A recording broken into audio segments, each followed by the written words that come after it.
I'm going to build another custom palette into this big square Tarte palette. And for this one, I'm inspired by Terry Barber, and I'm going to put a couple of pictures up on the screen as I'm talking of his Instagram account, what he's supposed to do his Instagram account. He's a makeup artist, and he has all of these beautiful stuff inspired, like yucky stuff inspired eyeshadow looks, primarily sooty, cigarette ash, barbed wire, burnt chicken kinds of inspired eyeshadow looks, like grungy to the max. And I have been inspired to collect all of the single eyeshadows and then anything that I can kind of like pop out of my Natasha Denona palettes, all of the eyeshadows that might lend themselves to the recreation of those kinds of looks, playing with those kinds of looks and just like experimenting with that aesthetic, to collect them all into one palette that will just be at my fingertips and that I can use for makeup playtime going forward with this inspiration. Terry Barber also, though, has a number of pictures up on his Instagram of different kinds of pretty editorial, simple looks. So some of them are just, a wash of barely there matte color all over the eye. And then there are some that's like a structural shape of pretty bright, bold, matte pastel pigment all over the eye. And I'd like to include some shades that lend themselves to those kinds of looks in this palette as well, so that I can play in that direction as well without having to always get out my big palettes where I keep my singles and just dig through and be distracted by everything. I want it to be this like pretty robust but curated Terry Barber playtime palette. So right now I'm keeping my square single eyeshadows in this palette on the left, and I'm keeping my round single eyeshadows in this palette on the right. And when I build palettes of singles, I also take advantage of the fact that my Natasha Denona palettes are designed for the eyeshadows to be removable, and I pop them out and use them as singles too. Let's start with that in mind with the square ones.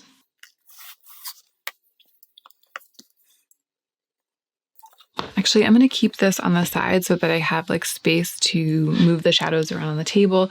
And at the end, I'll put them all in the palette. And I might also end up pulling more things than will fit in the palette. I want to go straight for everything that's sooty in any way, especially like the really straight up blacks and browns, of which there aren't that many in this palette. This is mostly kind of colorful and really bright shades and duochrome, like really exciting duochrome shades. There are some really awesome looks though with green on Terry Barber's page, kind of close to the top right now. Some like vegetable greens, satin greens, broccoli greens, bean greens. And I think that he'll often use a matte and then like an eye gloss. He uses mattes to great effect. And you guys know that I really love shine and I don't use my matte eyeshadows very often. This is one of the only times in my life I've ever felt really inspired to try to use mattes to create the kinds of looks that I like to wear. So I'm going to pull some of these matte greens and khakis. This really looks like the kind of shadow that I feel like Terry Barber would use to do one of those all over the lid looks. And then some of these really subtle, just barely there washes of matte color that I'm seeing. I feel like some of these Adept mattes would work really well for that. I don't know if I want to pull yellow in. I don't want it to really be a colorful palette. I just want to have some options for playing with that kind of thing. And some of his grungy, sooty looks do lean kind of like red, like flushed red, almost like an irritated red eye underneath. I feel like something like that could really serve that type of look. And I am going to go ahead and pull this really intense matte white. Let's stick with that for now, although I might return to this. Okay, I feel like I have more options for the grungy type stuff, like the cigarette ash glossy lid look This is one of my all-time favorite shadows. It's from the Jaclyn Hill Morphe palette. It's called 365, and it has some silver micro shimmers in it, so it retains this really kind of damp, creamy look on the lid, and I feel like that's a good alternative to eye gloss. And a lot of the pictures on Terry Barber's Instagram, the ones that I'm inspired by, they have that look, like the lid looks wet underneath the shadow, or the shadow itself looks wet. And I think that that will really work to create that kind of effect. This right here is Makeup Geek Steampunk. It looks almost exactly the same as this one in the pan, but I know that they swatch really differently. Steampunk is a really, really dark, almost like purple leaning brown. And 365 has this kind of ruddy, again, glossy look to it. There's Steampunk, and there's 365. So now you can see they're actually really quite different. And I think both of them are perfect for this palette. Steampunk actually has a lot of black pigment in it, kind of like purple, blacky, bruised pigment. You really see it come through when you start to clean up. Like when I was wiping the swatch away from my hand, suddenly it sort of started buffing out to look kind of bruised around the edges. And again, I think that that's perfect for my purposes in building this palette. I'm so tempted to pull these metallics, these kind of like neutral metallics, but that's what I always do. Like I always use these kinds of shades all over my lid. And again, I feel like what I'm seeing, what I'm inspired by from Terry Barber is that instead of just a straight up metallic, it's like a lot of matte with maybe some shine, like some little bit of gloss on it, like a kind of like an old leather finish on it. And I feel like to get that look, I have to build with mattes and then maybe use a little bit of shine at the end. But I don't want to pull too many of these kinds of shades that I always default to because I'm trying to push myself in a new direction. This will probably be a good addition though. This is a metallic, but it's like a really grungy kind of dank feeling metallic, like metal. Like it's not a metallic shadow, it's like a metal. I mean, it is a metallic shadow. But what I'm trying to say when I use the word metallic is it's metallic, like evocative of metal. And there's a lot on Terry Barber's page like that, like looks inspired by safety pins, by other kinds of like metal hardware. So I feel like this is actually another one that's kind of exactly perfect. And I wonder about this one. Yes, the same thing. So this is like the same thing, but even less shiny. Perfect. This is a Depot de Juvia's Place shade. And this is an old Sephora collection shade, number 56. I wonder about this one right here. This is ColourPop Tinker Time, and this is the kind of metallic shade that I tend to go for, but it's a little too light for me. I feel like because I have hooded eyes, a lot of times I think I'm gonna like a thing like this, and then I put it all over my lid and I'm like, oh, it's not showing up. But again, like there are these beautiful looks on Terry Barber's page of just like a wash of barely there color, like you can barely tell that it's makeup, and looking a little bit glossy or just a little bit metallic. I feel like this is going to be that for me. And I do really like how neutral this is. It's almost like a slightly green leaning gray, like just a little bit sage. This is it. This is exactly it. Scrolling through the Instagram account, which I have pulled up on my computer next to me, there are a number, so the direction I haven't really gone in here yet, that there are a number of looks representing on the page is this kind of direction, like this sort of like bright, and there are a number of looks that revolve around like a bright lipstick, and then there's an eyeshadow that matches it. So like this kind of thing, this kind of thing, this kind of thing. And I leaned away from too much of this pinky pink when I was picking from the square shades. I think I don't want to quite go there. But I wonder if something like this, which looks a little bit more, if it's all over the lid, it looks a little bit more striking, a little bit less just like a standard makeup choice, and a little bit more sort of sickly in that lovely way, you know what I mean? Like a little bit more like a rash maybe on the eyes. That is something I think I do want to include in the palette. So this is ColourPop Meteorite, and this is ColourPop Martian. And they are two shades that I really love and that I've been wanting to use more since I decluttered my singles. So I'm going to go ahead and include them. And they're also really good choices because Martian in particular, well, I think that Meteorite is matte. It looks like it has a little bit of a glimmer, but I think it's just that some glitter from another shade has fallen onto it. It's a matte, but Martian has some micro shimmer in it, and it doesn't make it glossy, but it makes it, I think, a little bit satin, just a little bit ever so slightly, not quite a pure matte. And I love that for this palette. Martian's there on the left. Meteorite is the brighter one on the right. Okay, I don't have a navy and I don't have a yellow. And there are a number of really cool, like eggy and other like yellow food inspired looks on Terry Barber's page.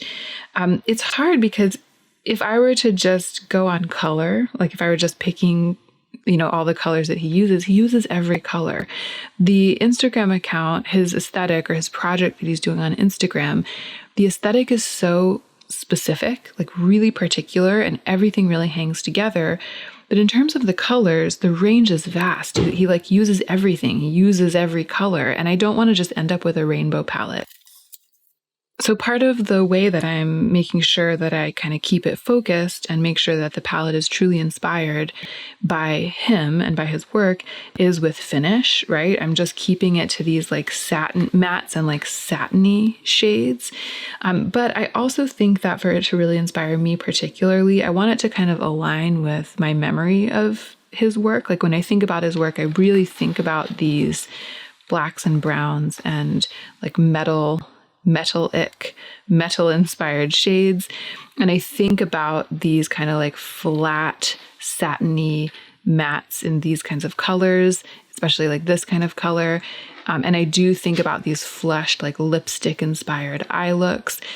The yellows, though they are a presence on his page, I don't think about them as much. And I feel like if I start to add them in, I'm going to get too much, something that feels too much like just a rainbow, and it's going to kind of like start working at cross purposes against the inspiration that I'm seeking. So I'm going to go ahead and leave yellow out for now. Let's take a look at the NATASHA DENONA shades and see if there's anything in there that will work with what I have.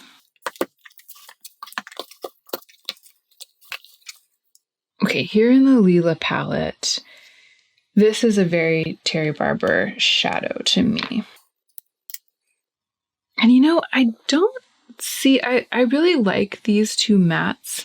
I really like the quality of them, but they don't really make me think of Terry Barber. Maybe this one, it's a little less purple.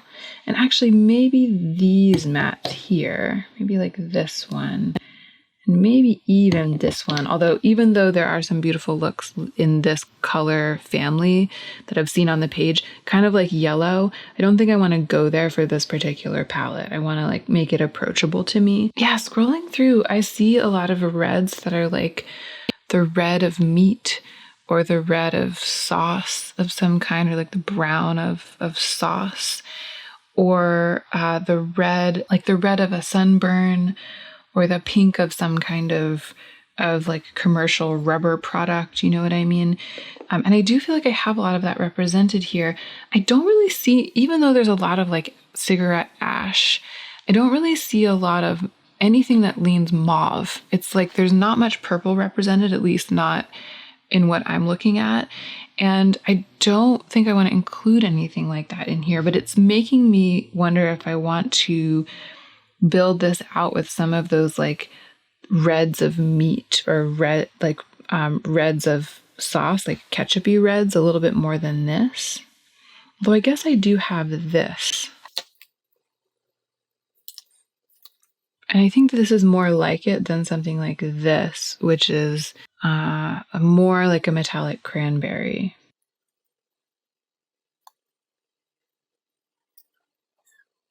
I really love these mattes from the Lila palette, but I don't know if they are fitting with kind of like what I've been imagining I want to do with this source as an inspiration. Maybe one of them though, maybe like this more mid-toned one. I'm going to pull that one out for now. And actually up close like this middle shade is actually kind of looking like it could work with everything, especially like looking at the inspiration, thinking about the looks. It could like work together with this shade to get something kind of more dimensional. But let me see if I have something else that I think would be more the thing. Include that one for now. I think I do want to include something like this, but I don't want it to be a duochrome. And this one has a little bit of duochrome energy about it. So I'm gonna look in my singles again for something kind of like that. But I do want to include something like that's a metallic sibling of these guys, but that's like a little bit more cherry, like a little bit more in the middle of the red spectrum. But that's gonna be it, I think, from Lila. I feel like this beautiful cream to powder python, that could give me the kind of like navy or Prussian that I'm seeing much of. And I wonder,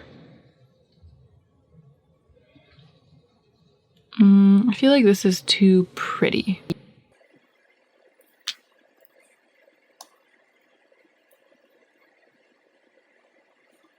I'm gonna pull out the brown for now. These mattes are so creamy, it's really tempting to pull them out.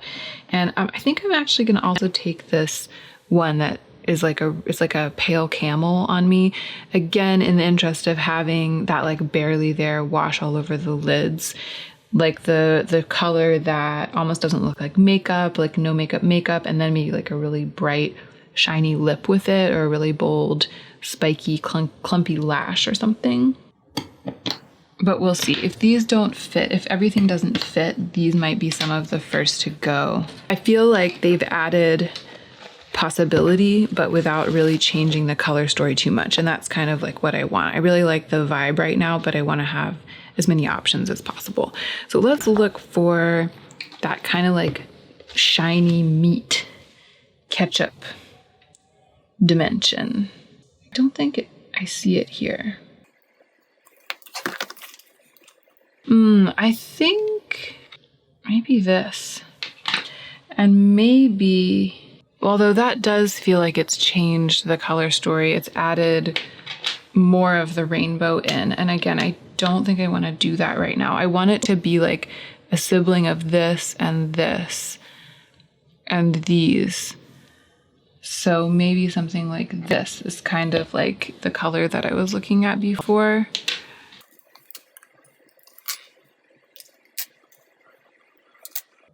I think I just want one, and I feel like this one is the kind of, it's like the sort of rashier, bloodier one, and this one's like the more makeup color. So I'm going to go with the one on the left here. And then the other question that I had about these was whether I should pull this other kind of matte Prussian blue. But again, I feel like that is adding too much, like watering it down by making it too many different options of the colors of the rainbow. I'm going to put these into the palette and see how they look, and then and see if I want to build it out more, like see if I want to add more, because I don't know if these are going to entirely fill the palette, and I don't know if I want it to be completely packed like wall to wall. But if I do, I think I might just build it out with some more neutral mattes. But let's see.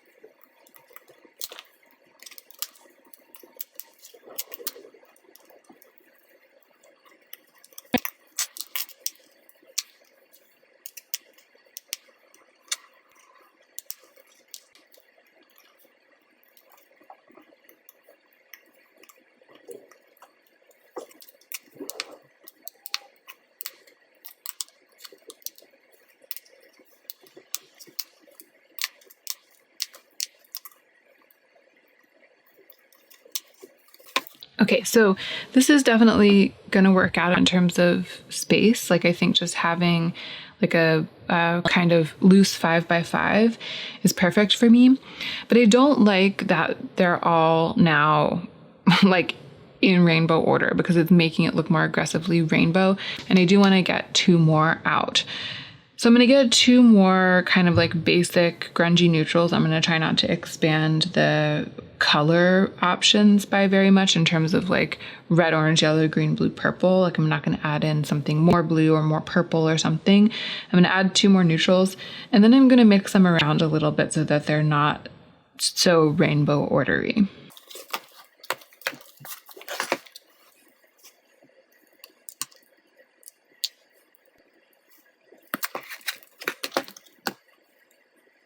This is one that I was considering including towards the beginning.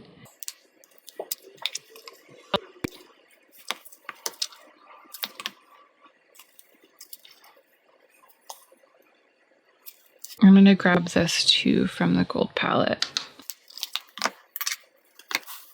Even just putting those up in the corner makes it feel less ostentatious. I think I want to separate, makes it feel less ostentatiously rainbow. I think I want these greens to like be in their own little corner together, and these reds to like be in their own little corner together.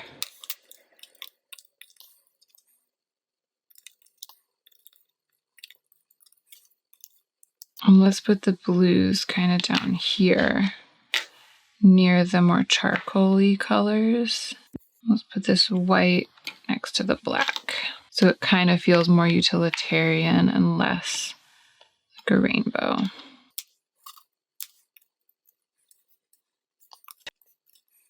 Okay, I still feel I'm surprised by how rainbowy it ended up looking, although I as I was saying, you know, Terry Barber does use like the entire rainbow of colors in his work. It's just that individually each look feels so much more grungy and in many cases kind of monochromatic. And I definitely will be able to build those kinds of looks from this. I feel a little bit worried that I'll be like distracted by the rainbow aspect and wanting to add more than one color in. But you know, I'll just stay focused on what I'm trying to do. I wonder if I took out, well, I don't want to take out these greens because I really loved those broccoli looks and I want to try some looks like that. This is, for all intents and purposes, what I have been trying to do. And I think that it's going to be amazing. I'm not going to swatch the whole thing like in one long row down my arm to show you what the palette looks like swatched. Because again, I'm not planning to build looks that are inspired by like the color story of the palette.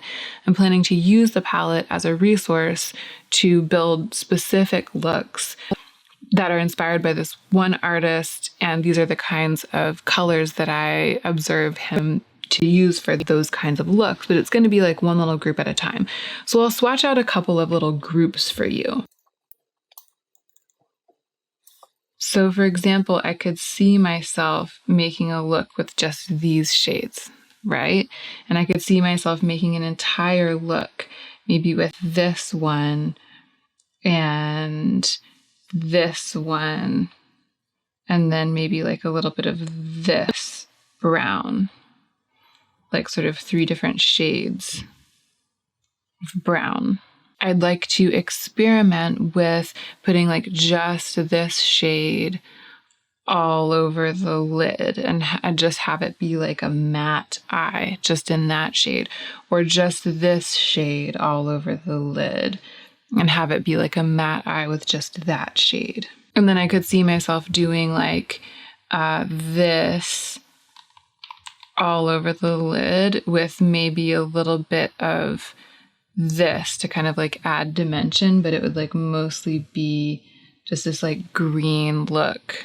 And then of course these beautiful kind of like bloody meat colors that I'll be doing some looks with. So that's kind of what we're talking about. It's like a bunch of different looks that are inspired by these little arenas. Okay, it's time for me to go. I have done what I set out to do, and the baby just woke up from the nap, so it's about to get kind of noisy in here. I am going to probably actually immediately start playing with this on my eyes. And maybe I'll do a follow-up video in which I actually play with it on my eyes and just like experiment with this palette and these kinds of looks together with you.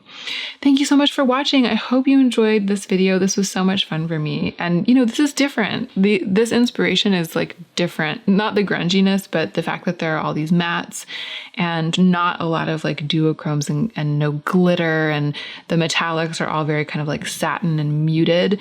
That's different for me. And so it is exciting to be excited by something that is new to me, but not actually new makeup, not actually stuff that's new to my collection, just a new direction, a new way of thinking about what I can do with what I have. So Alter Ego just sent these to me. They're new releases, Canyon and Blooms. Canyon is very obviously inspired by the Natasha Denona Bronze palette, and Blooms by the Natasha Denona Love palette. And this palette has in turn really inspired me with its color story. I've never seen the Natasha Denona Bronze palette in person. And when I saw this palette in person, I realized that it's very, very beautiful to me, much more than I expected it to be. And it's made me want to make my own palette out of my single shadows inspired by this color story. So inspired by the bronze palette by way of this palette, because I prefer whenever possible to just dig back into my old makeup. I like using my old makeup instead of always fixating on what's new to me or what's new to the market. I'd like to give this away pretty much untouched, like in its almost new condition, and just continue to use what I have.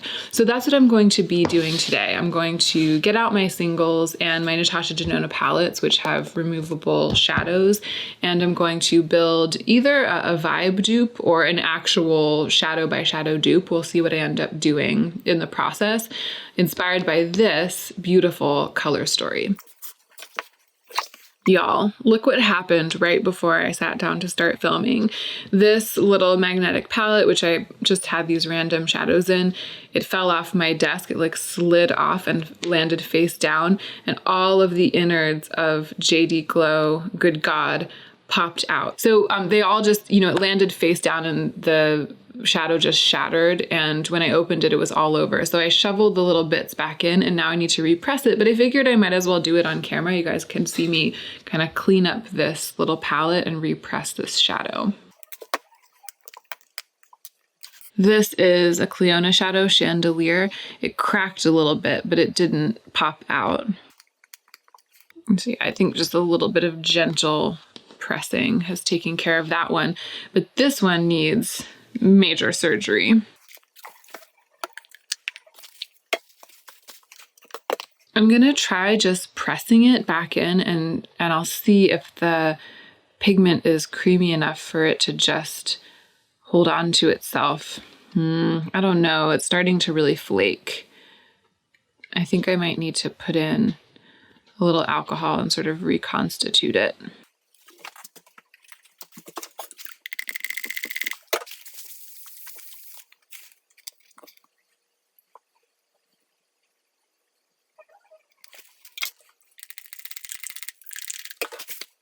Okay, so I sort of broke it up and I sprayed a little bit of alcohol into it, and I'm gonna just press it down with the damp part of this paper towel.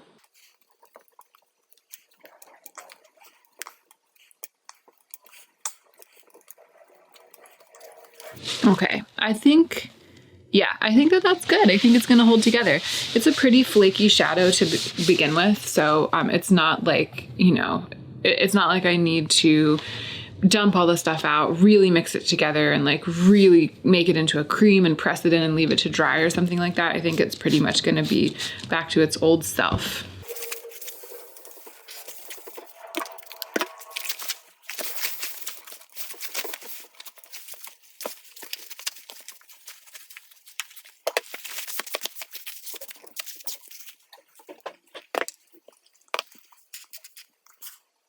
I don't know if any of these are particularly appropriate to this palette. I mean, maybe that one that maybe I'll end up including this, like if I feel inspired to. I think it might be kind of similar to Desert Moon, which is, I think, one of the most exciting shadows in the bronze palette, and it's one of the most lackluster performance-wise in this palette. It's supposed to be kind of like a blue-brown pigment, and it's just It's pretty firmly pressed and it's pretty slick. Some of the other ones that I've tried, and I haven't tried them all, but I've used some of these kind of light bronzes and they've performed beautifully. And this one right here, like these three have all performed like beautifully, and I've gotten beautiful eye looks out of them, but I've struggled to get this blue-brown pigment to really transfer very well onto my eye. And you know, now that I mention it, swatching that, I'm sure as I can be that I'm going to want to dupe it with Urban Decay Lounge, which I have as a single. So I'm gonna go ahead and actually get these singles out. I think all of these are probably not gonna be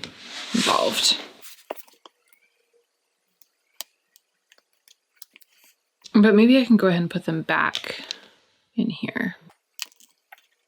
Although this, no, it's a very olivey shadow.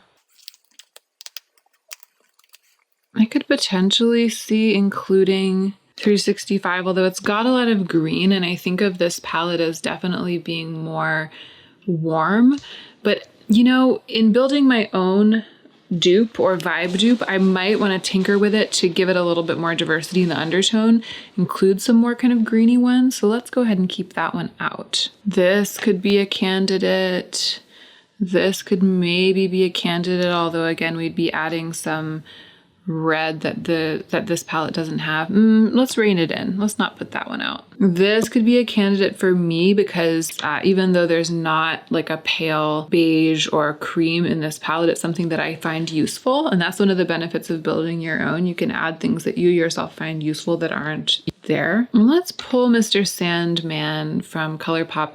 It's a little bit like that last one, although again, I want to use Lounge for that, but I might include this one as well, because, you know, it's sort of inspired by. And I want to pull something that's going to stand in for this. It's basically like an eyeshadow version of NARS Orgasm. It's like a rich coral pink with a strong gold shift.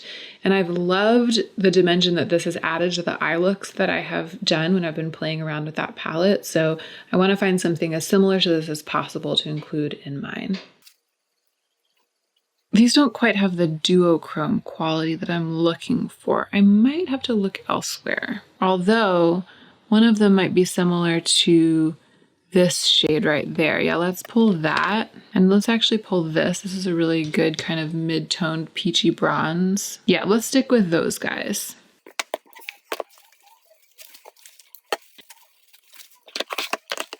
Okay, I don't mind mixing square and round shadows, especially not when I'm throwing together a palette like this, where I'm really like duping the vibes of something and I expect it to be textured and multi-sized and multi-dimensional because it's like an organic version of a more structured, pre-made palette. This is Cleona Blaze. It's a stunning shadow, but I don't think it's quite that NARS Orgasm dupe that I'm looking for. Forge is a multi-chrome, so it's definitely not, you know, it's nothing like the shadow that I'm trying to find a dupe for, but I do think it could maybe have a place in the palette that I'm building. So possibly could this one, which I think is Grisaille. Yeah, this is a little more mauve than what we're seeing in the Canyon palette, but I've actually been wishing that there was something a little more mauve the couple of times that I've dipped into this.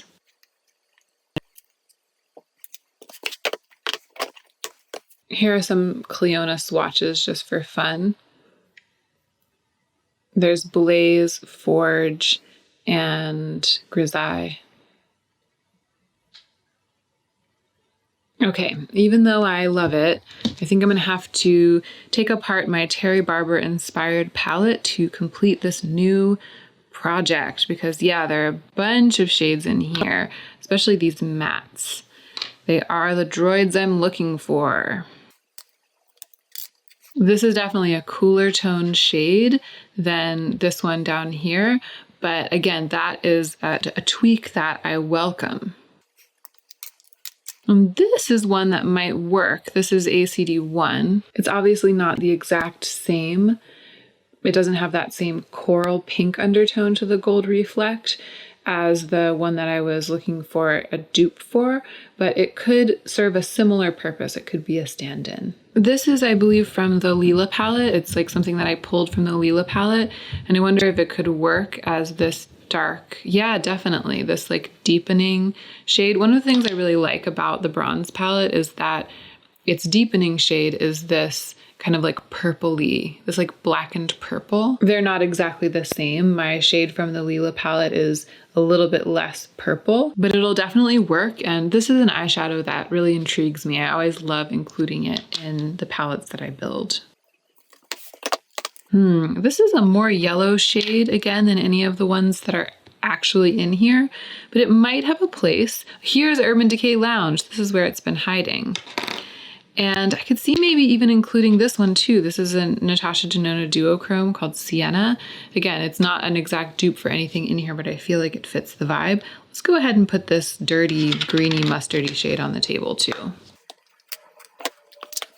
There might be some of the droids that I was looking for in here too. This shade Oro, it's like the center of the gold palette. It's like the key shade. It's a rich, beautiful, warm gold, and I just almost never use it. It's one of my least used shades in the gold palette. I don't often incorporate it either into palettes of singles. I feel like it might work as a slightly more yellow version of one of these. I'm tempted to include Kava because I love it so much, but let's give it a break. Let's not include it.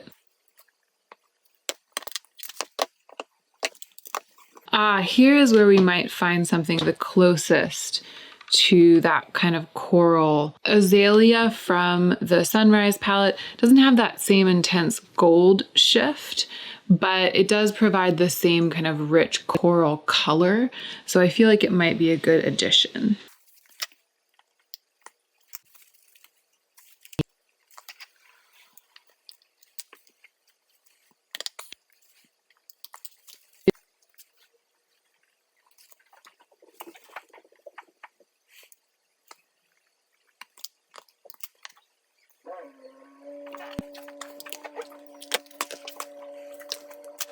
This is a shade I really like in the Lila palette. It's kind of like a peachy bronze as well, or almost like an Ashes of Roses bronze.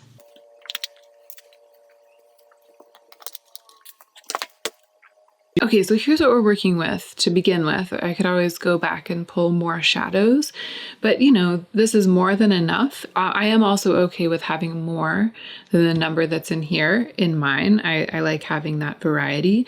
Let's go ahead and start organizing these guys.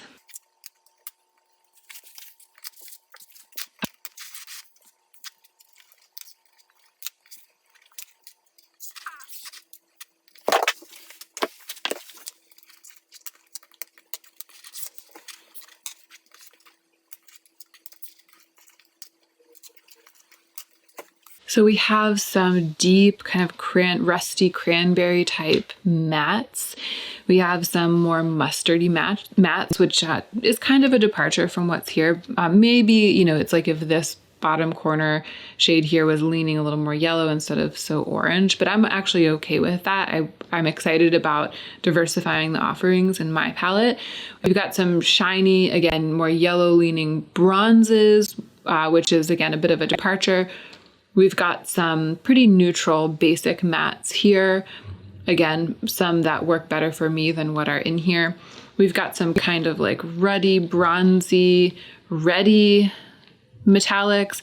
And then we've got the thing that I think actually makes this palette so inspiring to me, which is the presence of this shimmery duochromy purpley blue-brown thing, and then a deep kind of creamy purpley slightly satiny shade for deepening up the outer corner.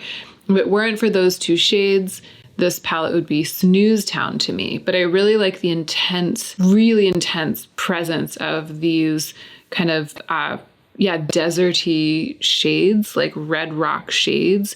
It's like the palette doubles down on that by having so many versions of that, and then makes it really exciting with the addition of these deep bluey purples. So that's what I'm trying to do in mine. I'm just doing it kind of a bit more broadly. I'm going to start putting these into a magnetic palette. I'm going to use this magnetic palette from Adept, so I should be able to fit either all or most of them into here.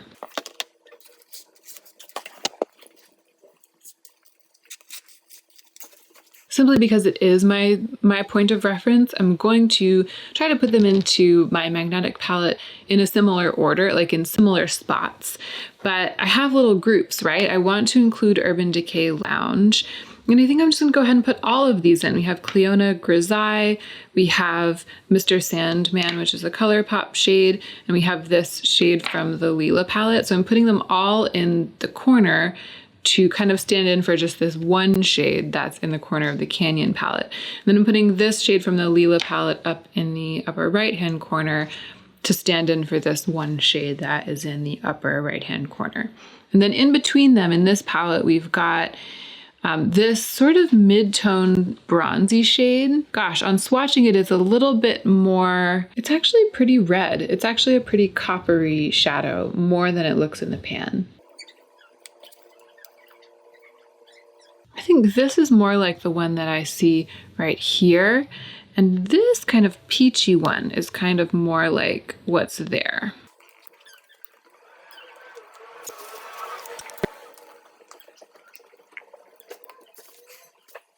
I'm drawn to this extremely icy, kind of bright, really bright bronze. I've used this shade every time I've dipped into this little palette, so I really do want to find something quite like this to go in my palette. And I'm not sure if this one, which I believe came out of the, did this come out of the Sunrise palette?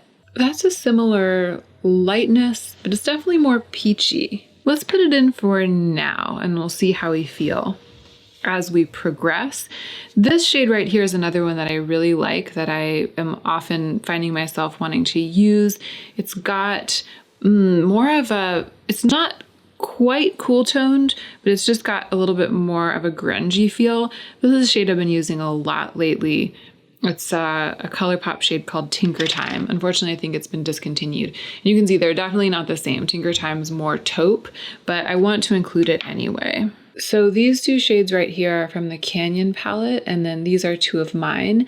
And seeing them, it makes me want to bring in some more bronzes, some more bronzy bronzes. I recently swatched all of my bronze shadows, and I found that this shade from the gold palette struck me as being like a true bronze in a swatch. This shade from the gold palette was like a really bright bronze. And then I think I might actually end up including Kava. Let's see. Yeah, look, that's definitely kind of closer to it. It's a little bit closer to it. That is a more brown bronze than the ones that we've been looking at. It seems like the Canyon palette is full of really warm, very, very warm coppery bronzes. It's more like a copper palette. I may or may not end up including that one, but I am going to include this one right here. I'm actually gonna go ahead, I'm gonna put it over here. And I think I might use this as well. These are like this is like the bright, really textured, bright gold moment in the middle of the palette. That's Kava right on the tip of my finger. Look how shiny it is. Yeah, I'm gonna go ahead and put it, I'm actually gonna move the textured gold moment over, and I'm gonna put it right here. It's gonna be kind of adjacent to this shade right here, because together they kind of represent what's going on right here. I feel like I need to start incorporating some mattes. So I'm definitely going to put this in. And I'm gonna put this in too. I wonder, hold on.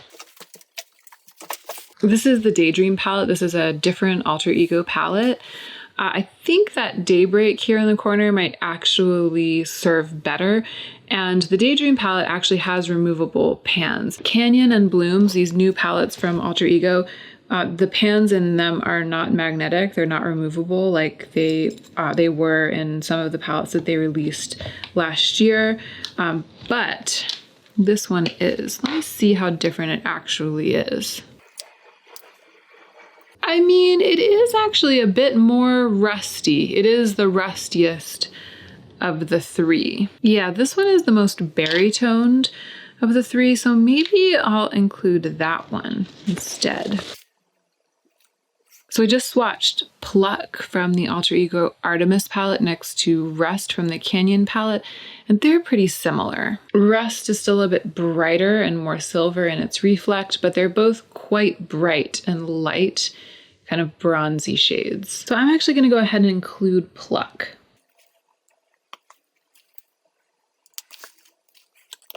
I feel like this shade as well, yeah, might really be in the realm of this warm. Oh, interesting.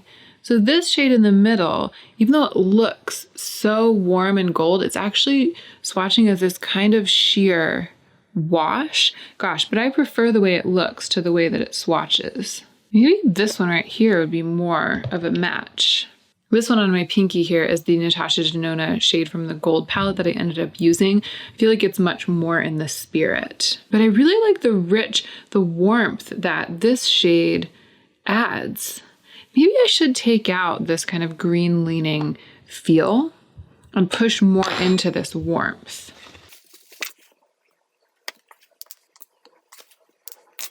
There, I feel like it feels more like the inspiration now. Yeah, I'm going to take these greens off the table so I won't be tempted by them because I really do want to retain the feeling of the original. Let's proceed with putting in mattes. So definitely this one. I actually want to add that one. And this right here, this sort of peachy orange, I just know myself, I'm never going to use that, but I really like this more neutral matte. I'm actually going to move this one up here, even though it's a better match for the one that's down here. I'm going to have it be a paler version of the orange that's up there, and I'm going to have this be a paler version of the one that's down here. So up top here is where I want to put something or two somethings that are going to kind of give me the coral gold that this shade gives me. This is a good one. It's more of a cranberry gold, but it definitely has a gold shift. And I feel like it also really retains the spirit of the palette. But I want something that has that really corally undertone as well. I think this is going to be it. This is from the Sunrise palette. They don't look the same in the pan, but I think that they're going to give me something similar in practice. Okay, and to finish it off, this palette has a really sort of straight up rusty metallic, and I think that probably Loose Change from Sydney Grace is the one. And now it's sort of like whatever I want to fill it out with, right? I have like an entire extra row in both directions here. This is 5 across and 3 down, and I have 6 across and 4 down. So there's much more room to breathe, and there's a little bit of room now for me to add whatever I think that I might want to use. I'm tempted to add this beige in, but honestly, I kind of like the smothering monochromatic feeling of this entire side of the palette. I kind of like how intensely almost repetitive it feels. And I do kind of want to retain that quality in mind, that feeling of like really, really rich, like desert sand color. So actually, I think maybe I'll go ahead and just add another matte that's pretty similar to the mattes that are already here. Maybe not that similar. Maybe that. That is bringing some of the yellow, much more than the palette. There, that brings some diversity and brings sort of a creamy yellow. This is ColourPop Paper Tiger.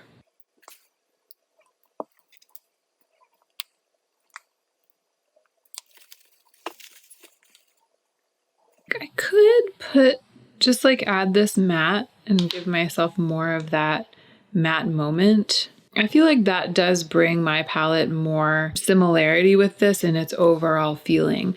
I am tempted to add Cleona Forge because it's such a great shadow and it definitely goes with the overall vibe of this palette. But I think that if I add it, I'll be really tempted to use it all the time. And I kind of want to encourage myself to explore like the kinds of options that this palette would be giving me. It might take away from the number of times that I sort of push off in the direction of what this palette implies. So I'm going to go ahead and resist that temptation. I think I'm gonna stick with this for now.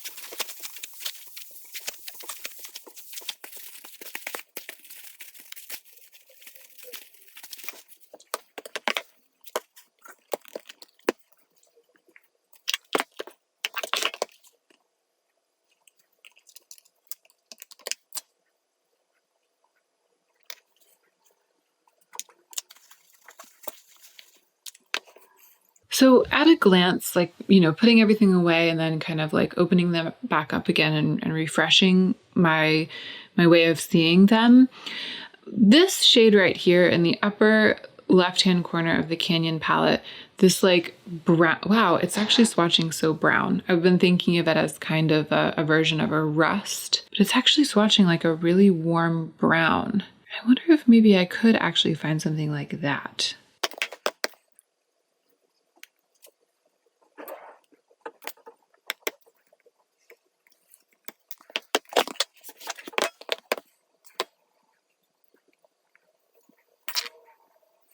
So this little shade right here, which is one of the cream to powders from the Artemis palette, is actually the closest thing. It's the closest actual dupe to the shade in the upper left-hand corner of Canyon. And I actually think I do want to put it in my palette. I love this shade so much, this super shiny shade, which is 24/7 from the Jaclyn Hill Morphe palette. Swatching it makes me want to include it, but again, I'm trying to resist the urge to just include everything I like and to really lean into trying to make it represent the feeling of the colors in this palette.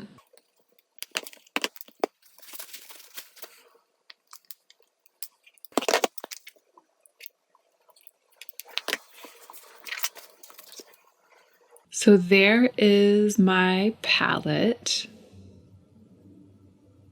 Here's Canyon. They obviously don't look the same. I feel like when I look at this palette, this really ruddy, deep matte stands out at me quite sharply. It's like it stands out as a deep, almost like a cornerstone color among all of this wash of sort of pale, very warm, goldy coppers. And then there are these two purples. And when I look at my version, I feel like what really stands out are the richer, shimmery, goldy coppers, right? Like this little area, this sort of really rich, shimmery area. And then there's a more diffuse representation of these purples. And then the mattes, the deep mattes, are almost kind of like an addition or an afterthought rather than being the grounding element, the cornerstone. It might be because of the way that the palette's organized, and it might also just be because of the proportions. So just emotionally, that's kind of how I feel in terms of like the huge difference. In practice though, I think that I'm going to get really similar color stories on my eyes, like similar looks, but probably more diversity of texture and more options. And I actually think I might be more prone to use the mattes that I picked because I don't tend to love mattes, so I'm pretty picky about the ones that I end up keeping. And then when I put my like really gooey, yummy mattes that I love into a palette like this, they appeal to me and I'm maybe more likely to reach for them than I would be in just like a random palette like this. When I look into this palette, all I want to do is put the shimmers on my eyes. So I'm actually not going to swatch them both out because what I want to do now is to like forget this one. Like it's gone to me. You know what I mean? Like I want it to move on. I don't want to, every time I open this, be like comparing it to that one. I want to start using this makeup that I already had as my exciting new palette, my bronze palette inspired palette. I want to start using this a lot and getting to know it really well. So this is what I'm going to swatch for you.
So there we go. There's my palette.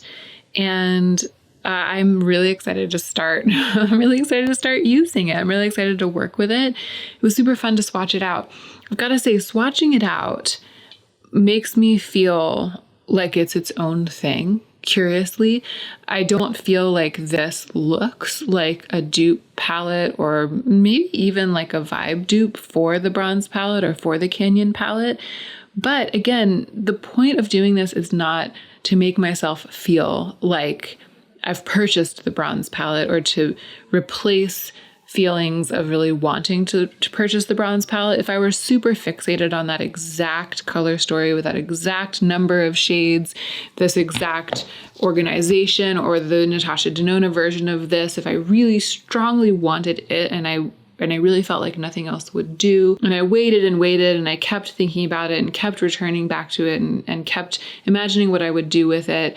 If that were the case, I might myself allot some of my budget to the bronze palette, or I might go ahead and just keep the Canyon palette or buy it if I hadn't been sent it. But that's not the point. That's not the case, right? The point is that I am really inspired by this. I like this. I like what it implies. I like thinking about the looks that I could get with it and what it inspires and what it implies and all the looks that I could get with it. I can get with this, and I feel really excited about this as well, right? It's like a new thing that has spawned from the feelings about the other color story, the inspiration, this stuff that's new to the market. It's like directed me to do this with what I already own, but in many ways it's marked by my own preferences. It's marked by the makeup that I already had. This makeup, it's tried and true. The formulas, I know them pretty well. It's like a bunch of different brands coming together, a bunch of different ways of conceiving of an eyeshadow. It's like all compiled together in here. So it's just like, it's broader and deeper and just more me and more everything, more the world, more breadth, more experience than I would get if I just went out and bought a new palette when I already had all of these sitting here in my eyeshadow collection. I think it's time to fully dismantle these palettes, which both of them were palettes that I put together at some point, and actually both of them I did it on camera. I put them together because I had an inspiration. So I was inspired by Terry Barber for this one. For this one, I was inspired by the Natasha Denona Bronze palette. And both of them have lost shadows since then. You can see I've removed them and put them back in their original palettes in the case of some of these Natasha Denona shades, or just put them in other places. And rather than reassembling both of these, I think I'm just going to go ahead and fully disassemble them and put the singles away. And the same is true of this one, actually. There used to be 6 shadows in here, and now there are just 2 because the other ones went other places. So that's my first project. I'm going to kind of like return all of these to the palettes that they came from. And then I'm going to play and probably build myself another custom palette to work from over the course of the next couple of weeks.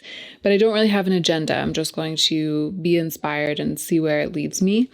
And I hope that you will enjoy being along for the ride.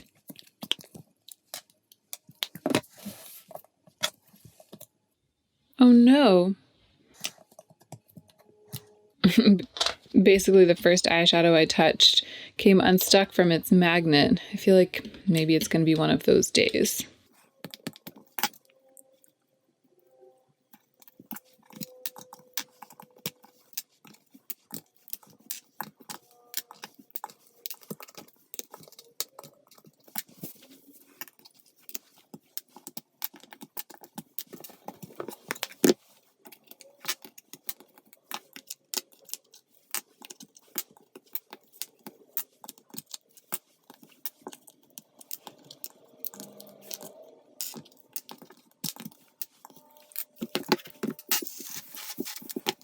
All right, there are all of the shadows that were in those little palettes. They do look very pretty together. I like this a lot, but I'm going to go ahead and put them away. And let's start with the ones that are from palettes rather than the ones that just exist only as singles. So some of these are from Natasha Denona palettes. And some of them are from Alter Ego palettes.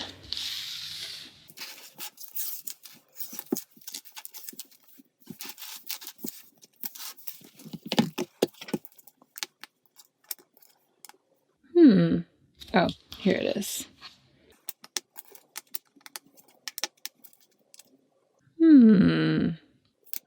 Something's missing.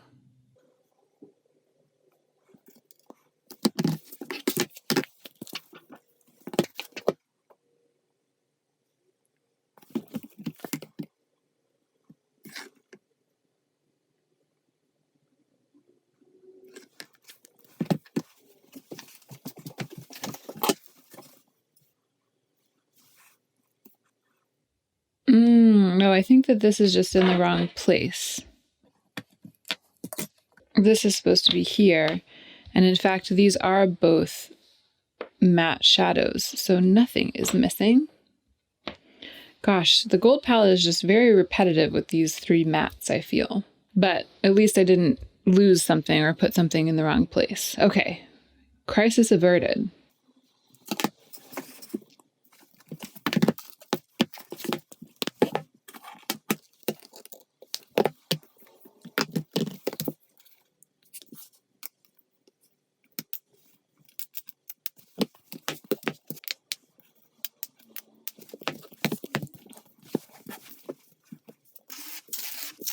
Okay, so these are all just single shadows. None of them live in pre-made palettes. And I think that for today, I want to build my own palette, and I want it to be just out of singles. I don't want to take anything from my pre-made palettes, because I've realized, as much as I love doing that, especially with the Natasha Denona shades, I've realized recently that because I make content on YouTube, a lot of times I'm trying to reach for those palettes and show them or use them. So I'll end up dismantling my custom palette in pretty short order in order to reconstitute one of the other palettes, like one of these, pre-made palettes for the sake of YouTube content. So I feel like if I build myself a custom palette just out of my singles, the ones that are officially singles and they're only singles, it'll probably last longer. Like I'll be more likely to keep it together for longer. But I think I'll go ahead and just put them all away and reset everything completely before I build, rather than picking from these little guys, picking any ones that I'm interested in. I'm just going to put them all away.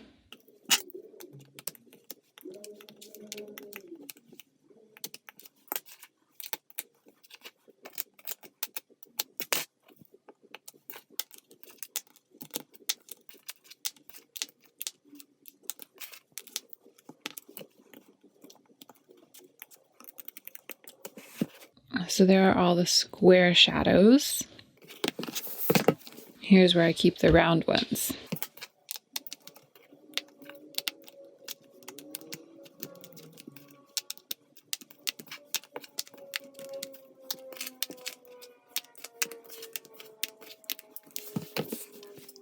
Okay, that's it. I put them all away. I don't know if I'll be able to get every single one in frame, but I can try. Pretty much, actually.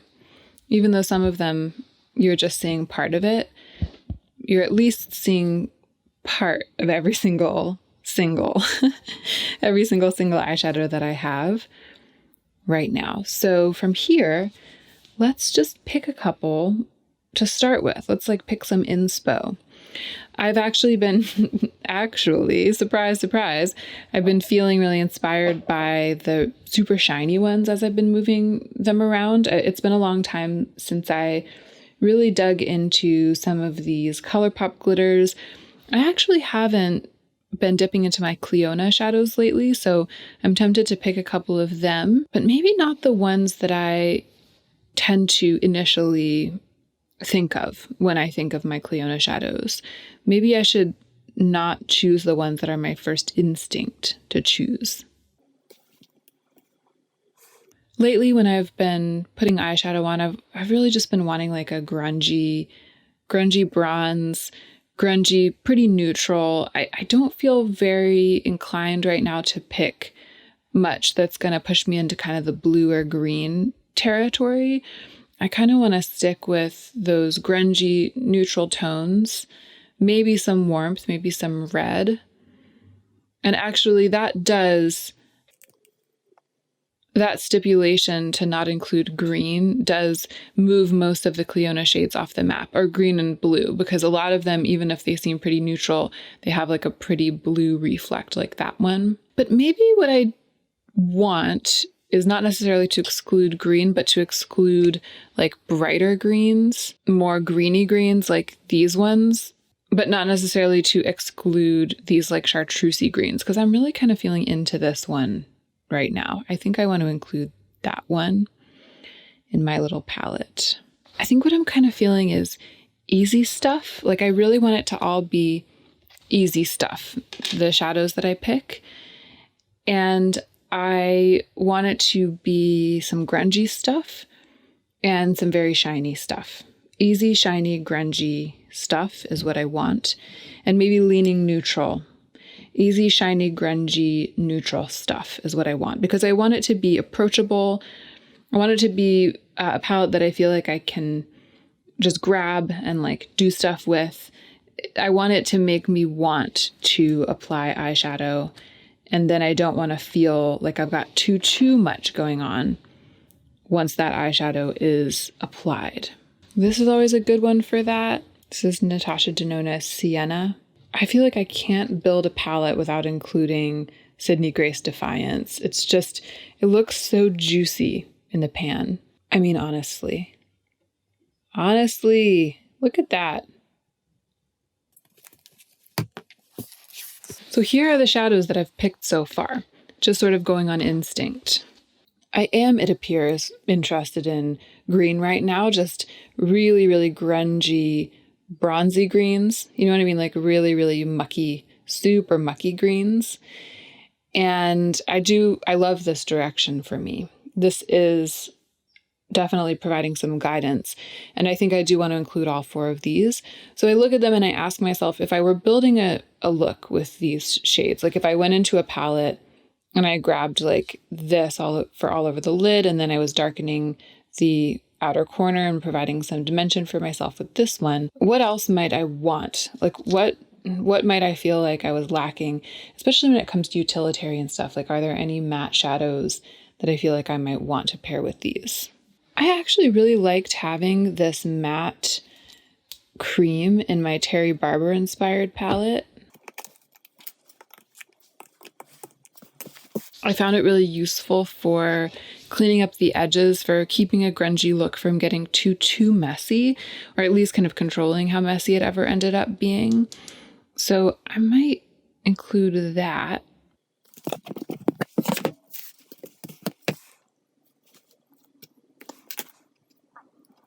This is JD Glow Unexpected, which does have some blue in it, a little bit, but it's still definitely a neutral shadow. I mean, even though it has a tiny bit of multicolored reflect, I don't feel like it's pushing my collection of shadows in an uncomfortably colorful direction. And I've been missing this shadow. I think I'm going to include it. When I just had these three, one of the things that I really liked was how this sort of rose gold provides dimension.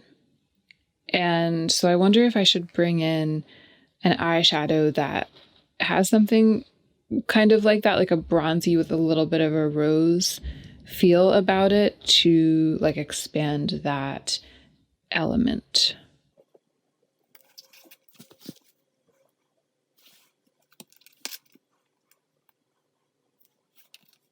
I believe this is one of the few shades that I still have from the original Jaclyn Hill palette, the palette that Jaclyn Hill did with Morphe. It could work. Yeah, and I could see myself like with this palette, which is going to be pretty grungy and rich, opening it just on a day where I didn't want to do all that much and being relieved that this shadow is in there because I could just put this all over my lids. Yeah, I think that's it. I think that's it. I don't want very many shadows in this little palette, because that's another thing that will make it easier to actually use, more approachable. So let me just see where these could go.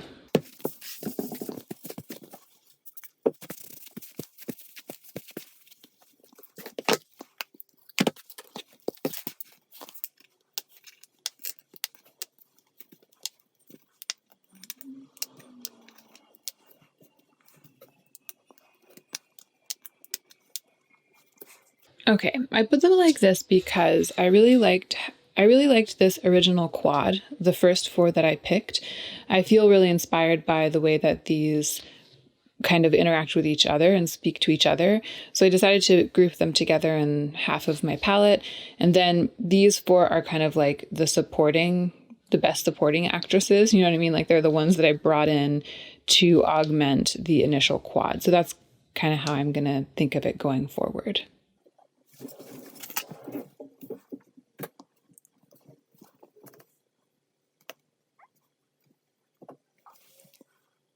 There's that initial group of 4.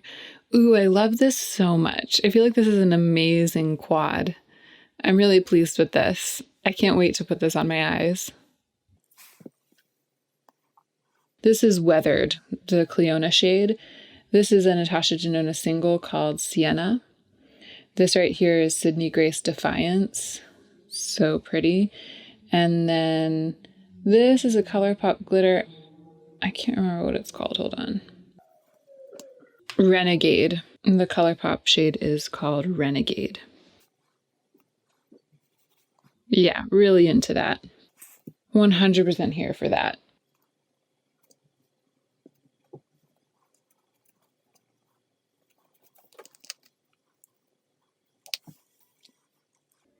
And there are the other 4 shades, the supporting shades. And this is the Adept Shadow. It's not swatching like much, but this is a great shade. I really love these Adept mattes. And I'll tell you the number in a second. This right here is JD Glow Unexpected. One of the best. This, I can't remember what this is. Oh yeah, this is Colored Rain Golden Olive. This is another one that I'm constantly reaching for when I put palettes together. It's just so attractive to me. And the matte is called ACM 23. And then this last one is the one from the original Jaclyn Hill palette with Morphe, not the favorites palette, but you know, the one called the Jaclyn Hill palette. And I don't remember what it was called. I don't remember the names of those shades anymore. But you know, it's this kind of like oily, thick, oily, almost creamy formula. I think these shades from this palette, which I depotted a long time ago and then have been kind of decluttering ever since, they've aged variously. Like some of them aged better than others. Some of them really dried out. And this one's still in pretty good shape. The oiliness of it kind of served this one well. What a pretty palette. This really reminds me of the 9-pan palette that I built the first time that I did that, when I did that, like, you know, creating my own 9-pan. I think because I think Weathered was in that palette. It's sort of like a feature, and the other shade, and actually Unexpected might even have been in it. This might contain a number of those same shades. This one might even have been in it too. There are a bunch of keystone shades here that are similar to that one. But I'm thinking of this more as something that will be super functional for me, inspiring, functional, approachable to me, and exciting to use in the coming weeks. I am excited to use it. These are really my vibes right now. I'm so glad that these last 2 shades are in here because I feel like they will really help me out again on days when I don't feel like going for shiny, grungy business. These are going to really like make it super approachable and super versatile for me. But I am excited to dig into these other ones too. This is just the perfect palette for me right now. And I'm happy to report that I really actually do feel like putting these shadows on my eyes right now. I'll probably go directly to my mirror as soon as I finish filming and apply these eyeshadows. And I didn't feel like that when I first sat down. I just felt like I needed to reorganize my shadows. I didn't particularly feel like wearing makeup today. So it's a testament to how much playing and playtime and just a little bit of Zen reorganization can do to inspire and energize us. And I really recommend spending some time with your makeup today in this same way. This is the most recent custom palette that I made, and I did this on camera. So there's a video of me building this palette. I'll link it down below so that you can watch that if you like this kind of video and you haven't happened to see that one yet. And I have had such good success with this one. I've been using it and using it and using it. It has really inspired me to make slightly more glamorous, slightly more dramatic just slightly more involved grungy eye looks than I otherwise would have.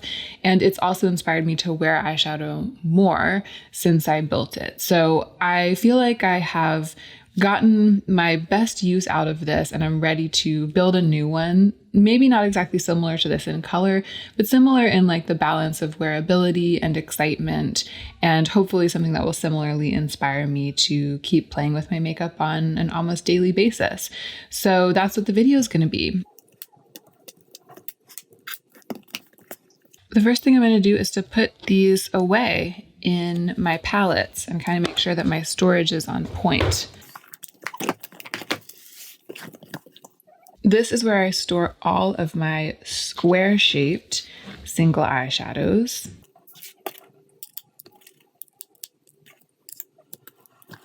And yeah, I think they're all here. All of my square-shaped eyeshadows singles are here. And this is where I store all of my circular single eyeshadows.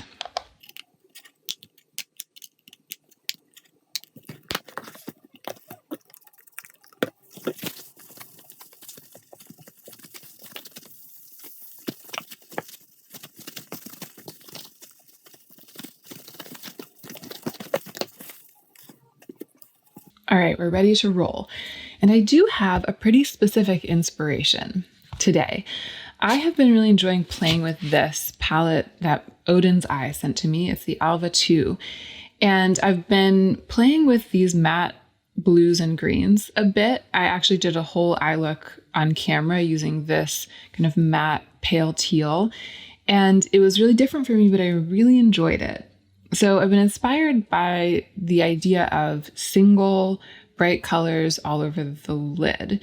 And one of the looks I've kind of been wanting to do with this palette is a single all over the lid bright color look with the orange, but then overlaying it with the orange glitter. So basically this all over the lid, but then this also all over the lid, so that the entire color, the one color that's all over the lid, is a glittery orange, but with a matte base underneath it. So I've been thinking of doing that with this palette, but I haven't gotten around to it yet.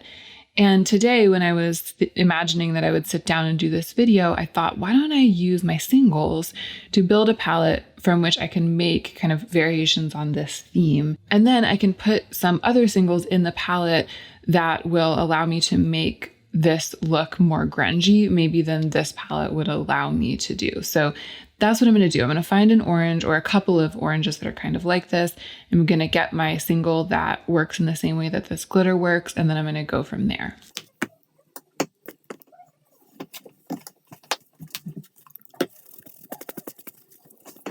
But before I do that, the other thing that I've been thinking about is this. I have been kind of missing my shadows from the gold palette. I didn't use any Natasha Denona shadows in my other palette. The last time I built a palette for myself, I made the conscious decision to only use my free-floating singles, because so often I pop out the shades in these Natasha Denona palettes and they end up populating my palettes of singles. So it was fun to build a palette without any of these Natasha Denona singles. It was interesting to see what I ended up going for. But I think that today I want to kind of do the opposite. I want to kind of take some of the shades that I've been missing using from the gold palette and maybe from the Lila palette and use them in my custom palette. Now that I'm saying that, it's making me think that I'm not even sure that I'm going to end up using this, because I don't know how many I'm going to pick. I'm not going to hold myself to having like a 6-pan or an 8-pan. So I'm going to go ahead and put this away and just start with pulling the eyeshadows and see how many I end up with. I might actually be building myself a bigger custom palette than the one that I've been using.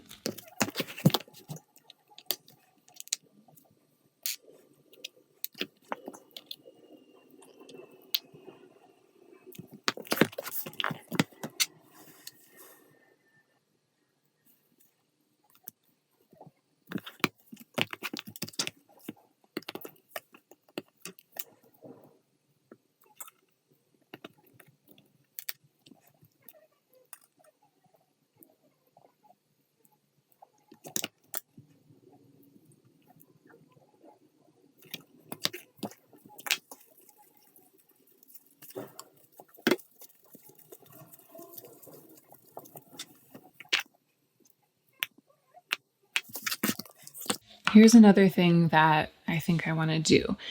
I have been in love, like having a true love affair with this blush. It's called the 6, and it's one of the blushes that Samantha created with Ofra. This is her Life's a Draft palette.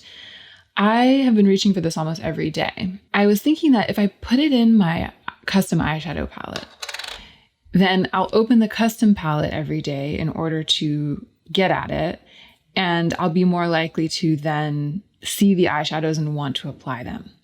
The other thing is I've been using this as just a quick crease shade often. Like a lot of days lately, I've been putting this all over my cheeks and eyes.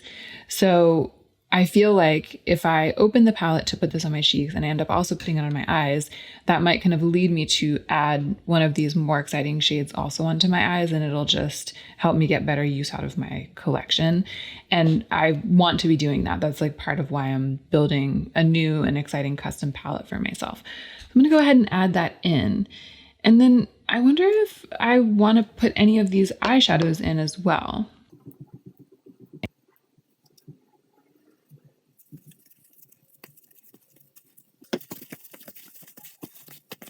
I feel like if we invite this mauve tone in, then the palette that I'm building will quickly become very multicolored. And I was hoping to keep it more like grungy. It already has 2 strong color presences, right? It's got this orange presence and it's got the blue presence. I think that I need everything else to be really neutral and grungy rather than bringing in any pink. So I'm just gonna stick with adding that.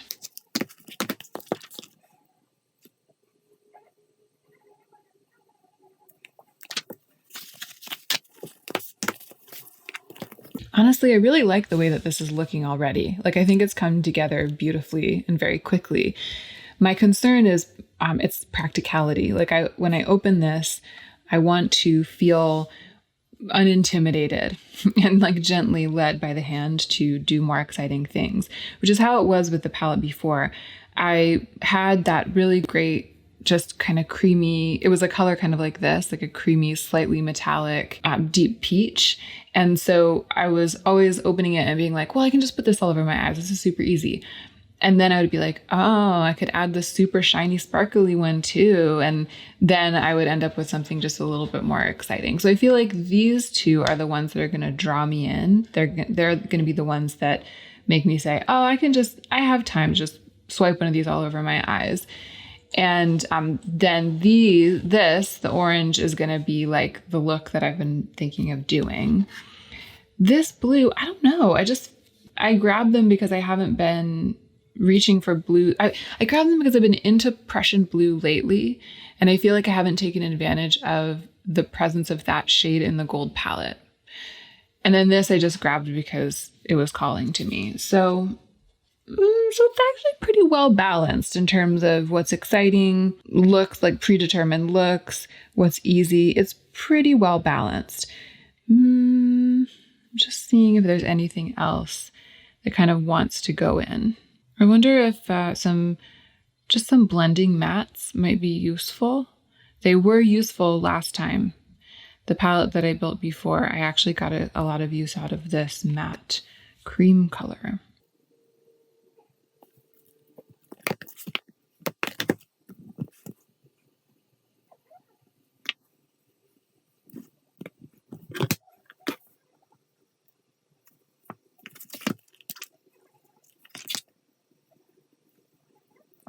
I always end up putting one of these mustardy shades in. I just always end up doing it.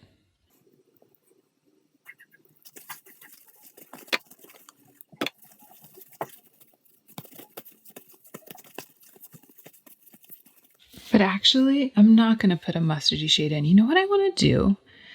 I want to pull this.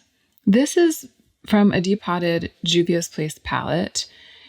And I remember loving, yeah, look at it. It's so kind of crushy and creamy, and it adds like a rich cranberry. And I feel like there are going to be days where I'm going to put this all over my lid. And then I'm going to be like, okay, I guess I could just add a little bit of depth to it. And so if that's like the base color, then adding that it's going to get me like a really great glossy, easy look that'll have a little more impact. And this is one of my old favorites. Yeah, I'm going to add that. I love that. And you know what else I want to do? I want to pull a different glitter in addition to the orange one. So the orange one is just like the one in the Odin's Eye palette that I was inspired by. But I want to experiment with the same idea, but with not orange. Yes, look at that. I'm totally going to be wearing that. This is what dreams are made of.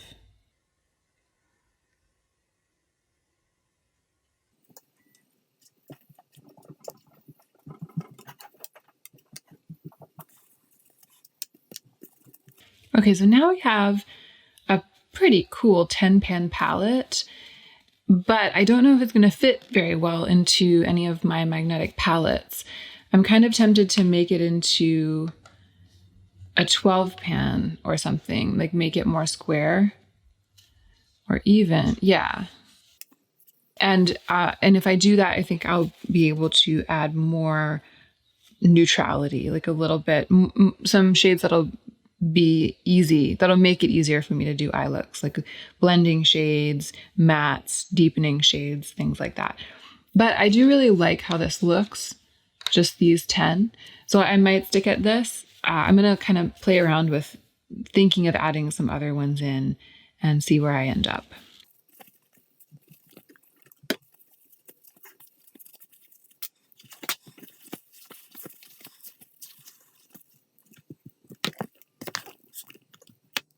Actually, let me just see first if these fit in here. And if they don't, then I'll know what I want to do.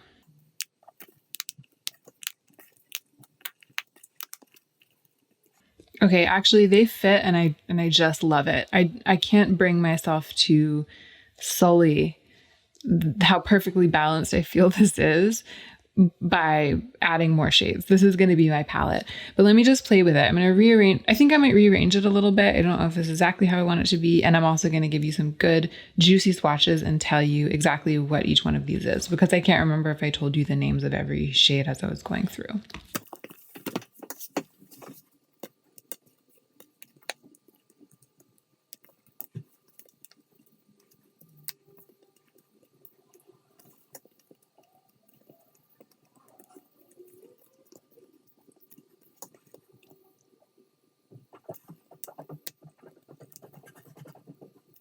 Okay, there we go. I like that for the order. Let me tell you what they all are. 4 of them are from the gold palette. I took out Python, which is this cream to matte, and this one is Aurora. Brass is a really textured one, and this one is Varus. So those 4 are all Natasha Denona from the gold palette. This one, the Depotted Juvia's Place shadow, I think it was called Nomad. I can't remember which Juvia's Place palette it was in, but I'll find out and I'll link it down below. And I think the shade in the palette is called Nomad. These 2 ColourPop glitters are Get Lost and Boombaya. And these are also ColourPop shadows right here. This one is called Meteorite, and this one is called Martian. And then, of course, that last one is the 6 from Samantha's palette. Let's swatch.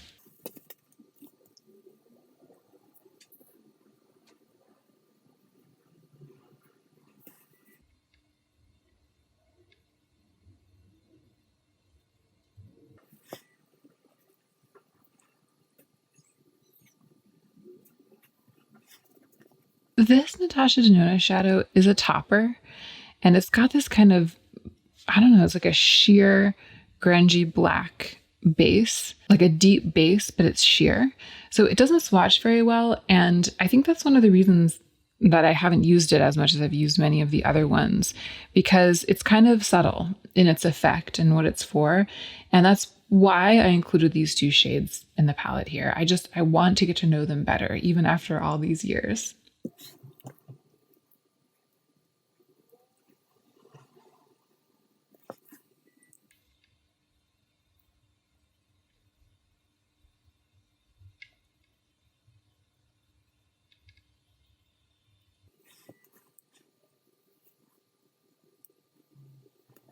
Wow, I'm getting really terrible swatches from these ColourPop mats. They're pretty old. They're like over 2 years old.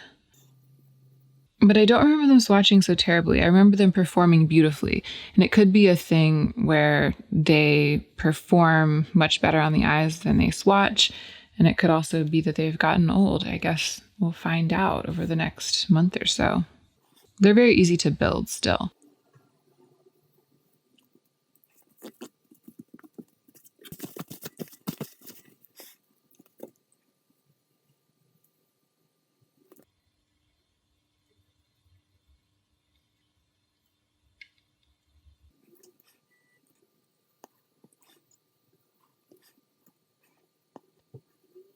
I feel like this blush, Samantha's blush with Ofra, is really holding its own as a potential eyeshadow here on this row of swatches. It's not hyperpigmented. It's meant to sheer out and be kind of glossy. And if you think about it that way, as kind of like a glossy eye tint shadow, as well as a blush, I mean, it really works. It doesn't look like I've swatched something that isn't an eyeshadow here, even though it isn't one. It looks so festive, way more festive than I thought. I mean, it's still grungy enough for me, but it's very exciting overall.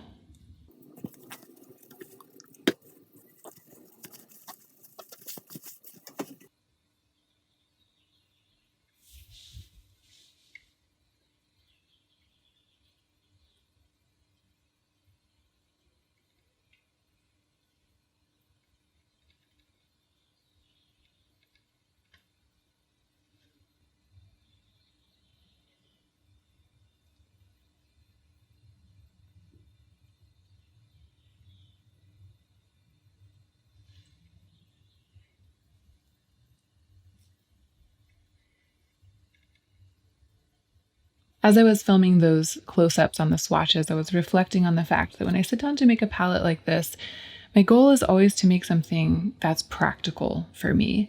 And when I say practical, what I mean is not necessarily boring, not like super everyday, but practical in that there are qualities in it, shadows in it, that make me really want to use it and make it easy for me to use. So practical in that when I open it up, if I'm in a hurry or if I'm already wearing strong colors elsewhere on my face, or if I just don't feel like doing the most, it'll still have something to offer me. And in that way, it will make me wear it.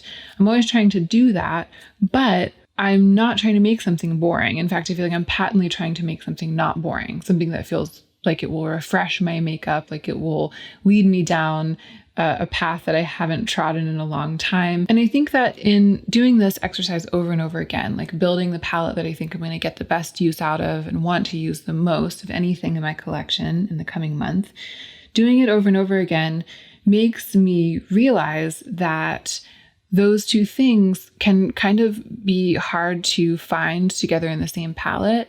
And I think often we get tricked out of remembering how important one or the other of those qualities in a palette can be when we're seeing new things come out on the market, new and exciting things. I think a lot of times we are drawn to the second quality that I've talked about, the quality of excitement and novelty. And so we want to buy a palette because we think it's going to lead us down a path that we haven't trodden in a while. But then when the palette arrives, we don't end up using it very often because there's nothing about it that's practical, like nothing about it that's easy to use, that draws us in. You know, if this palette had this exciting orange and this exciting glitter and these exciting Prussian blues that I've been dreaming of using, but didn't have this just straight up brown bronze, for example, and it didn't have this combo blush eyeshadow that I find really usable, then I just literally wouldn't open it. You know what I mean? Like I would think about it and I would be like, oh no, that's not for me today. And I would go elsewhere. However, if it were all different shades of bronze and different shades of blush and, you know, all incredibly practical and easy to wear and basic, I also then feel like I wouldn't open it very often. I would think of it and then I would be like, I don't want my basic stuff today. I want something else. So I think that there are so many new release palettes that fall either entirely into one category or entirely into the other category. And when I sit down to build my own and I try to straddle those two categories, it makes me more resistant to the desire to buy palettes that are new to the market that don't check both boxes. I feel like that's kind of the takeaway for me today. It's what I've been thinking about as I've been building this one. This is the little magnetic palette that I've been using lately for my custom palettes. I've been enjoying this constraint, just having, room for about 10 shadows. And so I think I'm going to do it again. I'm going to put all of these back where they go. I did really enjoy using this little custom palette, and I did do what I intended to do, which was layering these glitters over the matte shades. And I actually did a number of looks with these blues as well. It's been great, but it's time for something new. So I'm going to put all of these back where they go. And then I'm going to build another palette about this size from singles. And I have no plans. I usually sit down with some kind of inspiration, like something that I think I want to have. But today I'm just going to look at my single shadows and be inspired by them. Possibly picking things I haven't used in a long time. I don't know what's going to happen, but I'm excited to find out.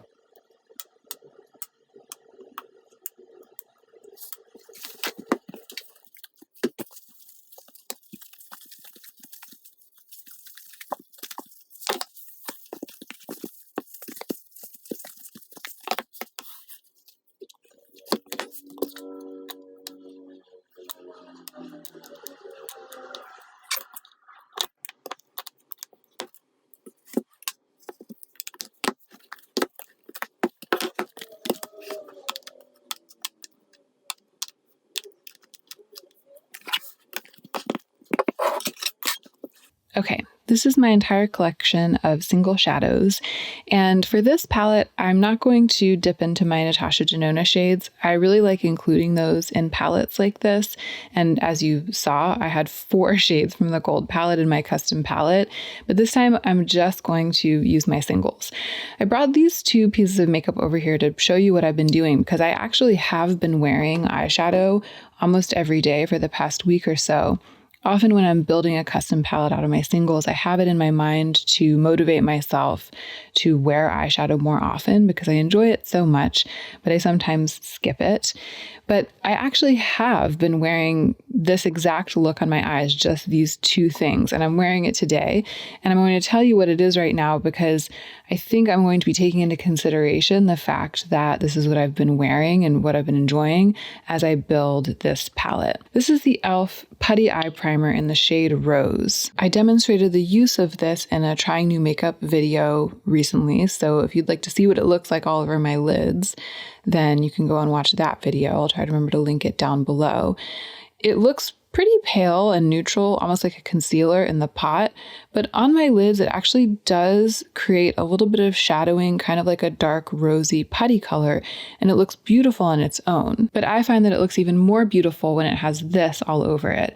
This is an Urban Decay shadow in the shade Space Cowboy. This was PR, and it's very lucky because it's an eyeshadow that I've wanted for a long time. I've lusted after this shadow probably for 6 years and just never bitten the bullet and bought it for myself. So I'm really excited to have it. And I do like this new Urban Decay single packaging. It's really attractive. It's a sheer shimmery eyeshadow that has a very wet look on the lids. It actually reminds me somewhat of my favorite indie eyeshadows. I like it a lot. I'll give you a sense of the way my eyelids look today. So you can see that e.l.f. putty shade actually does look darker on me than you would think that it does. There's the Urban Decay Moondust shade, Space Cowboy. And that's how it looks when it's patted all over the putty primer and blended out. You can see it doesn't really add color, but it makes it look wet, basically. At this range, the beauty lights don't really do it the most justice. It's like there's so much light that you can't see how reflective and glossy it looks in low light or in angled light, but you can get the idea. So this has been my eyelids every day. And keeping that in mind, I'm going to build a palette that I think I could use to add to a look that has a base of these two. So I think I want to include some shades that I could use to like darken the outer corner of a look like this, add dimension. And I also think I want to include alternatives to these two from my single shadow collection. So a shadow or two that could work instead of this, and a shadow or two that could work instead of this, so that I can lean into variations on this theme. I said I didn't have a plan. I didn't know what I wanted to do, but then as soon as I sat down, I got inspired. I got the plan and I got up and got those products to show you. And now I'm well on my way. I'm just going to go through and pull anything that I think might work. And then I will look at the collection that I have and I'll make my decisions about it.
Okay, I'm really tempted to include a bronze because I often find myself choosing bronze as a shade for like deepening my outer corner. A bronze like this kind of thing. This is more of an olive, but that kind of thing. If I include it, I know I'll just use it. Like I'll use this all the time. And I think I want to kind of like keep myself in the realm of these like layers of taupe and putty and shimmer, and just give myself this black to darken those colors with, instead of like changing the tone by adding bronze, just darkening whatever tone I'm already working with. So I think I'm going to stick at this. There are 11 shades here, so I'm going to have to kick one out. And maybe once I put it in the palette, I'll want to switch some things out, but I think that I've moved kind of in the right direction. And I'm excited because I feel like this is different. You know, because I had this interesting and specific agenda. This is different from other palettes that I've built in the past, and it's different from what I thought I would do. It's not a color story. It's like a tool or a palette of tools.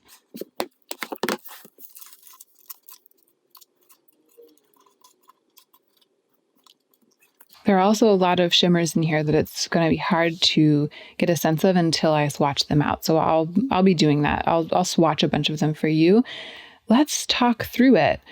So I have 3 kind of metallic, taupey metallics.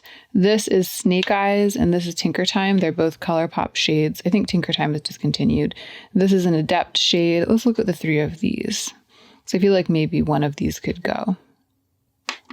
Oh, the Adept one is very gray. Tinker Time feels kind of gritty, like it's not in good shape. Snake Eyes feels amazing. It's still an amazing shape. Snake Eyes is the pink one there. I definitely want to keep that in. It feels really smooth and creamy. Tinker Time felt a little dusty, and the Adept one has the least sheen of the 3 of them, but it's still really pretty. There's Adept, Tinker Time, Snake Eyes. Oh, Tinker Time right here in the middle is really pretty, but it kind of feels the hardest to blend out. I think I'm going to go ahead and kick that one out, and I'm going to keep these 2 in. So even though they're kind of shiny, I'm thinking of these as alternatives to the putty base.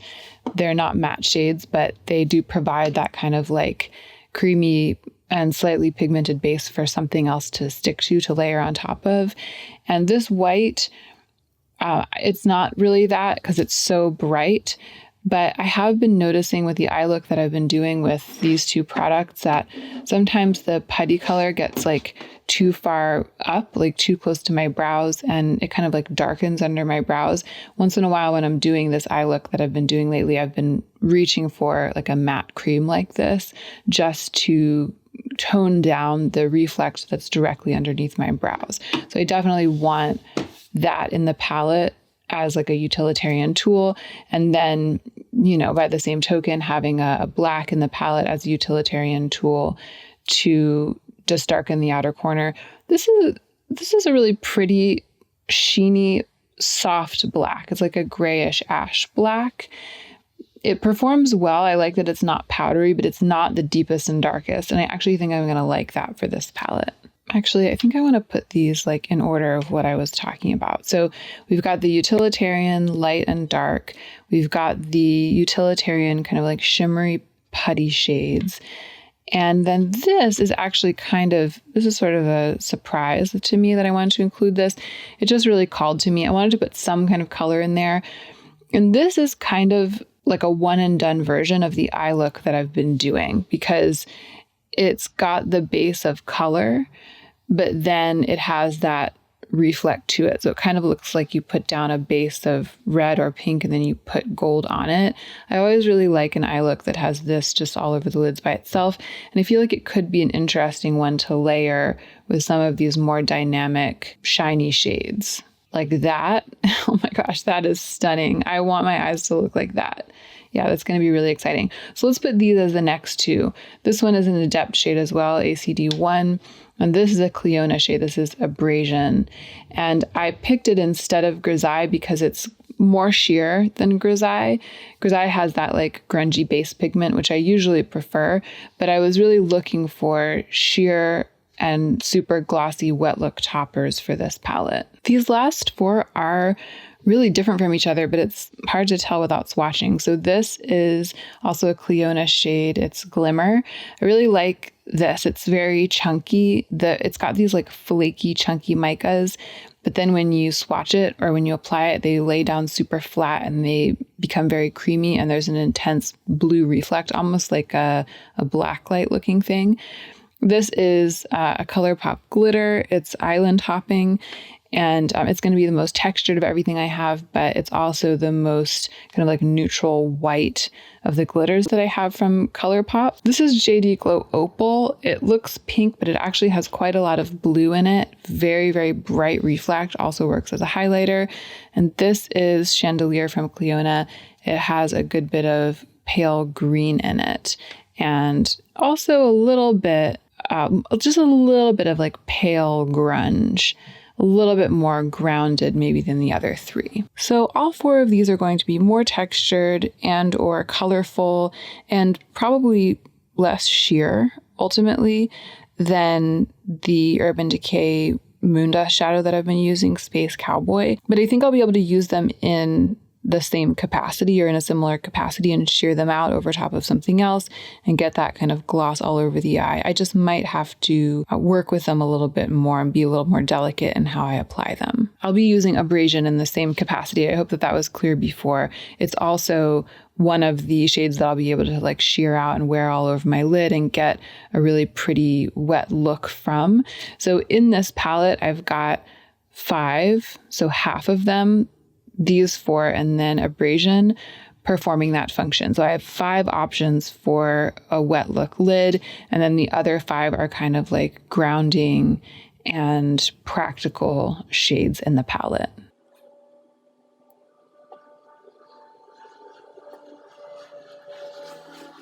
Holy actual bananas. I feel like these are 4 of the juiciest, shiniest, most effortless swatches I've ever done. I hope that the camera is picking up at least a quarter of what I'm seeing in person. This is just beyond. I'm so excited about using this palette and having these 4 shadows right in my face every day.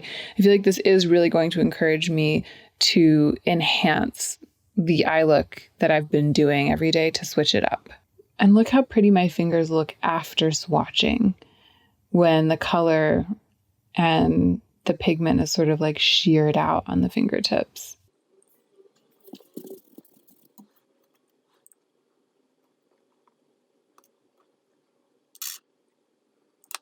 These are the next 4. It looks like abrasion and like that Adept shade are really going to be kind of at the heart of the palette. They're really holding down the fort in terms of depth and impact.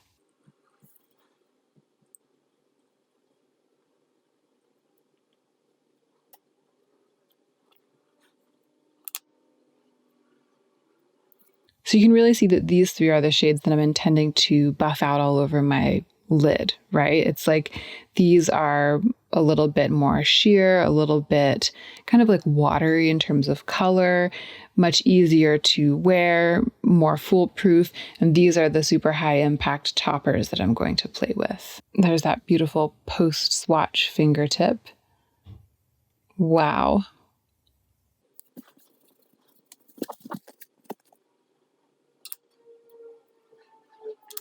And then lastly, the black and the cream. This cream shadow swatches beautifully. It feels like a NATASHA DENONA shadow. And the black doesn't swatch quite as well, but again, it's very useful in practice.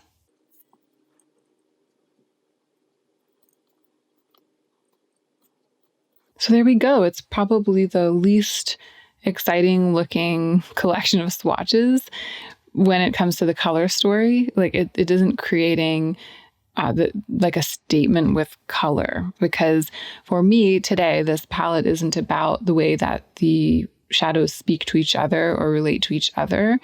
It's about how I want to use them. It's something utilitarian. And in fact, to me, it's these are sort of like part of it, because I'm not going to stop using these. As I start using this palette of singles, I'm going to use them in tandem with the palette.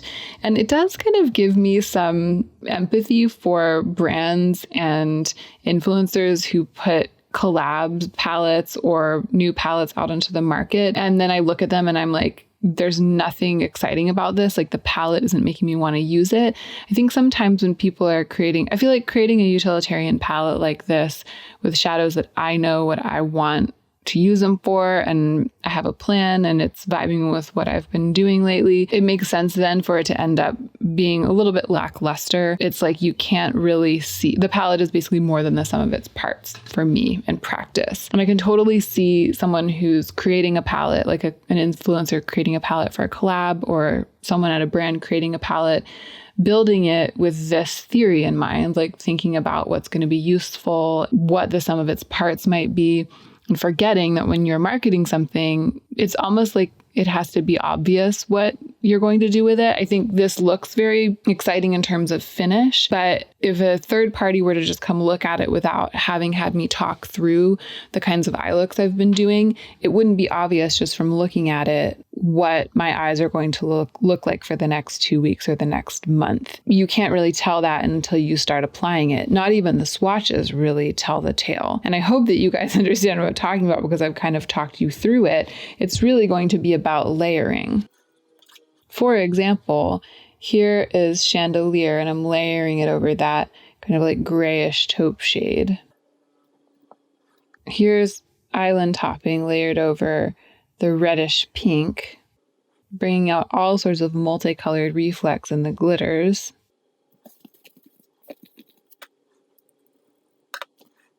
Here's Space Cowboy on the black. That's going to be like a really glamorous, wet look. I'm more excited about these kind of like layered washes of color and shine than I am about any other eyeshadow in my collection right now.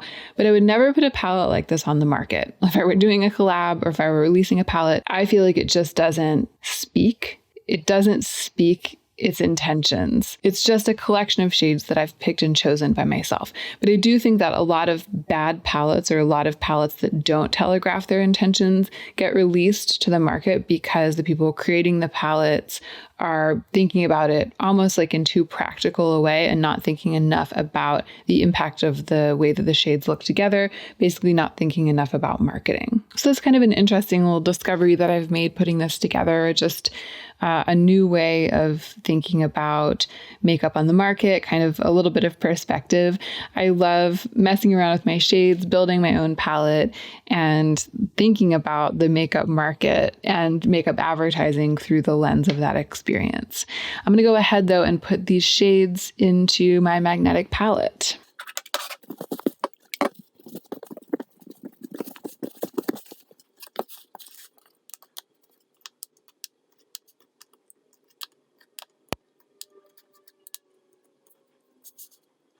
There it is. And it does look beautiful in its own way. It's just interesting to know that the way that this looks, like the ostensible color story of the pans, is not the way that the eye looks are going to look, because many of these shades don't look the same in the pan as they look in the swatches, and the swatches don't even really look the same as they look on the eyes.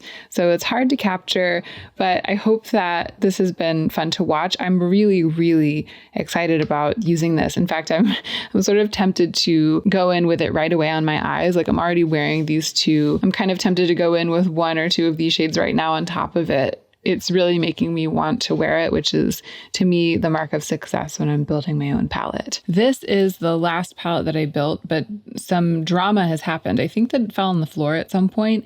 And I also think that I took a couple of the shades out of here at some point. I can't really remember what happened, but it's in a little bit of a sorry state. So I'm going to clean it up. I'm going to put these shadows back from whence they came, and I'm going to build a new palette, which is going to be inspired in part by some of the shadows in these two palettes. So I'm also going to be talking about them as we go through. This is the Alter Ego Shadow Kiss palette, and this is the Aether Beauty Rose Quartz Crystal palette, which isn't a new release. This one is a new release from Alter Ego.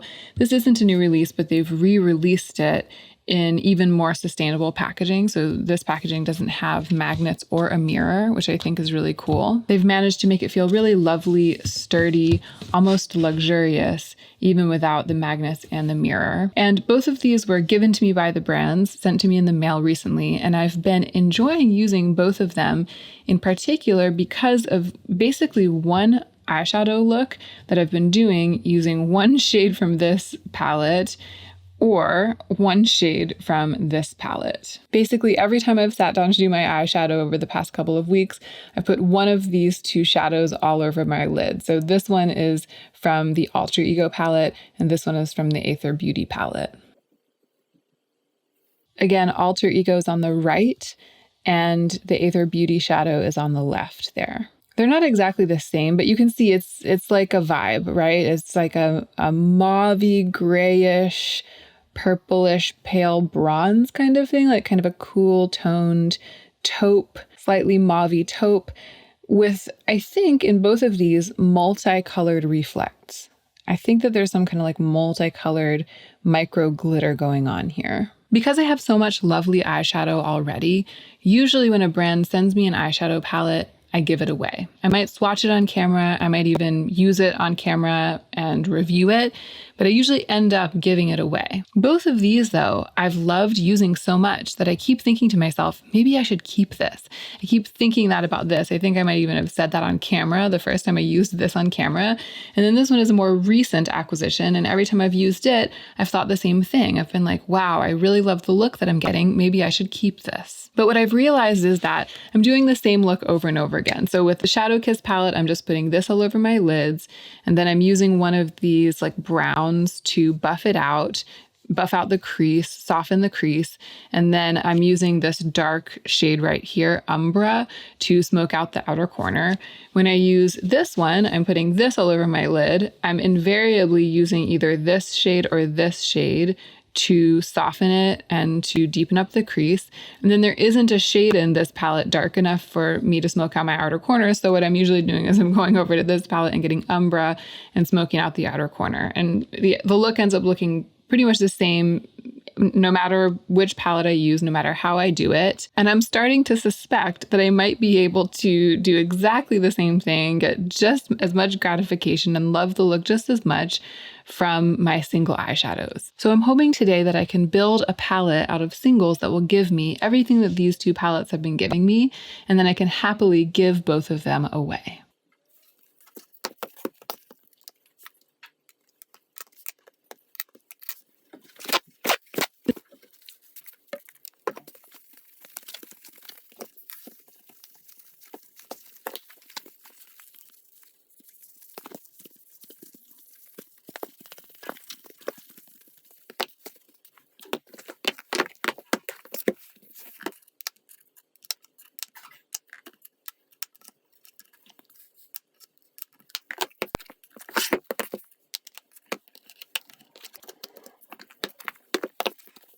Okay, I got those shadows put away. I got this little palette cleaned up, and I kept these swatches on my hand because the first thing I'm going to do is look through my singles and maybe through my Natasha Denona palettes too, and see if I have any shadows that really compare to these or might be good stand-ins for these.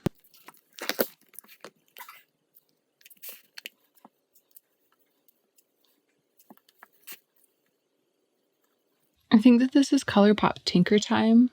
Yeah, it's a discontinued ColourPop metallic. It does have some of those micro glitters in it, but it's not the same. It doesn't have, I just feel like they don't have as much of a presence. And I don't think that they're rainbow at all. And it's more bronze. I'll take it out because it could be in the palette, but it's not like a dupe for either of these. And that one is not even close. That's Mr. Sandman from ColourPop. It just has a lot more pink in it. I think that this is Snake Eyes or Tea Garden? No. No, that's Glass Bull, the iconic ColourPop shadow. Snake Eyes is the one that I actually think was a dupe for one of these. Like that was the shadow that I had that was really similar, and it recently just completely shattered. I think it was actually in that little palette. I'm now remembering. I think that was what happened in that palette. I think it fell on the floor and Snake Eyes completely shattered and I couldn't save it. So it might be that that's what I was thinking of, that I would be able to use to dupe one of these shadows. I might not actually have it anymore. But let's look at the square shades. Let's see if there's anything in there.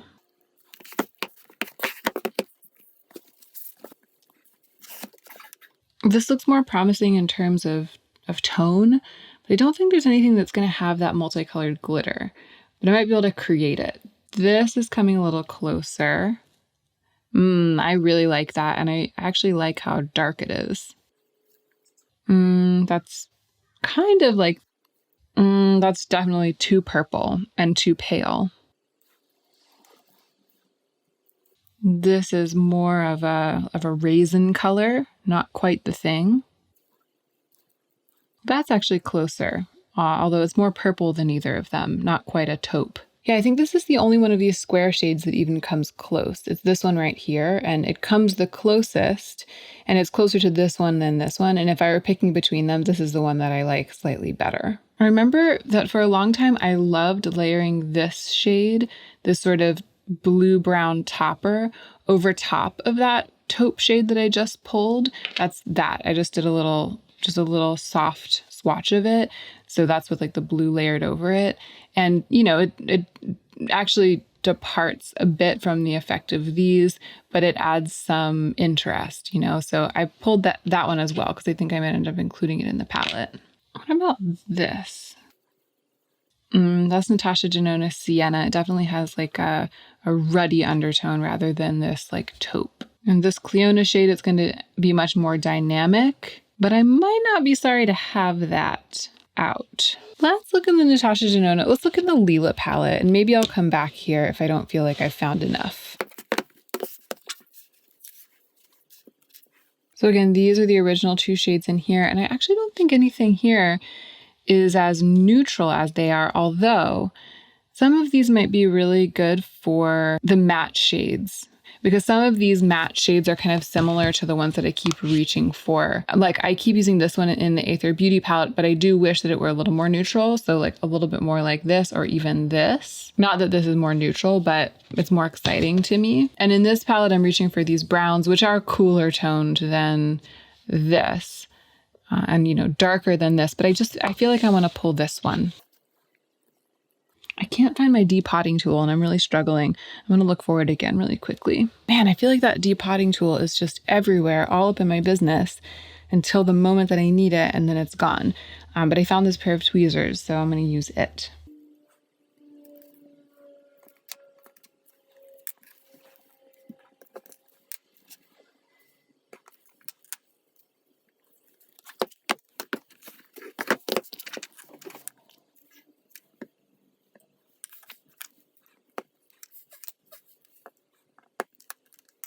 Okay, Kava and Sparks are obviously two of my most used eyeshadows. I think it makes a lot of sense to include them in this palette because here is Sparks layered over that sort of like raisin colored shimmer from the palette of square singles. It's one of the shades, the underneath shade is one they didn't end up pulling.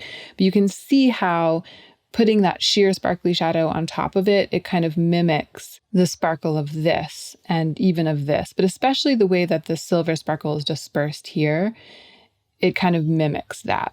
So I feel like layering them, maybe even mixing them and layering them over these kind of like taupey gray purples, I think I might really be able to come close to the look that I've been getting with those other palettes.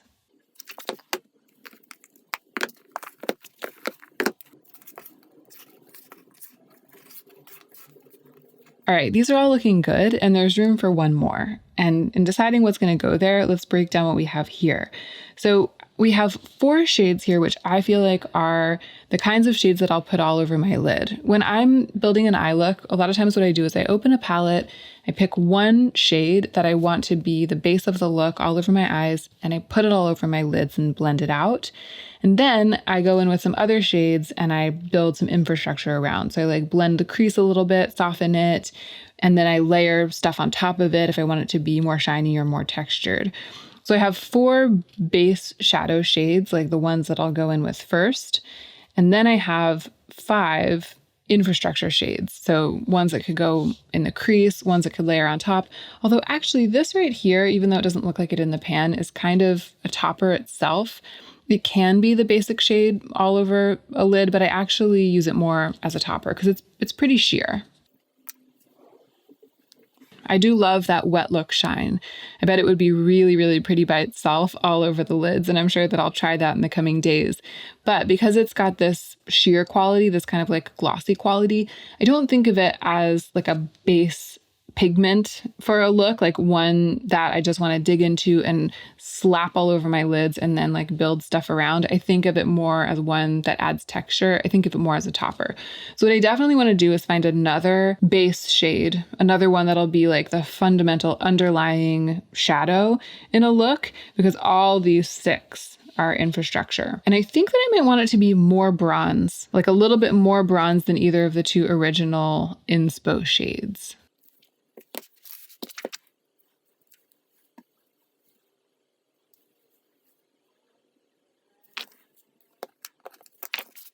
Yeah, sorry, not sorry. It's just going to be this, the most neutral bronze from the gold palette.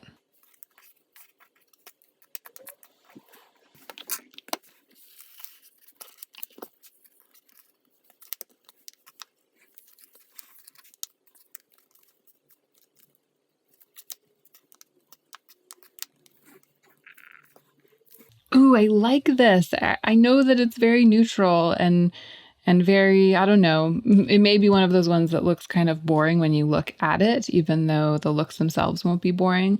I know that that's the case, but I feel very, very excited by this right now, just because it's what I'm into like this week. You know what I mean? It's like what I want to do right now, except that I feel like there are some dynamics here that aren't present in these 2 inspo palettes, especially not this one, right? Because this one's super neutral and almost completely cool toned. So there's this matte, this like rosy matte that's adding some blushy warmth that this palette doesn't have. And there's this really wild card here that's adding some like sheeny blue brown that this palette doesn't have. And this one right here too has a ruddy undertone that comes out when it's swatched that this palette doesn't have. So I feel like what this has is everything that I've been getting from here and more. But I just realized when I opened this and started looking at it that what this palette doesn't have is something that will function the way that Umbra functions. And I feel like Umbra has been a real cornerstone of the looks I've been doing with this palette. I'm going to need to find something like that because I really do need it.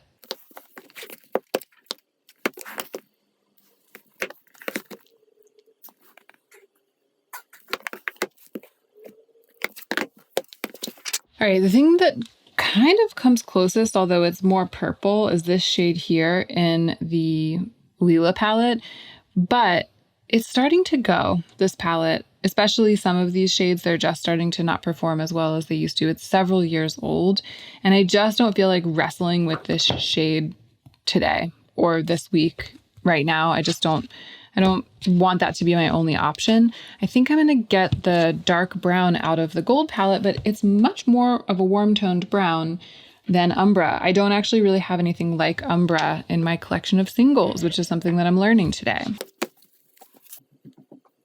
All right, I was feeling excited by this kind of rosy matte. Oh, and it's kind of dark. So maybe I could also use it to deepen up the outer corner some. I think that I want to keep this because of its color and its depth, and I want to keep this because of its neutrality. This one's like a little more purple, so I can let that one go and replace it with this dark brown. Okay, so this is what we are left with. Let's swatch it out.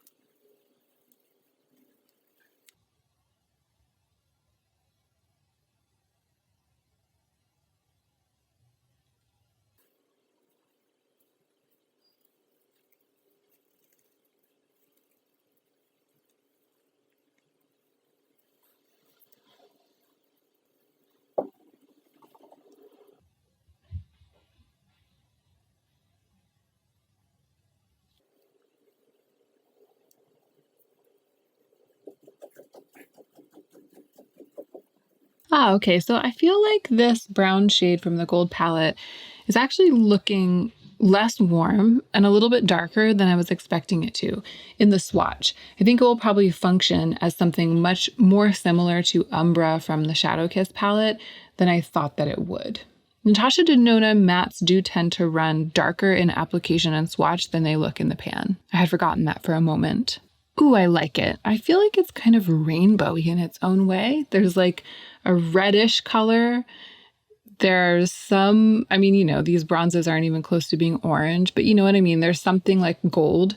So like red, orangey gold, yellowy gold, red, orange, yellow. There's a little bit of blue green in here.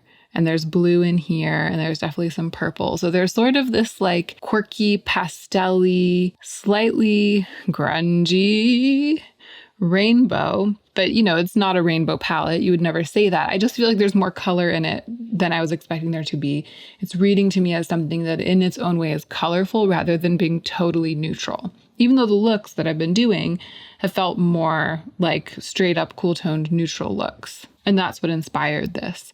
It ended up having more color than I thought that it would based on the inspiration. And I do think that I probably will be able to get that kind of shimmery version of this like soft taupe, especially as I was saying before, by layering these sparkly shades over these base shades. So something like that, something like that right there, maybe even a little bit of this as a topper, as a layering shade. Something like that is going to be really pretty, slightly amped up, but very similar to what I've been doing, like the amped up version of what I've been doing. Love that. And what if we put this over like this matte, or mix it with this matte? That's going to bring out more of the blue. And what if we put this over like the brown? Oh my gosh, that really brings out the kind of greeny blue in that.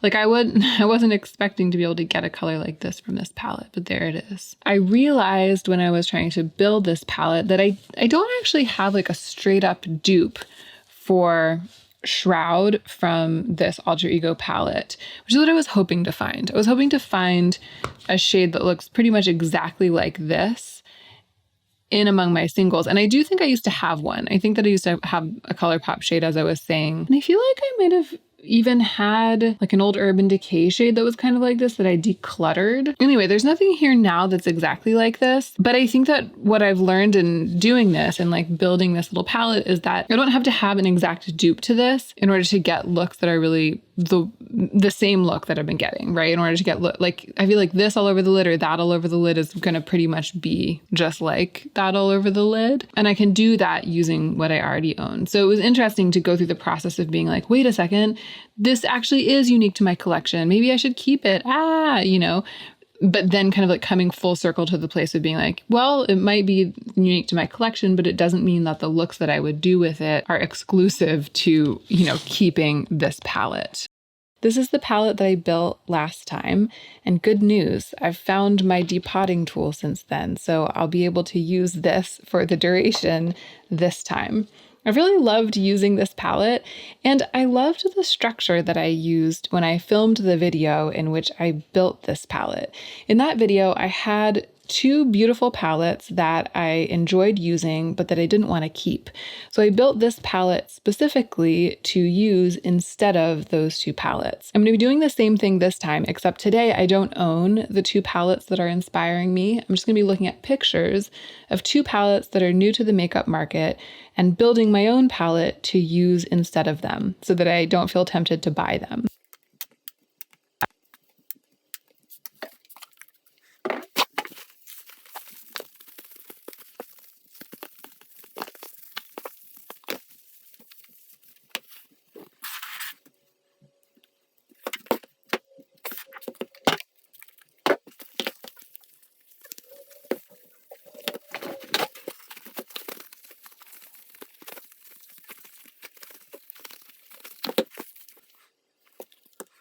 Okay, so I cleared out this palette, the one that I was using, and then I cleaned up this palette. This is like an old Tarte palette that's totally busted. The mirror is broken and I've taped over it, but I have kept it and I love using it because I really love the square, the super satisfying, like firm square shape of this. It's just really sturdy and I like the square. I like the size. I really like everything about it. And I think that I kind of want to go big with this palette today. I think I want to put a lot of shadows in it. So I think I'm going to challenge myself to like fill this and use like a big, vibrant, multi-dimensional palette for the next couple of weeks. The two palettes that I'm looking at, I've pulled up the pictures of them on the screen, which is right here off camera.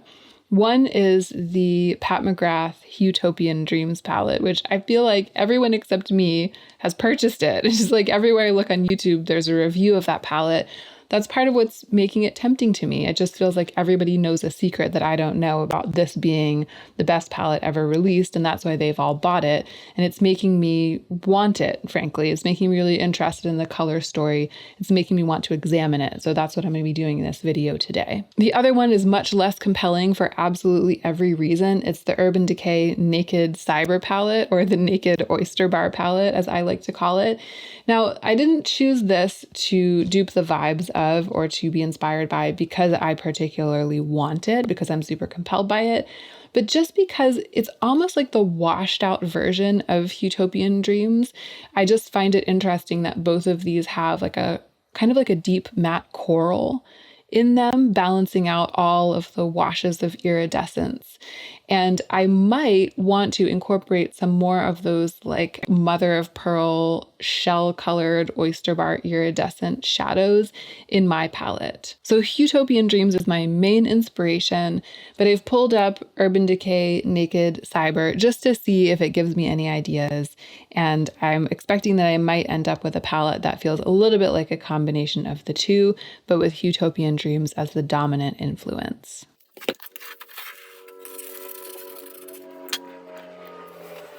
I'm going to leave these here on the side because I actually feel like a lot of them might have a place in the palette that I'm building. It's almost like the small palette that I built last time is the starter kit for the larger palette that I'm going to build this time.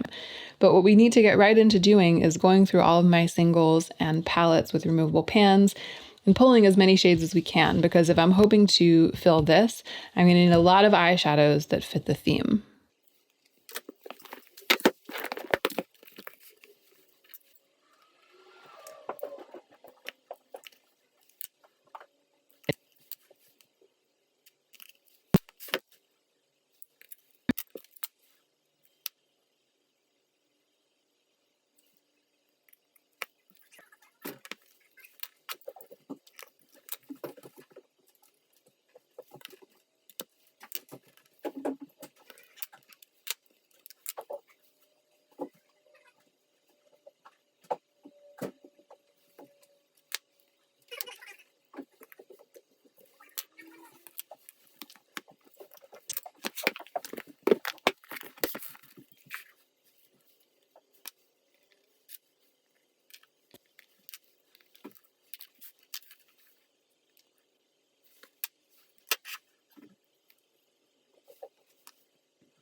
Well, that was really fun for a couple of reasons. One is the color story. It's so beautiful, and it's also so, I feel, so accurate to what I'm trying to do. I'll put the pictures up on the screen again of the two palettes, and I just really feel like this is giving me very, very strong Utopian Dreams vibes with a side of Naked Urban Decay Oyster Bar. I mean, it couldn't be more the thing that I'm trying to do. What's fun about it is that looking at the shadows here is giving me a renewed appreciation for the color story of Utopian Dreams. I really love the way that this looks, and because I'm seeing them in person and I'm seeing all of these different textures and variations on the theme, it's making me feel really excited. It's making me feel more excited about that palette and the trends that it is either manifesting or starting or predicting than I was feeling before I sat down to film this. So that's great because I love anything that makes me feel more excited to use my beautiful makeup. The other thing that was really fun about this has to do with the idea of variations on the theme. So I found when I went searching that I have a version, like different versions of each of the key colors in the color story that I'm trying to make. For example, the coral. So I'm looking at that beautiful bright matte coral in Utopian Dreams, and that slightly deeper, more rusty matte in Naked Urban Decay Oyster Bar. And I have so many shades that could serve those purposes, I didn't even pull them all. So it's mainly these three, right? These are like three variations on the theme, especially these two. And this is the one that's like the most like the one in Utopian Dreams. But I like the fact that I have two others, one that's a little lighter and peachier, one that's a little more orange, and then I have these deeper versions. I have room in my palette and I have the resources here in my eyeshadow collection to give myself much more variety when it comes to that part of the color story. And I like having that variety. It means that when I do looks with this palette, it'll be as if I'm doing a look with Utopian Dreams, but it's like if I had a Utopian Dreams that was super dynamic, and if I wanted this shade, I could like push a button and it would give me 5 options for different versions of that shade, and then I could select from those 5 options. It's like a really exciting, expandable version of the palettes that I'm inspired by. I found myself digging out a whole bunch of old favorites, which was really fun. These JD Glow shades. I feel like all of them make sense with this color story. And these are some of my all-time favorite eyeshadows. I'm excited to use them a bunch in the coming days. I've loved them so hard, and then I just haven't used them in kind of a long time. But they all make sense to include here. It almost is like this entire palette is going to be an extension of these favorite shades from JD Glow. So that was really fun. I also found myself leaning into the purples more than I expected. I have all of these purple and purple leaning and purple undertone and purple shifting shades. They're all kind of like the violet orchid end of the spectrum of purple. And in Naked Oyster Bar and Utopian Dreams, there aren't really that many purples. There's like this one shade shifting blue, purple, violet in Utopian Dreams. And then there's a little bit of a lavender overall vibe in Oyster Bar, but neither one of them is like a purple palette at all. But I feel like it makes sense to have, again, like all of these options for purple so that I can push a look in that purple direction if I want to, but still with the backbone of the colors that are actually in those two palettes. It was fun to go hunting for these yellow golds because there's that really beautiful looking yellow gold in Utopian Dreams. I think that this shade from the gold palette is probably the closest to dupe, but it's going to be fun to have these kind of more greeny golds in the palette as well.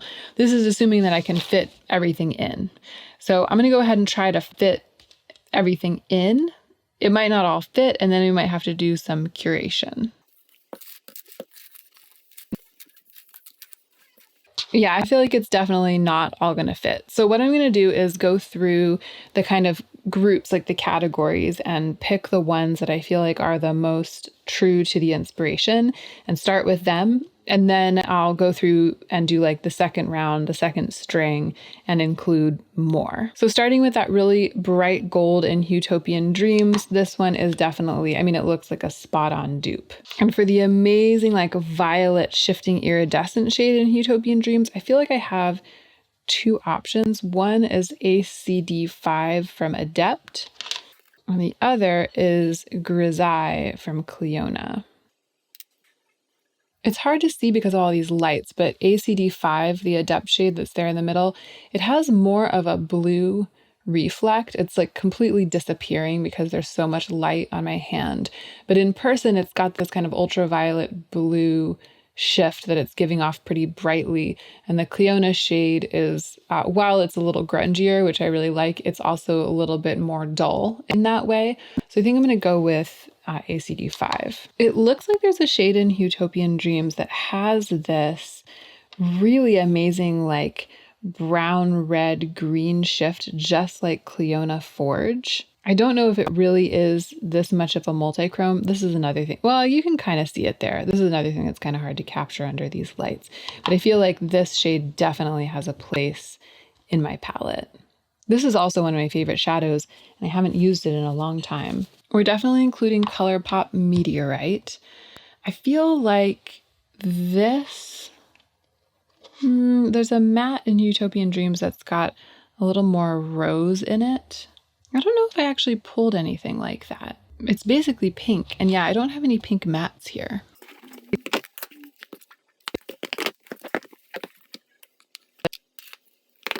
This is it. It's just like this. It's like a rosy matte, rosy dusky matte. For the dark brown, I'm going to include this one from the gold palette, and I'm also going to throw in this because it is sort of a reddish brown, and this red mixed with this one could be more like the rust in Oyster Bar. This looks like one of the shades from Utopian Dreams. Oh, and here's another. This is Chandelier. Oh no, this is Blaze. This is Cliona Blaze, and I feel like it could stand in for the pale pink special shade in Utopian Dreams. There's also this bronzy looking, sort of like rosy looking bronze in Utopian Dreams. It looks a little more bronze than this, but I'm still going to include this. This is one of my favorite shades from the Lila palette. Let's put in another more bronzy bronze though. I'm tempted to include the bronze that I had in my other palette, but I'm also aware that it's kind of like more, I don't know, it's like darker than the vibes. I think that if I leave it out, it might kind of keep everything more in the realm of what these palettes are giving me. Like it'll keep it more pure. Maybe I'll go back and include it at the end. Let's put in ColourPop Tinker Time. I feel like it's got these like cool toned vibes that's very Oyster Bar. It's not, we're moving out of the realm of like trying to exactly dupe Utopian Dreams. I feel like I've got the baseline down, and now we're kind of moving into just adding the colors that I'm going to want to work with the most, that I feel like they don't dupe the palettes, but they dupe the vibes of the palettes. And I think I'm going to be able to fit most of the rest of these in. I really want to include these JD Glow shades at the very least.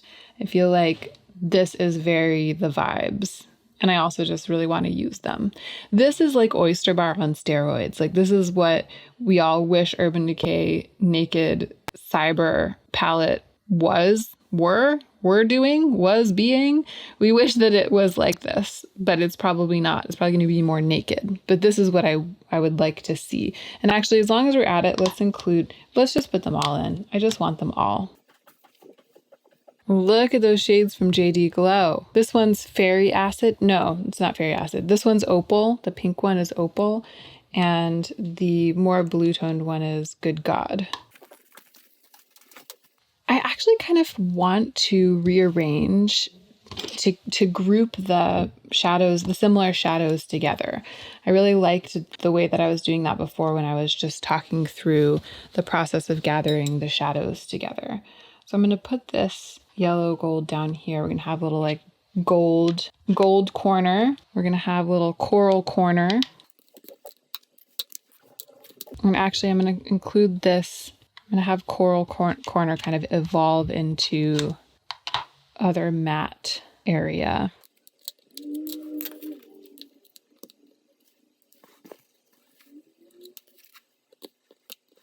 And down here, we're having Pale Pink Moment. We're having Iridescent Moment.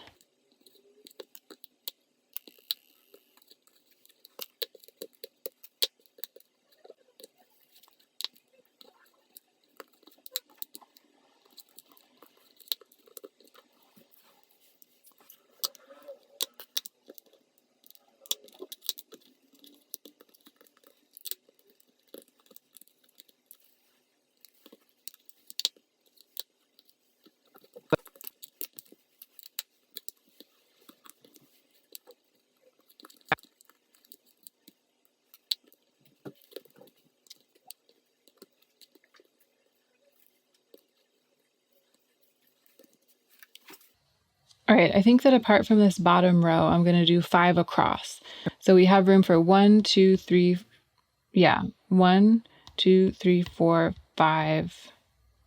We have room for 5 more shadows if we're keeping all of these in. I think we need to bring in more purple. This isn't really giving me much though.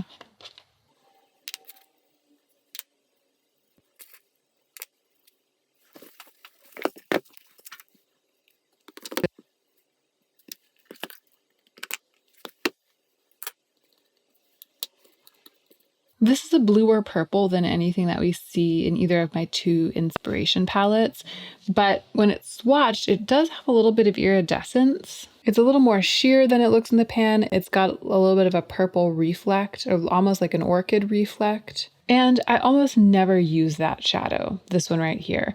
So I think that it's kind of like a fun surprise inclusion in this palette, because swatching all of these guys, I didn't really get the satisfaction I was looking for. But maybe I'll also include this purple one. Yeah, this is a shade that I really love to use. It's also from Lila. Love it. I love that shadow. Okay, it's time for me to be practical. I need to look at this palette and imagine myself using it.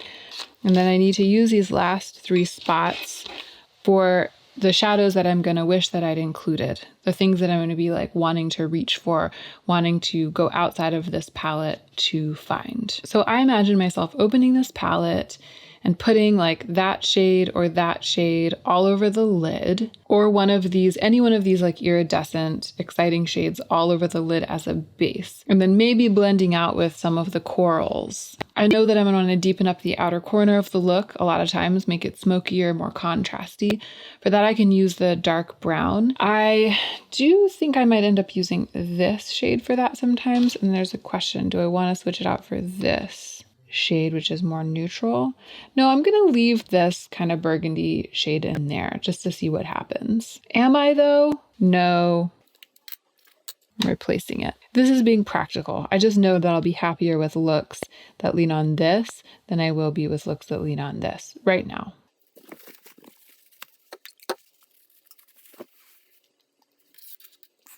Picking up where I left off, I imagine myself using these mattes in the crease and in the outer corner, using these exciting iridescent shades on the lid. I imagine myself using these golds and bronzes as layering shades. Like I could imagine myself tapping this on top of like a look that has this as the base. So like this all over the lid and then that on top of it. I'm totally gonna do that like tomorrow morning, maybe this evening, maybe in 10 minutes as soon as I finish filming. So the missing piece for me, it's just those shades that I can use to soften the brow bone, blend a look out on the brow bone if it's getting too harsh. And the classic shade to use for a thing like that is like a matte cream for me, or something like this, like one of those two might not go amiss. But the thing that I like to use is this really fine, wet look, shiny glitter. And I don't know if I want to use both of these in this palette because I've been using them both a lot. Maybe I'll include this glitter because I don't know. I really like texture in a palette. This is a ColourPop glitter. It's called Renegade. And I could totally see myself putting this on the lid, but also on the brow bone. That's a great glitter, very me. 2 more spots. We're really getting down to the wire. I think what I'll do is put this in because it's more giving me like oyster bar vibes. This is, well, it's got that orange though. I don't want it. I just don't. I feel like it looks good in the palette, but I don't want to use it. What I want to use is this. But I really want to put this with its friend down here, the other very pale shade. So I feel like everything needs to move over.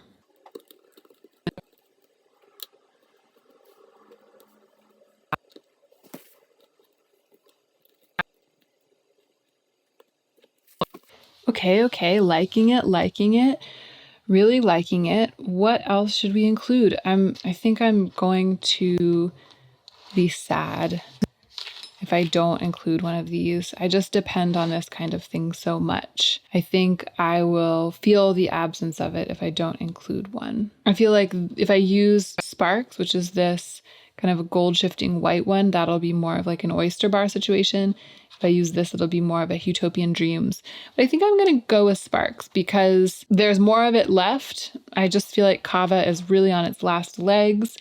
And I feel like the palette is overall leaning much more in the direction of Utopian Dreams. And so it's nice to kind of lighten it up a little bit with this final choice. But again, I want this to be with its friends, its color friends. There. What a palette. What a palette. I love it. I'm going to go ahead and put these guys all away in their places. And then we'll swatch.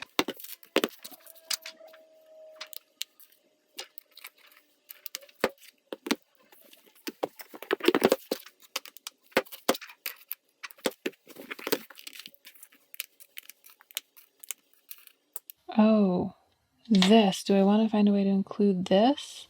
Talk about it in a second.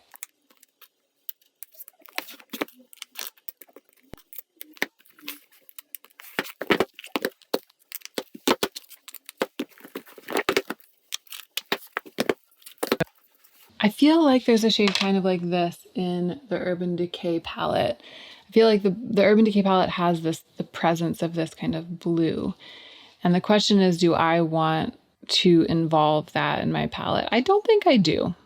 I think I've already done the most by putting this purple in. I mean, if anything, if I switched that purple out for this blue-green, blue-brown topper, I think this would actually look the most like the love child of Utopian Dreams and Oyster Bar.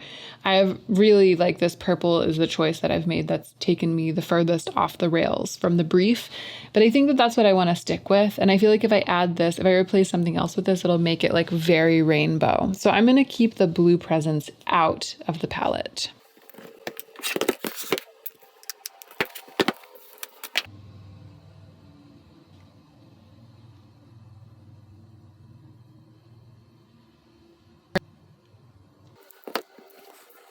Okay, what I really want for myself in my life right now is to be able to fit all of the swatches on one arm. So I'm going to try to give you those juicy swatches, but I'll try to pack them in close together so that I can achieve my dream.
All right, I kind of did it. I mean, I guess I technically did fit them all on one arm, but we've gone past the crook of my elbow and I'm really afraid that I'm going to ruin it by accidentally bending my arm. What a shot though. I mean, I just can't handle this moment right here. Like, I just cannot. This to me is so satisfying. I might not be able to get the whole arm of swatches in the frame, but I'm going to try. There we go. You can see them all, right?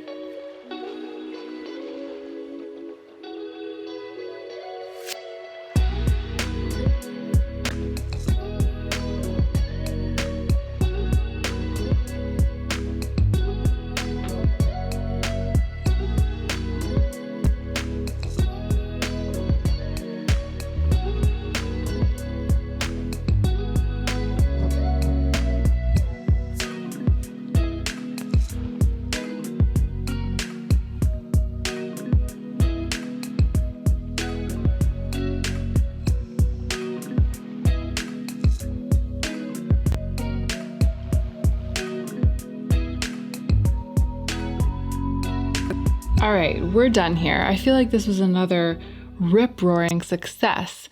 I think the thing that excited me the most about this was finding that I had multiple versions or multiple options for each shade that really attracted me. And one of the things that's great about doing this is that you only really need to pay attention to the shades that really attract you, you know? So there are a whole bunch of pale, shiny metallics, like a very, very weak, watered down metallic taupe and pink in the Urban Decay Naked Cyber palette. And there is one in the upper left-hand corner of Utopian Dreams. It's like a pale, metallic, almost beigey pink. And those are shades that I don't really use. I sometimes use those colors, but I use the matte version of them. If I use a metallic like that, it's going to be like really, really bright.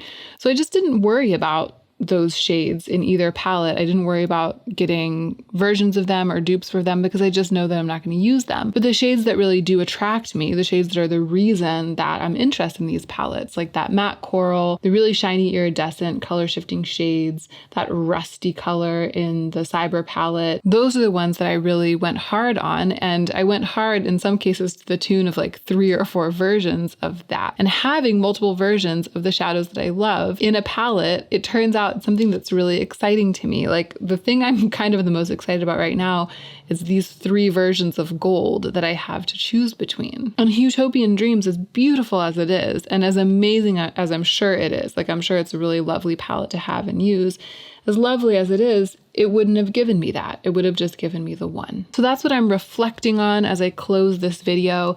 I'm really excited to start using this palette. I just feel like the looks are gonna be really textured, but also colorful, rich and dynamic, much more colorful than they would be if I was using the Cyber palette, and maybe even more colorful, most of them, than they would be if I was using Utopian Dreams. This is what's left of the eyeshadow palette that I built last time. I've been moving my singles around and playing with them as I am wont to do. So as you can see, it's already partially dismantled. I'm going to be finishing the job, putting these away, cleaning this up, and then starting over again with new inspiration. I like to look at palettes that are new to the market that maybe I'm tempted to buy, or that I know that I'm not going to buy, but I'm attracted to them for one reason or another. Look at them and use them for inspiration when I'm building my own palettes. So today I'm going to be looking at the NATASHA DENONA Retro Eyeshadow Palette. It's a beautiful palette, but it has too many mauves for me. So I'm going to be looking at the more neutral shades in that palette. And I've also found myself drawn to images of Charlotte Tilbury's new palette. It's called Smoky Eyes Are Forever. And there are a lot of things I like about it. It has a black in it and a brown. It has some iridescent shades and some really pretty neutrals. So I'm basically going to be making my own palette that's a hybrid of those 2 palettes, taking what I love about each of them and leaving behind what I don't, to form something that I like better than either of them and that I don't have to spend any money to use.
Okay, I think I might want to use this small palette today instead of this really big one.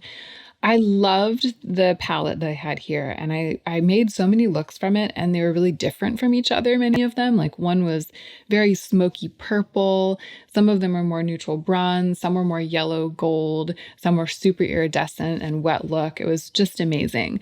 But the thing about the inspiration that I'm looking at today, the Natasha Denona Retro Eyeshadow Palette and Charlotte Tilbury Smoky Eyes Are Forever, the thing about it is that I want to condense those two palettes into one, not just combine them, but condense them and only take the elements that I really love, the things that I would truly use from each one of those palettes. So I'm actually looking to make a pretty edited palette that might not look like either of those, but will give me what each one of those two bigger palettes would be giving me. But you know what? I don't have to decide now. I'm going to go ahead and start picking shadows, and then I'll edit down my selection, and hopefully it will fit into this palette. But I guess I did want to let you guys know and solidify it in my own mind that this is what I'm aiming at.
Okay, here's the initial group of shadows. I'll go back and pull more if I feel like the palette isn't coming together. But actually, there's one thing that I do want to add in before I proceed, and here's why. I'm looking at this group and I'm looking at the two pictures up on my computer screen right in front of me. And this looks a lot like Charlotte Tilbury Smoky Eyes Are Forever, and it doesn't look at all like Natasha Denona Retro. Like, it doesn't look like Retro was an influence.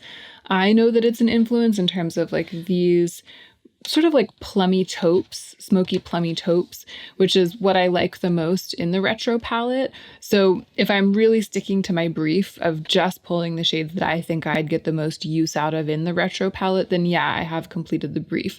But for the sake of the video and just for the sake of cohesion in this project, I would like my palette to look like the Retro palette and Smoky Eyes Are Forever had a baby. And right now it doesn't look like they had a baby. If they did have a baby, then my palette received all of the genes from Smoky Eyes Are Forever and doesn't look at all like its other parent, Retro. So I think I need to pull something that's distinctively Natasha Denona Retro that doesn't appear in Smoky Eyes Are Forever. And I know what I want it to be. I want it to be one of those like wine colored shimmers that's a little bit richer than mauve.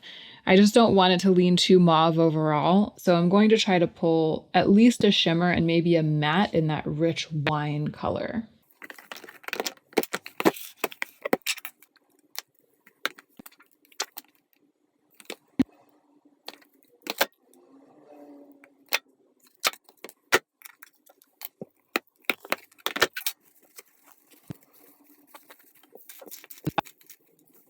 Okay, this looks a little bit more like the love child of those two palettes, but you know, a little tiny version.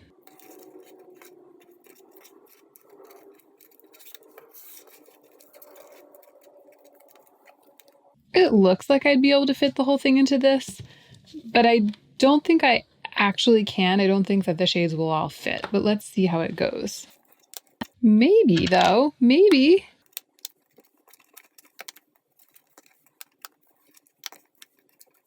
No, I'm not going to be able to fit them all. But it's okay because there are some near dupes here. I think I need to edit a little bit. This black shade is like putting soot everywhere.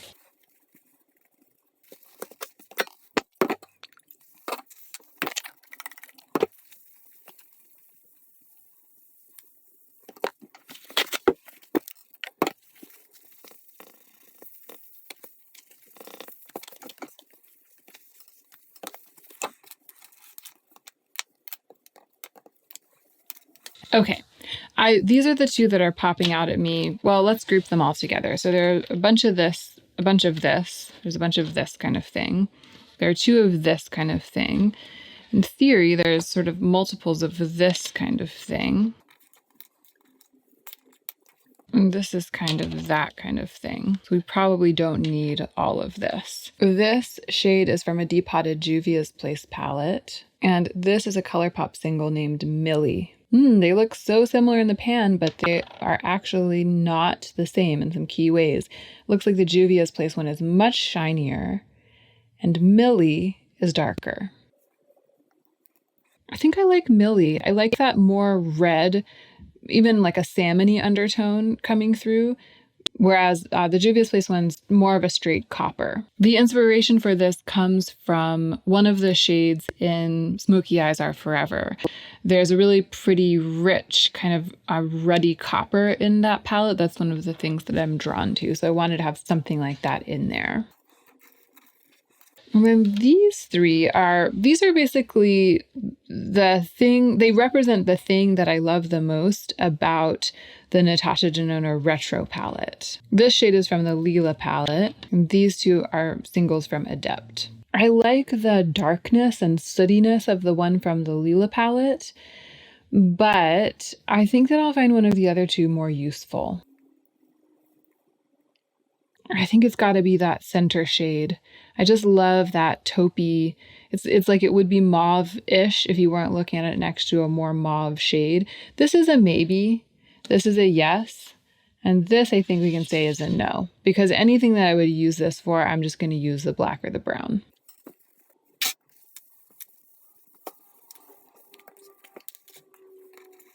And speaking of the black and the brown, I'm definitely going to include this brown. I'm definitely going to include this really deep, velvety matte wine. I think I'm going to keep this matte in too. That's the kind of matte that appears in both of these inspo palettes, and that's the kind of thing that I do like to use when I'm using a matte. So then we have all of these shimmers left, and I might actually not need to choose among them. Actually, there are 15 shadows here, and I want to get it down to 14 because that'll be 7 and 7, 2 rows. Or do I want 5, 5, and 5? Although if Opal from JD Glow is one of them, then they might not all fit.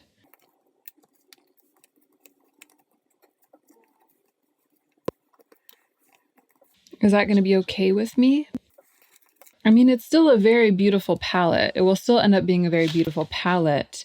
And definitely it will look like a combination of the two inspo palettes. Wait, what happened? Why am I so bad at math? Oh, because it's just 6 across right here. Am I going to go for a bigger?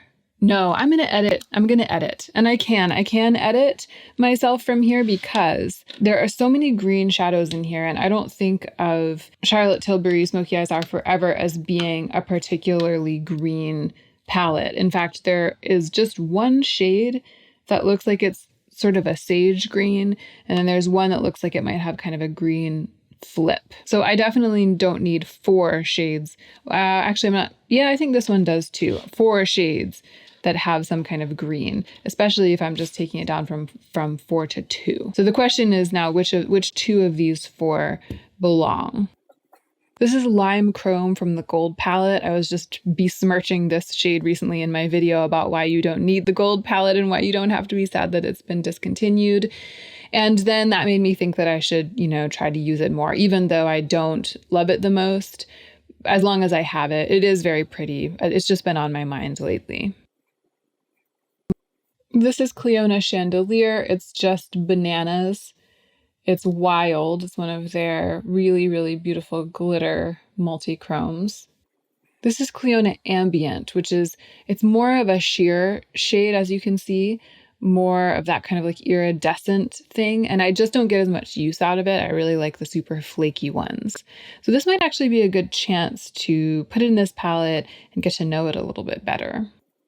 This last shade here is Orion from Luxie, and this is actually more opaque and more bronze than I thought it was when I was just looking at the pan. They're definitely all four different. I do think that Orion looks a lot like some of the shades in the Charlotte Tilbury palette, and it also honestly looks a little bit more, like less special, you know what I mean? It's a beautiful shade, but it looks like less wild, which might be more in line with what one would be getting from that Charlotte Tilbury palette.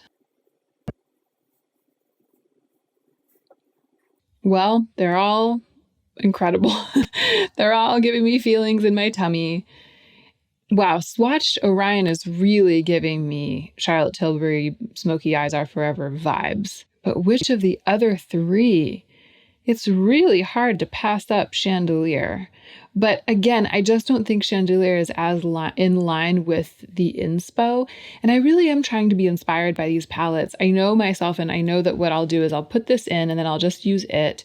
And then I'll just end up with this all over my eyes all the time. And I won't really have gotten into the gig. I think that I'm going to try including this one. This one, it's that like luminous sort of pink shift that I would have gotten from Opal if I'd been able to include it. And again, it's a shade that we're strangers to each other, you know, it's in my collection, but I just don't really know it very well or use it. I don't really know what it can do. So I'm gonna give it a chance today. Well, here's what I have to say. I could not have succeeded better at the goal. I mean, I'm looking at the pictures here and I'm looking at these shades before me, and I feel like this looks so much like a combination of those two palettes, like an edited down combination of the two palettes. But I am going to do some rearranging, and I'm going to put these guys all back where they belong.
Okay, here's what I did. I basically put the retro palette inspired shades on the top and Charlotte Tilbury Smoky Eyes Are Forever inspired shades on the bottom. But there's just something that's not pleasing me about it. Like, I think I liked the way that it looked better before. So even though I feel like this is an interesting idea for the way to arrange them, I'm going to keep going. I'm going to keep rearranging because I want that feeling of like my heart leaping with pleasure when I open the palette.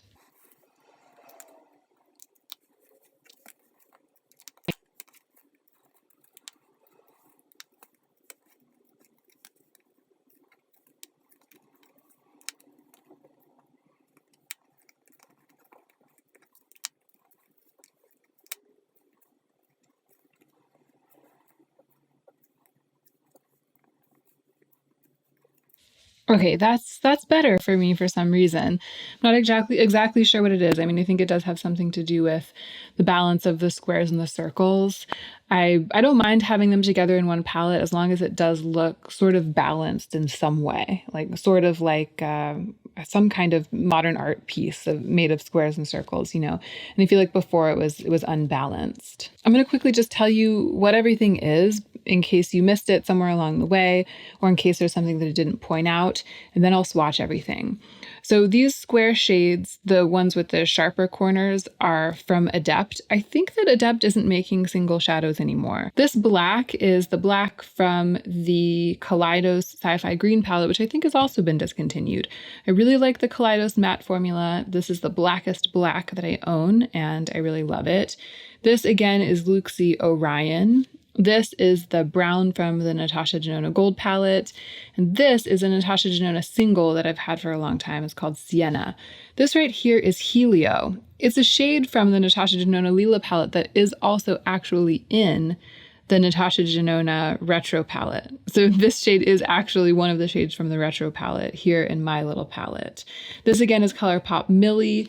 This matte is from the Lila palette too. And this right here is Blaze from Cleona. I will link every single shadow down below in the order in which I now proceed to swatch them.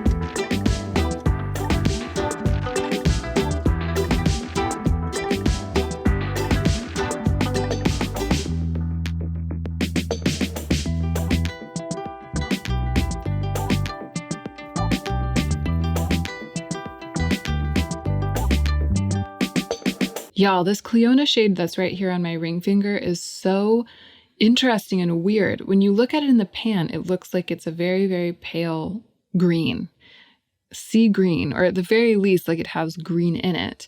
Then when you swatch it out, it comes alive with this fluorescent pink flip, which I think you can see better on my finger here than you can see on my arm.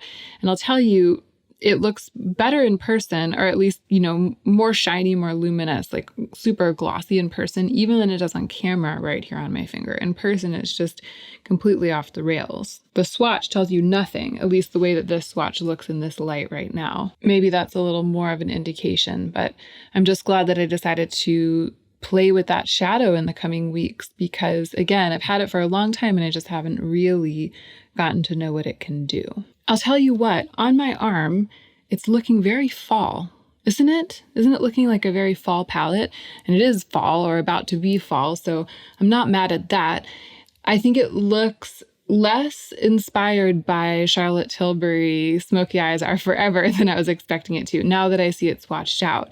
I feel like in the pan it does, but on the arm it doesn't. And that's because there are some shades that in the pan look a little green, like this one right here and actually this one right here. Both of them look like they have some iridescent green, but then at least under this bright lighting in the swatches, they kind of lose the green. So the whole arm of swatches has ended up being really dominated by these kind of like warm, these like orangey, pinky, yellowy tones. And then with the black and the brown and this cranberry, I mean, it looks like Thanksgiving dinner. But that's okay with me because I am not prone to use greens on my lids very often, and I think that if I included one that swatched more green or applied more green just for the sake of duping the vibes or for directly relating to the inspiration, then I would probably skip over it when I was using the palette. So this is fine, right? Like I know where it came from, and the most important thing going forward is that I'm going to enjoy using it. And this I'm definitely going to enjoy using. It definitely represents what is to me the best of both of these inspo palettes. And the most exciting thing to me right now is that I would never have built this by myself. If I had just sat down to build a palette that I felt like using, to pull shades that I was drawn to for whatever reason, I would never have ended up with this. I wouldn't have ended up with this cranberry shade, not in a million years. And looking at this right now, this is the one that I'm the most excited to use. Like, I'm going to be doing an eye look with this pronto. I probably wouldn't have included this orangey copper either, because lately I've just been feeling like everything's copper. I'm so tired of copper. But now that I've included it and swatched it out, I can't wait to do an eye look with that either. So that's exciting. I love that it's got these rich, warm fall tones in it. That's going to make me use them. And I also really like how deep it is. It's got like this really dark black, this kind of like deep winey shade, some deeper browns, even some deeper kind of gold shimmers. It feels spooky, smoky, woodsy, earthy, and yet still also colorful. And to be totally honest, I would much rather use this than either one of these two brand new palettes that are new to the market and that I'm not going to buy. Lately, when I've done this, I've done it by looking at a picture of a palette that's new to the market, or in most cases, two different palettes that are new to the market, and basically making my own version of those palettes. So I've been building my own palette out of my own single eyeshadows to use instead of buying new palettes. And today I'm basically doing the same thing, but instead of looking at a specific palette or two specific palettes, I'm just remembering that the last time I made a video about new makeup releases, I observed that there's a bunch of rose-themed makeup coming out right now. I think I was looking at the Natasha DENONA mini and some ColourPop stuff, and there were a couple of other rose-colored or rose-themed makeup items in that video. And then since I talked about it on camera, I've gotten a bunch of DMs and tags showing more either rose-themed or rose-colored makeup. So I'm going to build my own little rose palette. It's going to be condensed. It's going to be small. It's going to just be in this little tiny magnetic palette, which is an old Nabla palette. And it's going to be my understanding of rose, or what I want in a rose-themed palette. Spoiler alert, it's probably going to be grungy rose eyeshadow themed.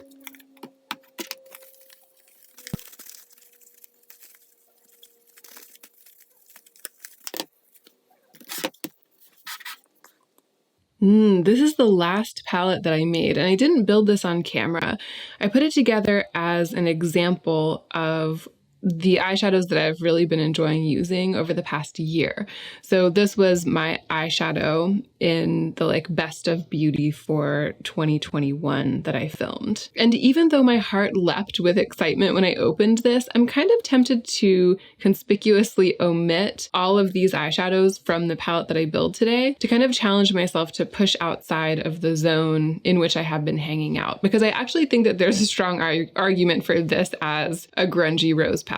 Like, this is basically it. But now that I'm seeing it, because you know, there's like the green, there's sort of this grubby green of the leaves, and there are definitely some like putty rose colors mixed in. But seeing it makes me think, oh, that was my first impulse. Like, something like this is what I thought that I was going to make today. But because I've been doing it, because I've had it, and because I've been working with it, now I want to kind of do something that is not what I expected that I would do. So I'm going to put these aside, and I'm going to try to still follow the brief of building a grungy rose palette, but do something different.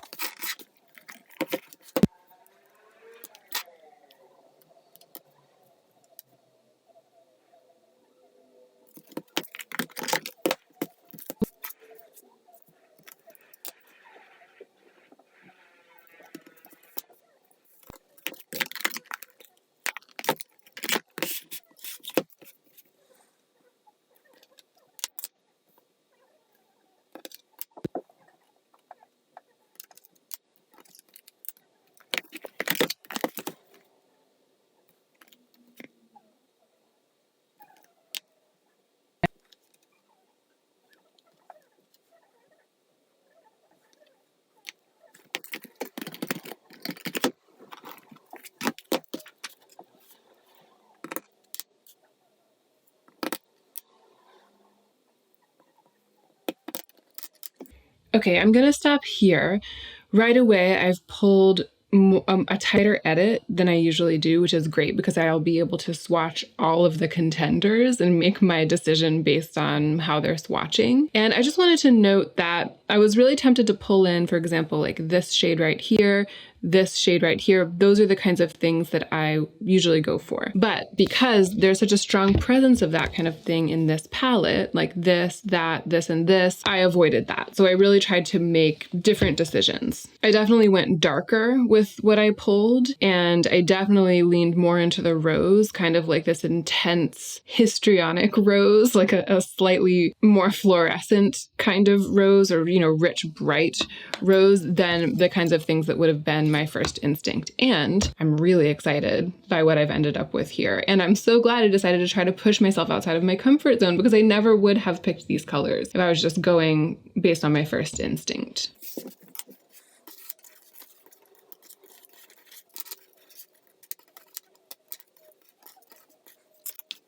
Okay, I've grouped them loosely into these 4 categories. Again, I don't have very much space. I really want to challenge myself to fit the final palette into this tiny little thing. So I'm going to have to basically pick like one of each type of thing. Not like I'm just going to pick one from each of these groups, but breaking them down like this helps me think about the use value of each one in the palette. So this is like a group of bright, strong rose colors, even though they're not all the same finish. 2 of them are more metallic and 2 of them are matte. They would all kind of do the same thing in a look. These are the darker colors, and again, one's a matte, one's a metallic, and one is a multi-chrome, but they're going to provide similar kinds of support for an eye look as each other. These are some more neutral mattes. They're a little bit more utilitarian, structural. And then down here, these are like the smudgy, shiny accent shade, more mid-toned accent shades. This is like a pretty dynamic group. They don't really all fit in the same category, and I will probably end up choosing more than one of these. That would be my guess. But we'll see. Maybe I'll end up choosing none of them. Let's get to swatching.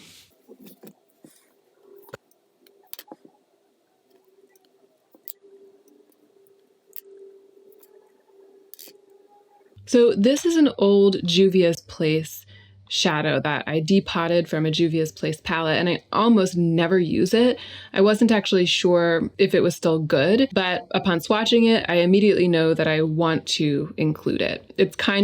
It's setting the trend of this being a much different palette than what I expected it to be, and I'm here for it. These 2 are both from the Lila palette, and I didn't really like this one, but I really liked the way this one swatched, the 3rd one. And then this one here is ColourPop Meteorite, and it's a great shadow, but I'm not feeling it. So I'm gonna kick these 2 out. Look at that. That's what we like to see. That's why we do this. That's why we love makeup. Oh my gosh, look at it. I'm gonna swatch these up close for you. Awesome. So I actually love all 3 of these. The first 2 are old Adept singles, ACM 20 and ACD 10. And the 3rd one is, of course, Cleona Kiln.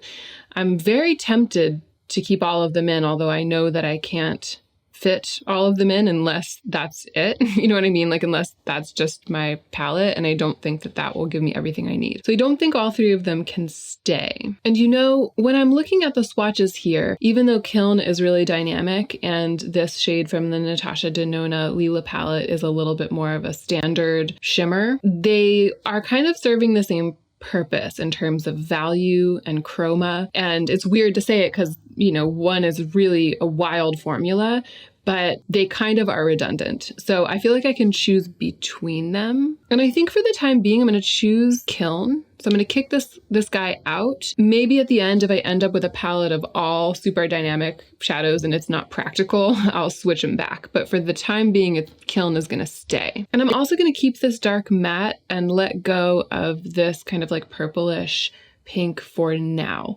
I really like the kind of intense, bright color, but it's not really giving me grungy as much as some of these other things are. Again, it's sort of on notice. We might bring it back at the end, but for the time being, we're starting with these 3. Gotta love a good post-swatch finger. All 3 of these shadows, I feel, just look incredible.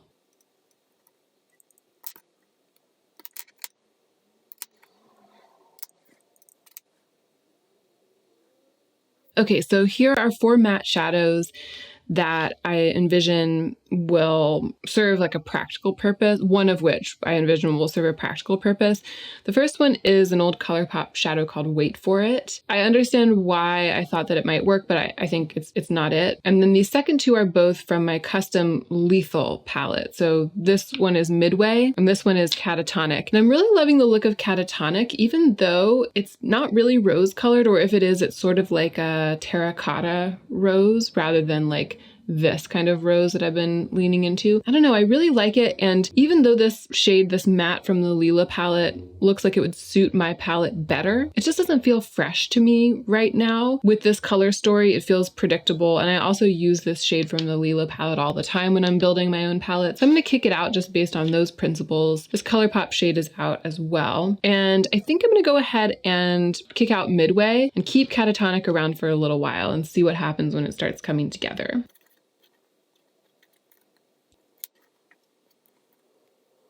Also a pretty awesome set of fingers full of makeup. I love it. So this one right here, the super shiny one, that's JD Glow Opal. The second one right here is Cleona, what is it? Chandelier? Blaze.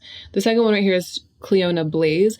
And the third one right here is a ColourPop glitter called Indio. I feel like the 3 of them are kind of competing for the same role in the play. You know what I mean? Like one of them is going to be the light 'em up, blow them out of the water shade in my little palette. This last one is another Adept shadow. It's ACD1, and I actually feel like this has potential to be an extremely useful grounding shade in the palette. I already feel like I want to include it.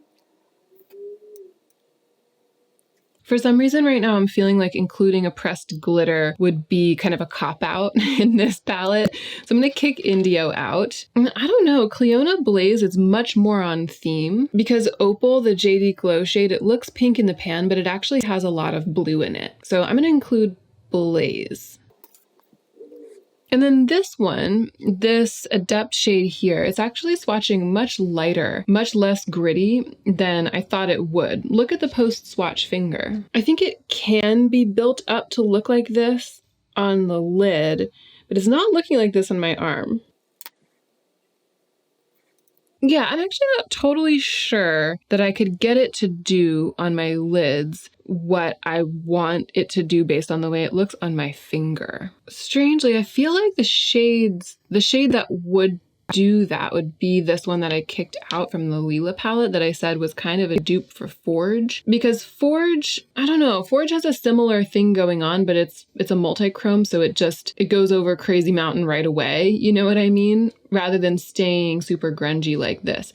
Whereas this shade, the third one down, it's like I could build intensity of color with it, sort of a deep rose, and then I could do other things around it and on top of it with the other shadows. I don't know. It's on the chopping block. I feel like maybe I'll swatch these together and see how they're looking, and I'll be able to make a decision based on that, because I can't fit all of these into the little palette. I don't think. First thing I'm going to do though is to go wash off my arm after I give you close-ups of these swatches.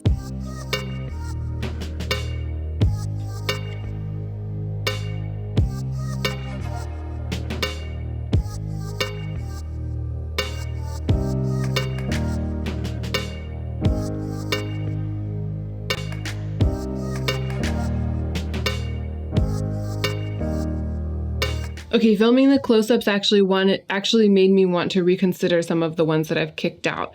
This one right here, this like rich, deep, sort of purpley shade was really popping out at me when I was looking at the monitor while the swatches scrolled past. And so was this one kind of. It's like these brighter roses. From a distance like this, or from the angle at which I am sitting to look down at my arm, they're not really standing out. But when I lift my arm and I look directly at it, the way that you guys are seeing it, oh my gosh, a bunch of them look great. But this one in particular, actually, it's this one in particular that is kind of like vying for a position. And this shade is actually looking a lot better in different light than it is looking in all of this direct light. Like there you can kind of see a little bit more of what it has to offer.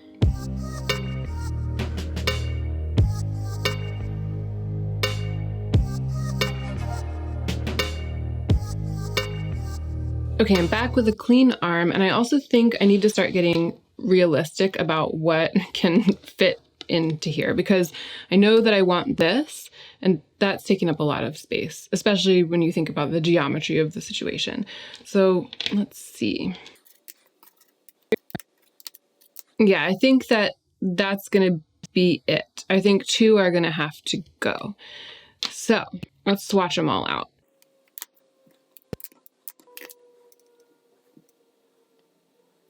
This one's in for sure.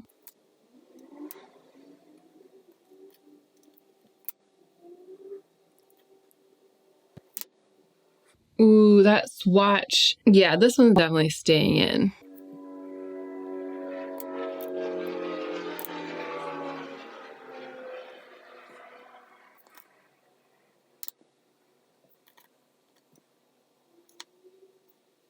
Okay, interesting. I'm feeling kind of uninspired by Cleona Blaze. I usually include some sort of bright, reflective, dynamic, kind of glittery shade to put all over the look and like put on the brow bone, etc., etc.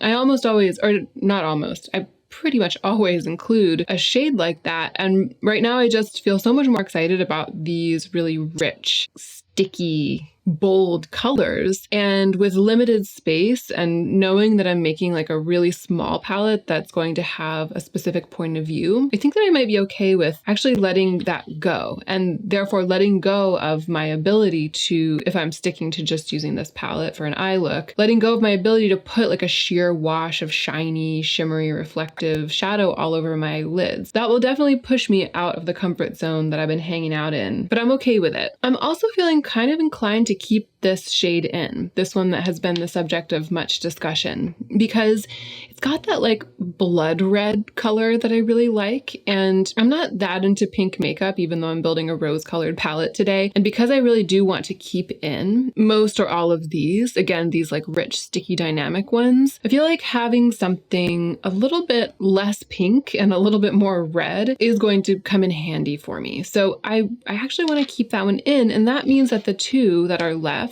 that I'm feeling uninspired by are these 2 mattes at the bottom. And I feel like kicking either one of them out will have pretty specific implications, because if I kick out this one, then, well, I was going to say I won't really have a shade with which to kind of like deepen the outer corner, but it's so, I guess I could kind of use that one to do that. And I could even use Kiln to do that, although that would be kind of an adventure. It's almost like how much darker of a shadow is it really than these 2, even though it's a matte. I often use slightly satiny or metallic shades to deepen my outer corner. So if I kick this one out, I will be confining the eye looks that I make with this palette to the mid-tone range. But again, that's another thing that will push me outside of my comfort zone. So I think I'd be okay with it. But this one, this shade right here, this one right here, even though it looks kind of rosy terracotta in the pan, when it's swatched out next to all the rest of these, it really stands out as basically being like a shade of orange. So I feel okay with letting that one go. Let's see if all of these guys would fit.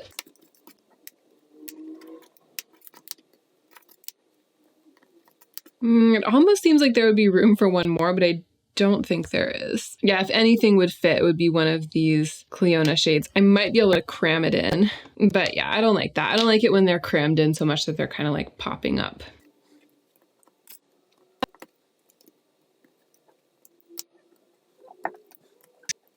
Is this it? Have I done it? Is this going to be a viable deep rose palette for me? I think I have to swatch it out all by itself to find out. But look how funny this is. These are all the shades that I kicked out. I feel like I just kept all of the deepest and most saturated shades. That's literally exactly what I did. Like if I had lined up the shadows in order from most saturated to least saturated, and I just sliced off the bottom 6, that would be this palette.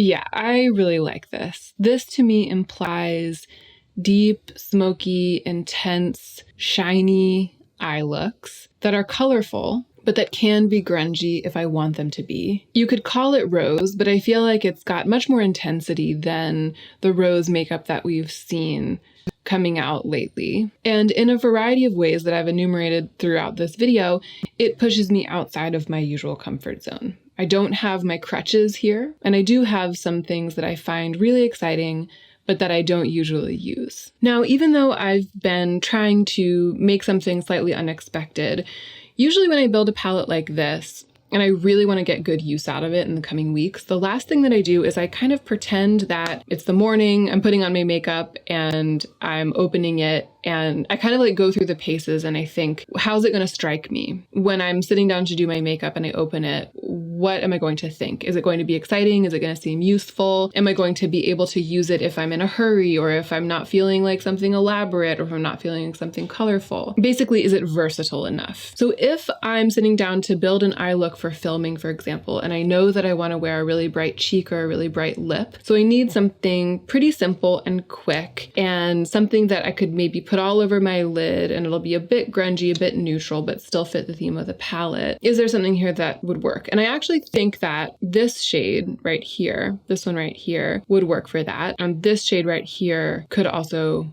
work for that. So both of them would create rose-colored looks, you know, looks that are pink in their way, but they would be looks that didn't compete too much with my other makeup and didn't take too long to do and didn't look too effortful. Basically, the question that I almost always ask is, even though this palette was put together with kind of like more dynamic things in mind, more exciting things, does it also offer me what I'm often looking for in a palette, which is just a quick, simple option that results in the kind of makeup look that makes me feel super comfortable and confident? And the answer is yes. So, mission accomplished. Today, I am going to build a Valentine's Day palette of my own design, inspired by your answers to my question in the video that I posted last week about new makeup releases, roasting Valentine's Day releases. In that video, I asked what you would do if you were designing a Valentine's Day collection. How would you theme it? And the idea was to take something that actually does belong in the Valentine's Day world, like something that is traditional to that holiday, but that doesn't feel cliche and that doesn't feel overdone and it isn't the same old like pink, red, hearts themed thing. And a lot of you answered that you would theme a collection around flowers, but that you would have it be non-traditional. So kind of like Victorian, pastel, Valentine's Day, lacy, faded colors, flowers themed, or like the love language of flowers themed. And then more than one of you referenced the idea of rotten or faded flowers, like a rotting bouquet that's falling apart, or burned, blackened, grungy, singed flowers. And that really captured my imagination. So that's what I'm going to do today. I'm going to make like a dying bouquet or like dead roses themed eyeshadow palette. So we're going to have the colors of flowers and maybe many of the colors that are often in Valentine's Day collections, but they're going to be the ashy, mixed, blackened, grungy versions of those colors. And those are the versions that I tend to love of those colors. And I'm also very inspired just by the overall idea of a palette that looks like this.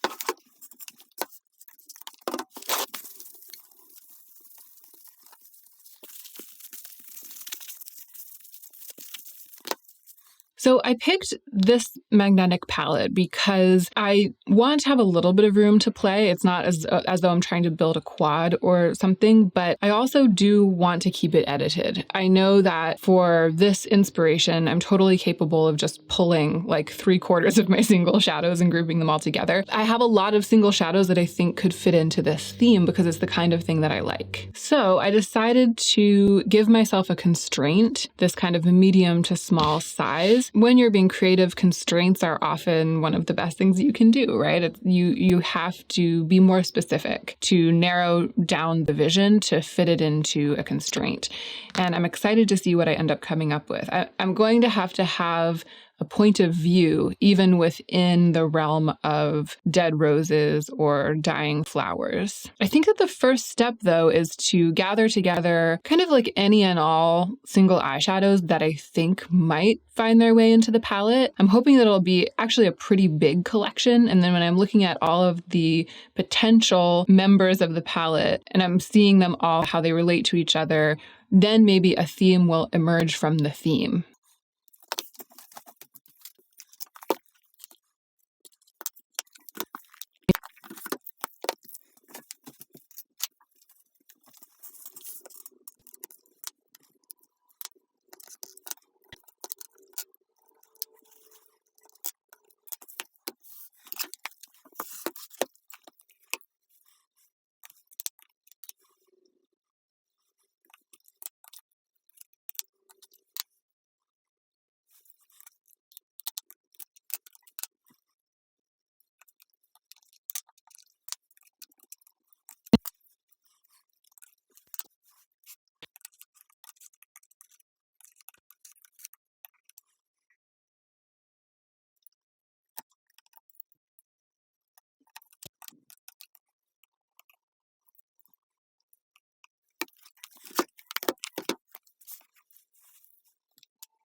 So this is a pretty recent ColourPop release. They sent this to me. ColourPop has been sending me a little bit of PR. They actually sent me all of the palettes. There were 3 little palettes in this collection. And of the 3, this one is the only one that really stood out to me. It stood out because it has, as you can see, a bunch of the kinds of colors that I really like. There's this really deep blackish color that's not quite a complete black. It's almost like a charcoal.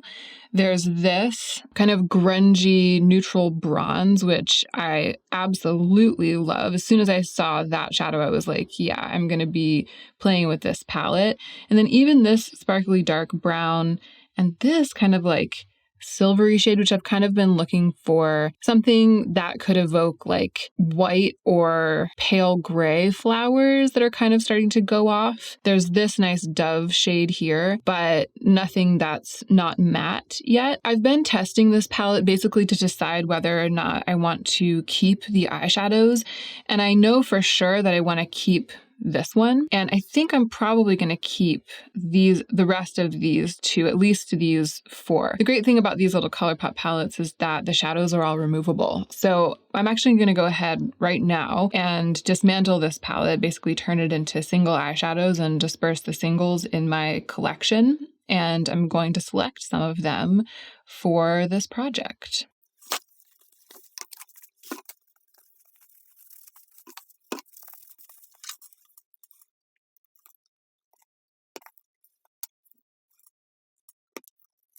So I'm not depotting these. They are magnetic and the pans are magnetic. I mean, the palette is magnetic and the pans are also magnetic. This is just how they came. So it's not labored depotting. I'm just removing them.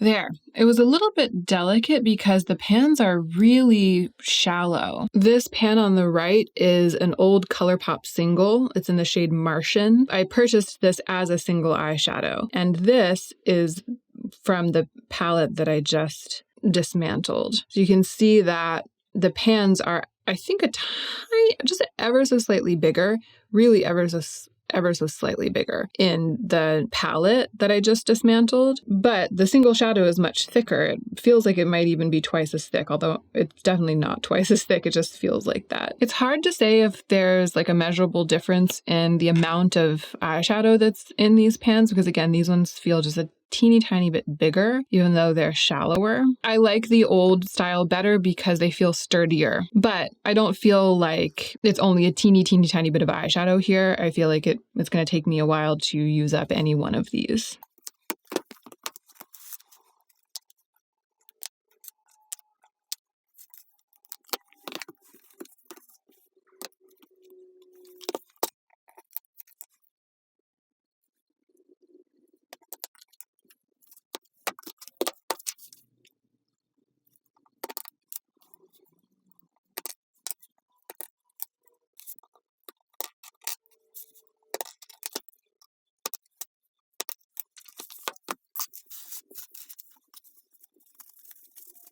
I actually don't see a theme emerging right away because I love everything. And this is exactly what I was hoping that it would look like. I would be so happy if I had a palette that offered everything that we see here. But this is too many eyeshadows, especially if I'm going to stick to my guns.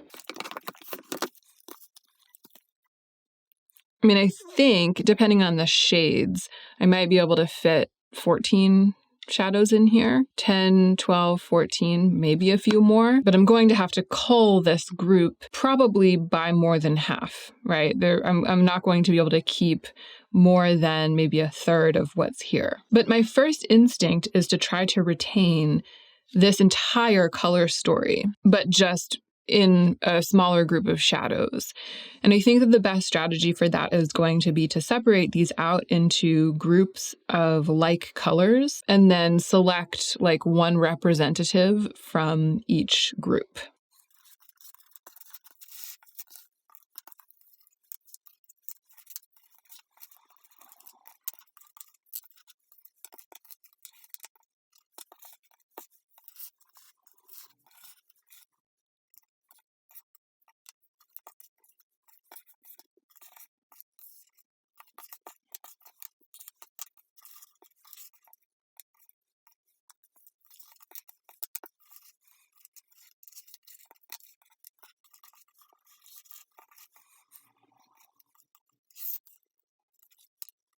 It's interesting, these 4 shades from the Natasha Denona Lila palette, it's almost like they don't fit quite as elegantly into the theme, like into the group. Like none of them quite fits, right? So I've grouped kind of more pale neutral shades here and none of them fits there.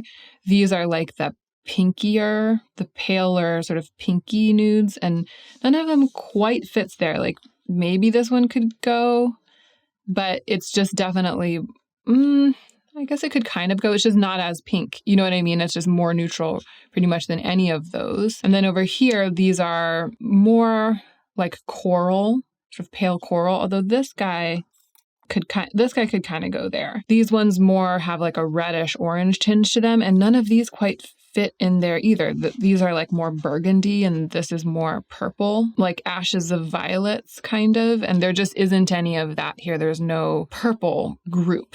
So they kind of all go together, right, as like purplish wine mattes, but they're much less alike inside of this group than any of the other groups. Within the other groups, the shades are all more alike. And it kind of makes me think I should just take them out and build based on what I was like picking multiples of the entire time. But I wonder if these could, maybe these could go there. And we could say that this is kind of like a reddish brown group. Or maybe we separate these into sort of the warm browns and the cool toned browns. And maybe this could join the ranks right here or even up here. It's a little bit more in common with some of these shades. I bet it's not going to make it through though. And then this one can be kicked out because it's sort of like the cheese stands alone. It's purple and there just isn't any other real purple here. And I actually feel like even though I was sort of intrigued by this one, I'm going to take it out too. Okay, this is feeling more approachable. It's going to be hard to choose among these, but let's start doing that and let's see where we get. Immediately, I want to include all of these, like literally this entire group.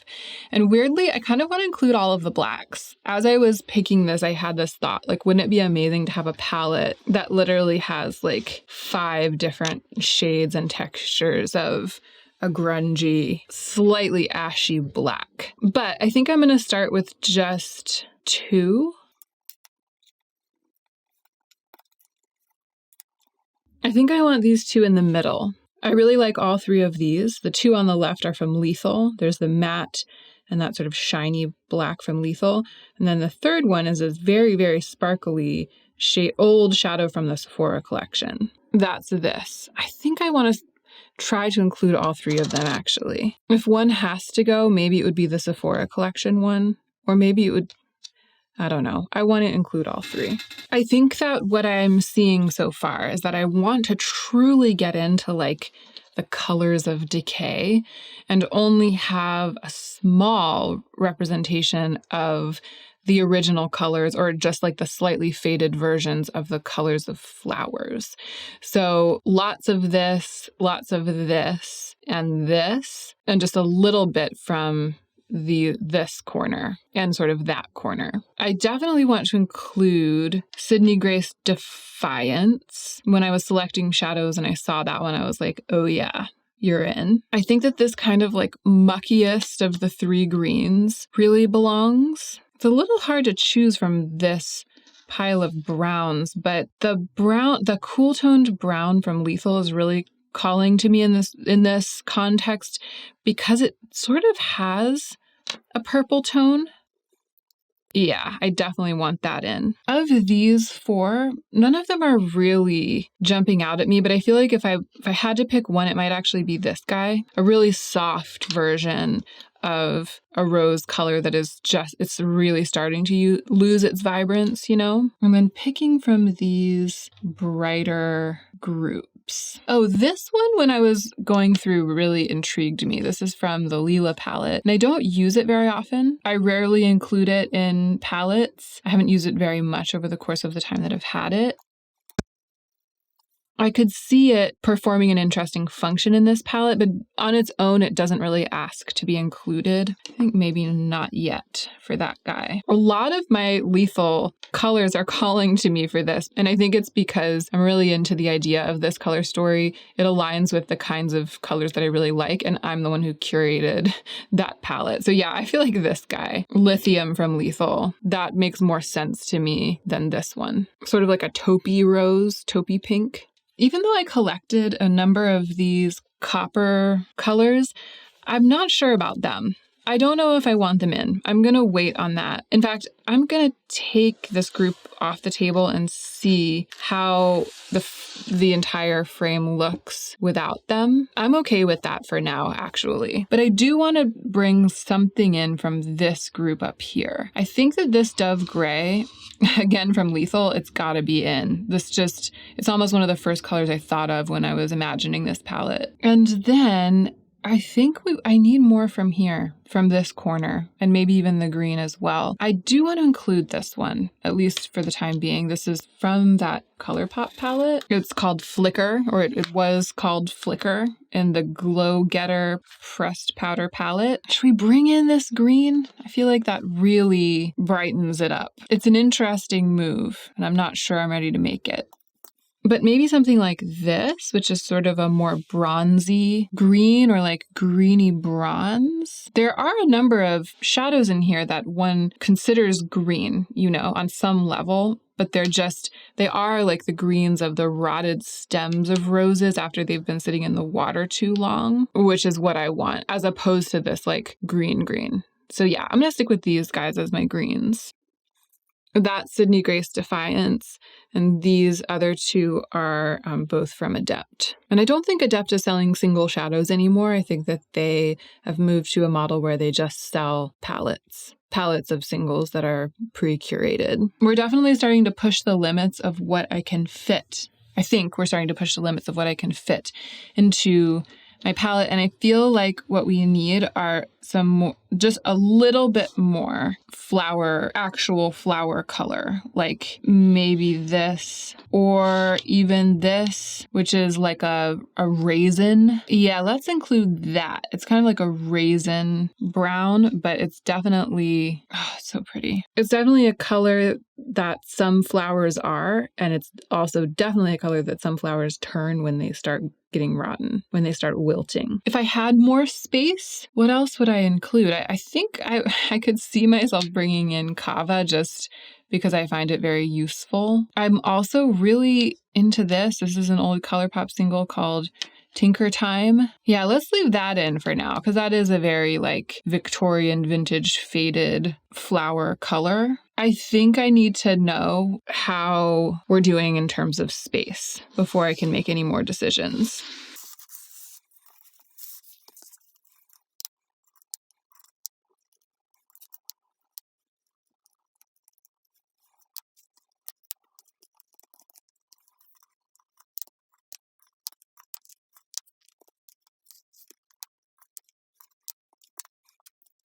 Okay, I don't usually do this. I usually don't mind having like asymmetry in a palette, but because I want to include a lot of eyeshadows and because this is the only one, like a lot of times I have a number of bigger shadows, but this time this is the only one that's an awkward size and that's like messing up I mean, it's not totally symmetrical because I have some circles and squares, but I like the fact that these circles take up the same amount of space basically as the squares. Without this shadow, everything fits perfectly and there's room for 6 more.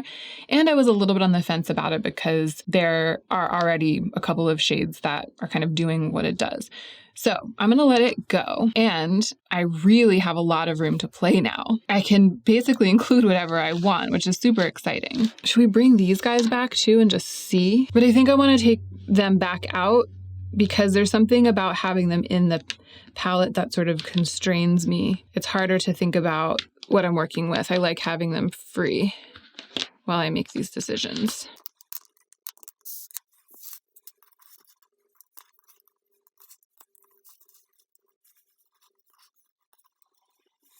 So maybe I can include kava. I'm doing that thing where because it's almost panned, I haven't been using it as much, and it would be so great to use up literally every last speck of it. So I'm going to put that in and try to accomplish that. Let's think about practical things.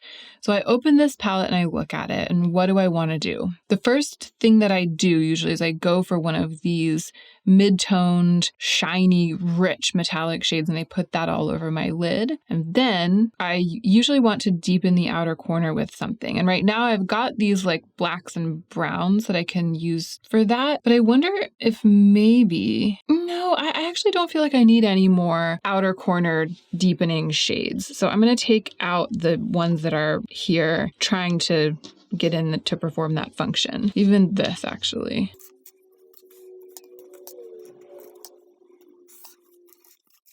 I could include, shades that I just kind of like, that I was sort of thinking about bringing in because something about them attracted me when I was going through my singles. I feel like maybe a little bit more of this ashes of roses or like ashes of violets situation could help us. Maybe even this as well. It's like we're creating a more rosy row down here. So we have like the really slimy, rotted parts of the flowers here on top. In the middle here, we have the really faded colors of the petals.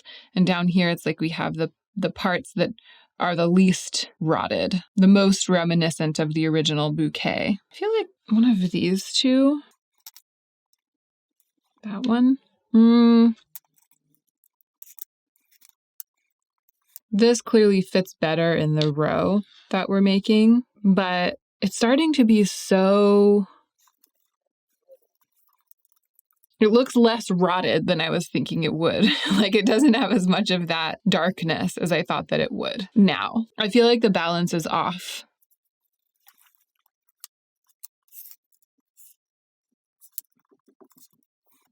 So I'm making this, I'm taking making the bottom row, which I was saying is going to be like the lightest, brightest part. I'm taking some from what was above to build that so that we can put in more darkness up here.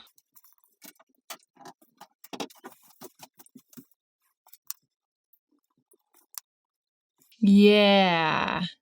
I mean, I understand why I wanted to keep the green out. It was keeping it more, it was making the whole thing less colorful. But if we don't include any of these like corals, then it's almost like there is room for a tiny bit more color. And having that color be this green, I feel like it suits my vision better. Because, you know, when flowers start to die, it's like the greenery becomes a stronger presence, basically. In fact, maybe we should include this too.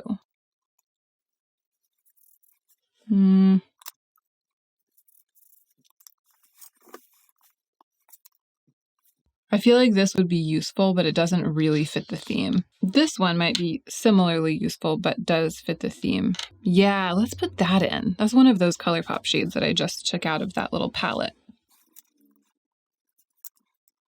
Okay, I really like this. I'm going to put it in, and maybe I'll rearrange a little bit as I go. Well, first I'm going to put these other eyeshadows back.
Okay, there. I think that will work for me.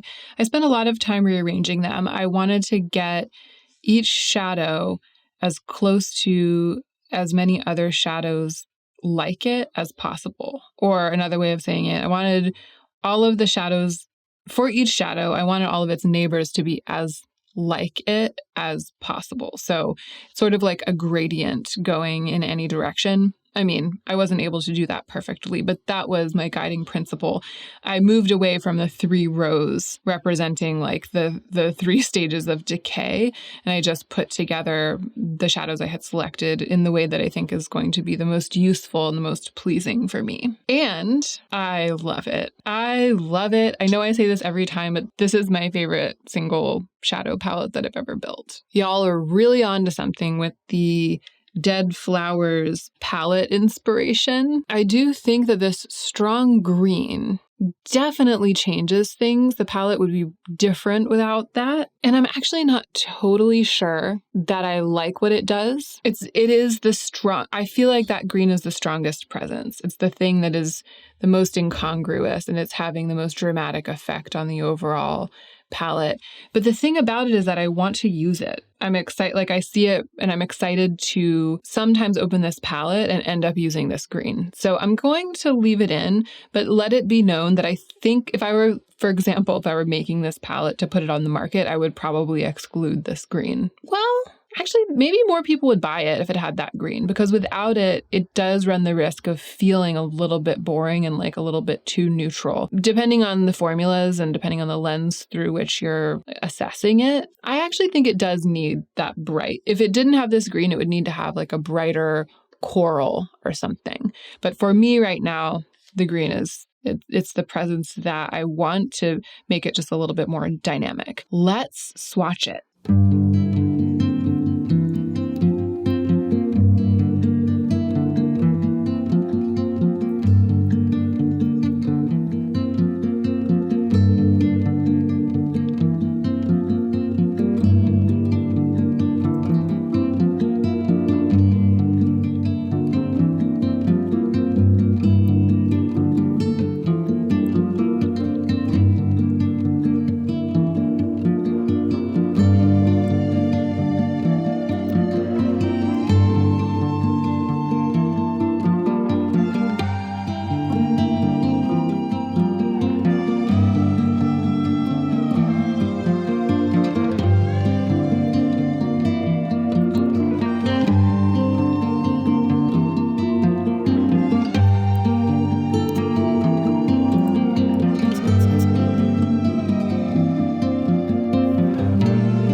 So I didn't swatch it in a way that lines it up exactly, right? I did a sort of snaky swatching. So I went like this, windy, windy, windy, windy.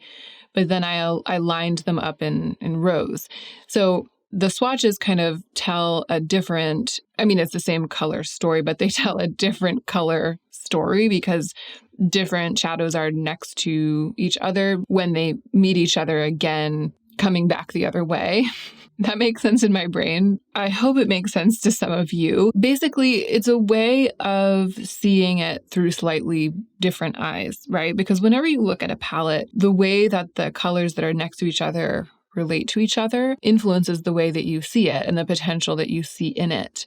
So even with pre-made palettes that aren't free of their packaging, it can be a good exercise to swatch the shades in a different order. Here's what I have to say. There's one thing that I don't like about this, and that is that the metallic black looks so blue when it's swatched out. And I don't think that this shade is super blue all the time when it's being used.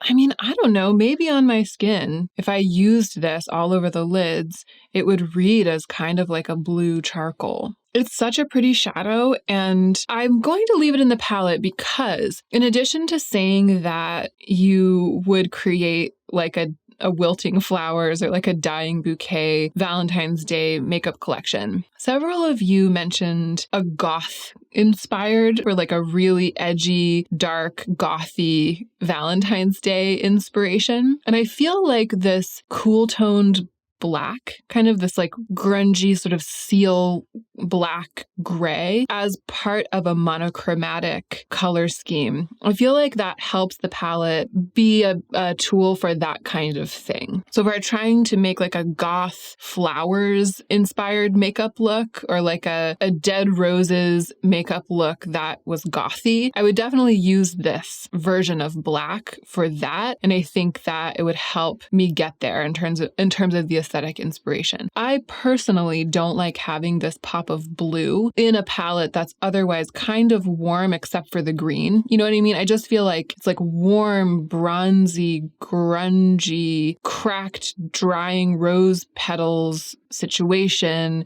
with the green, which kind of fits because the green turns into greeny bronze. And then in that color family where everything's singing together, this bluish black is like really standing out. And to me, it looks like it doesn't belong. I think that if this palette were going to market, there would be pros and cons to having that. And maybe I would ultimately end up leaving it because I would think about those of you who want to create kind of like a gothy color scheme. But when I was swatching it out, it was the one thing that stood out to me as not quite fitting with my usual desire for like a color story this size. And so I just wanted to mention that because it's of interest and it's just the kind of thing that I like to discover and to talk about. However, overall, I feel like this is another rip-roaring success. I cannot wait to use this palette. I'm really excited about it. So the last time that I filmed new makeup releases, I talked about how even though they might not seem like it initially, so many of the eyeshadow palettes that have been released lately have had basically the same color story, even though some of them are a little bit lighter and some of them are a little bit more pastel and less saturated. They're all really running along the same lines.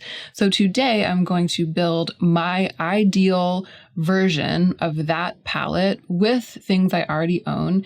It'll be a palette that I can use to do whatever I would do with any of the things that are new to the market without having to buy any of them.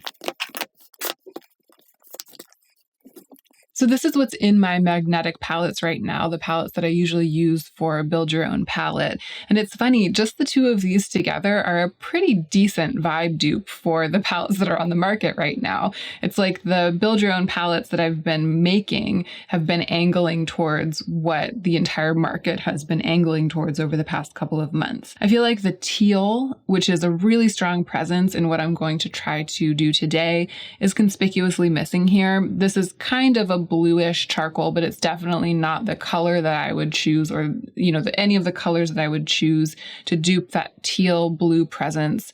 None of them are here. There isn't as strong of a burgundy presence here, and there is some forest green, but I don't know. It's interesting. This could work in a pinch if I were trying to dupe the vibes, and it's so funny to see how close it is in some ways to what I'm working towards today. I will probably retain several of these shades and use them or consider using them in today's palette, but I do want to take them apart and kind of start fresh. So I'm going to remove these shades from these palettes, and then I'm going to go through all of my other palettes and pull any eyeshadows that I think might belong in today's BYOP.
just want to pause quickly here to say that I'm noticing that the gold palette has a lot in common with this color story. So if you've been attracted by the new Byredo palette, the new Nabla palette, possibly even some of what's offered by the Hindash Monochromance palette, the only thing that's missing from the gold palette that's in all of those palettes is the burgundies and the peaches.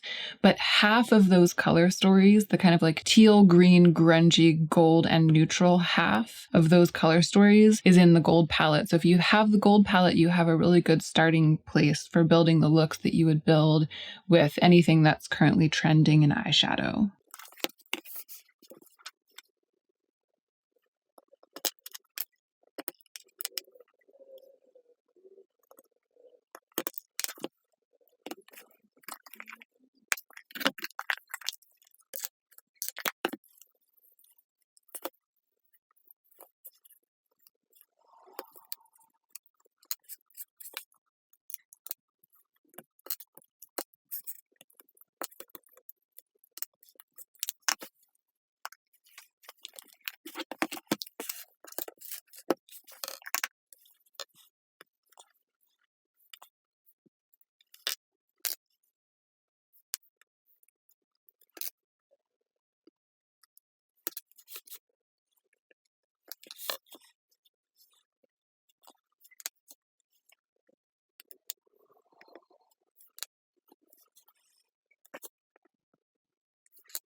Pausing again to comment, and I think you can tell just by looking and by what I've done here, but the ColourPop It's a Mood Mega palette also has a lot to offer when it comes to this color story. I mean, I actually feel like it is most of the way there in terms of being a vibe dupe already for the kinds of palettes that are currently trending. If you have this palette, then you can do anything that you would do with any of these palettes, pretty much. It doesn't have all of the pastels of the Natasha Denona pastel palette, but it has a lot. It has a lot of the color combinations that we're seeing.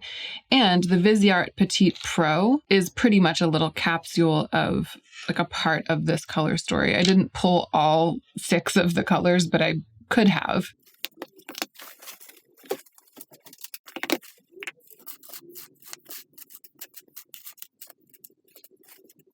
Okay, so this is the starting point. This is really exciting to me. I feel like it does represent a lot of what I see in the collage of palettes that I was referring to in that video about how all of the palettes have something in common.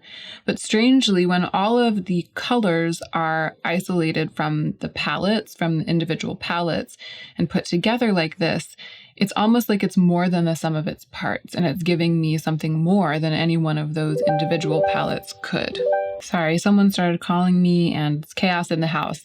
I don't even remember where I left off. I think I was saying that this kind of excites me, this group of shadows, in a way that goes beyond my interest in the color story that I see on the market, because there's something about the way that they're all speaking to each other here. And there's also the fact that these individual eyeshadows, each one of them is an eyeshadow that I have personally selected to keep, to own, that I have decided is worth taking up space in my collection. So each individual shade and each individual combination of color and texture is something that I prize, that I really value, in most cases more than I would value something that's new, because these are things that I chose, whereas the stuff that's new to the market is just what happens to be being sold by brands right at this moment in time. So this is like my optimized, elevated, hand-picked version of the color story. Looking over the eyeshadow palettes, I think that this probably has the least in common with the Natasha Denona pastel palette, which is fine because it's the version of this color story that I would be the least likely to use over and over. But there are a lot of colors in here that match the colors in there. I think I'm conspicuously missing like a lime green, a really, really bright lime green, and a very, very pale blue, a more pale blue. I do have some colors like that. If I decide that I need a limier green, I can dip into one of these 3 palettes. None of these 3 palettes has removable pans. The pans are all glued in for these 3 palettes, so I can't take the shadows out and add them to my custom palette. But if I need to finish an eye look with one of those lime greens, I can get one easily. I sometimes get questions about depotting eyeshadows and how I manage to easily remove eyeshadows with this little depotting tool. So I feel like I should just mention here that the ColourPop palette, the Viseart palette, and the Natasha Denona palettes, they all have removable pans. They don't have glue. The palettes are magnetic and the pans are just magnetized in.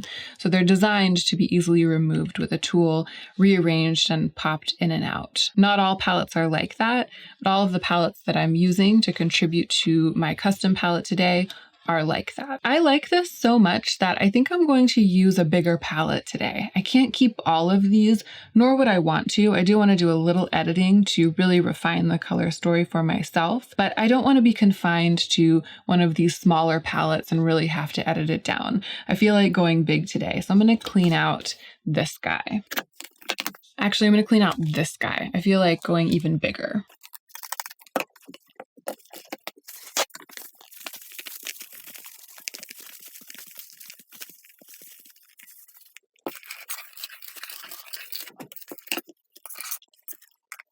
There might actually be room for most of these eyeshadows in the palette, but there's not room for all of them. So I'm going to do what I often do and separate this group of shadows into little color groups so that I can choose my favorites from each group and remove duplicates.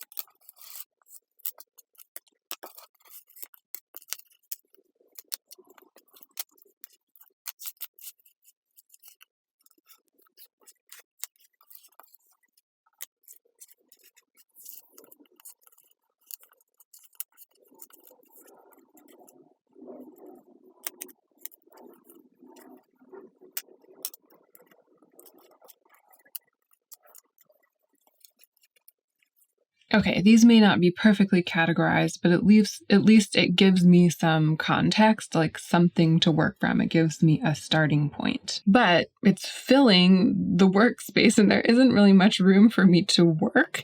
So I feel like I need to start, actually, I need to make some space. I need to kind of scrunch these in.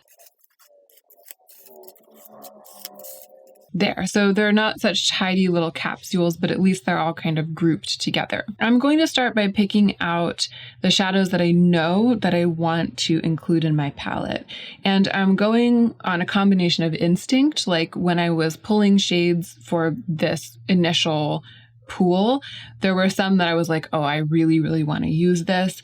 And that's actually more important to me than making sure that my final custom palette matches the inspiration. The thing that I'm doing, the reason I'm doing this is to inspire myself to use my eyeshadows and to create beautiful looks. So the shadows that are here that I'm the most excited to use right now, the most viscerally excited, they're going to be the first ones in, whether they match the theme perfectly or not.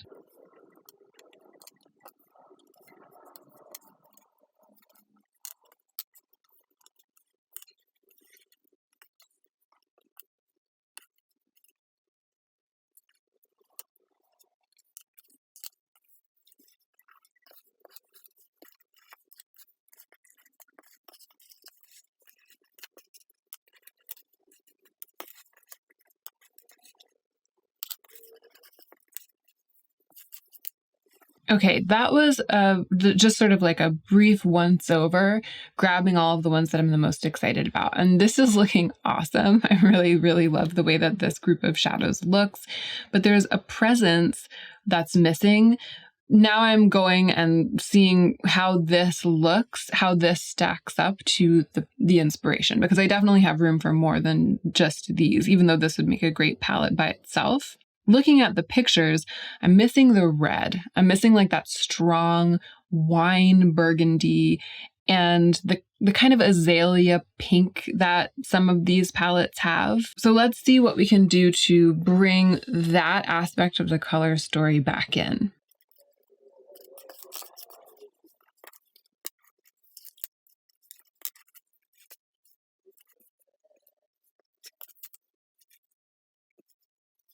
That has pretty much done it.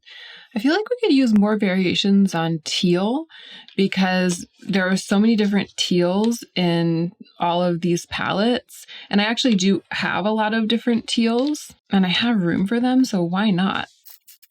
Maybe even this.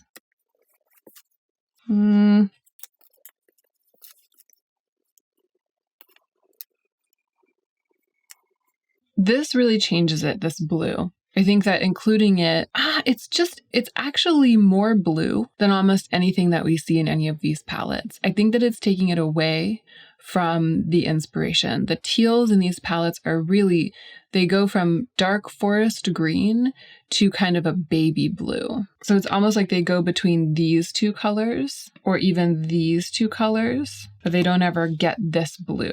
So I'm going to keep that out. I like this. I'm going to go ahead and put these into the palette and see how it looks.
Okay, so I like how this is going. I know that for some people, it's really crazy making to see pans put into a palette that aren't symmetrical or don't align.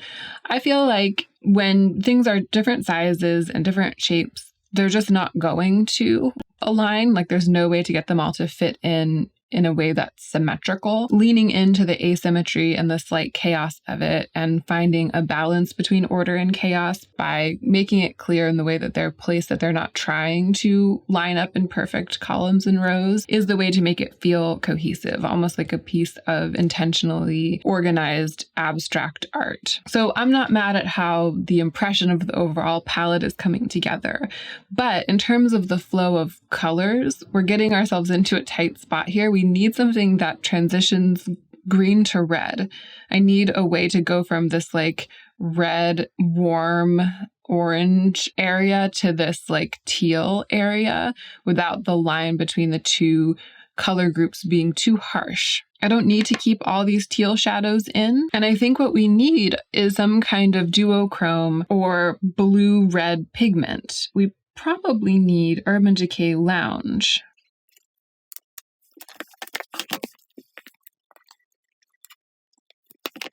Yes, here we go. So this is Urban Decay Lounge, and this is Rage by Luxie, and both of them are teals that have a red flip.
Okay, it was a bit of a mess.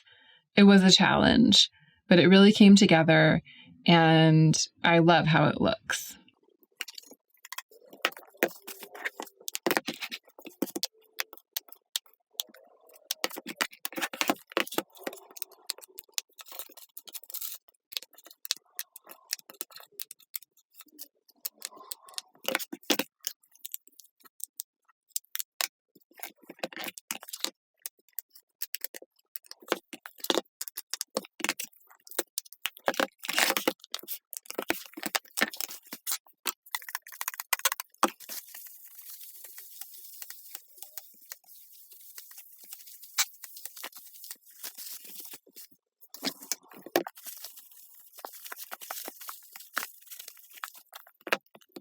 Here's the thing.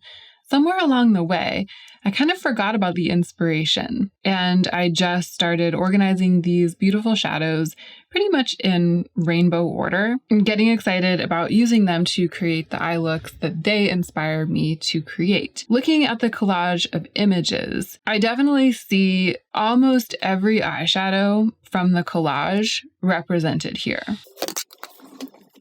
So if I look at a picture of the Hindash palette and I think I want to use that purple, there's purple in here that I can use to create a similar look to the look I would create with that purple. If I look at the Byredo palette and I'm drawn to that lovely murky teal in the middle row, there are plenty of options for that lovely murky teal.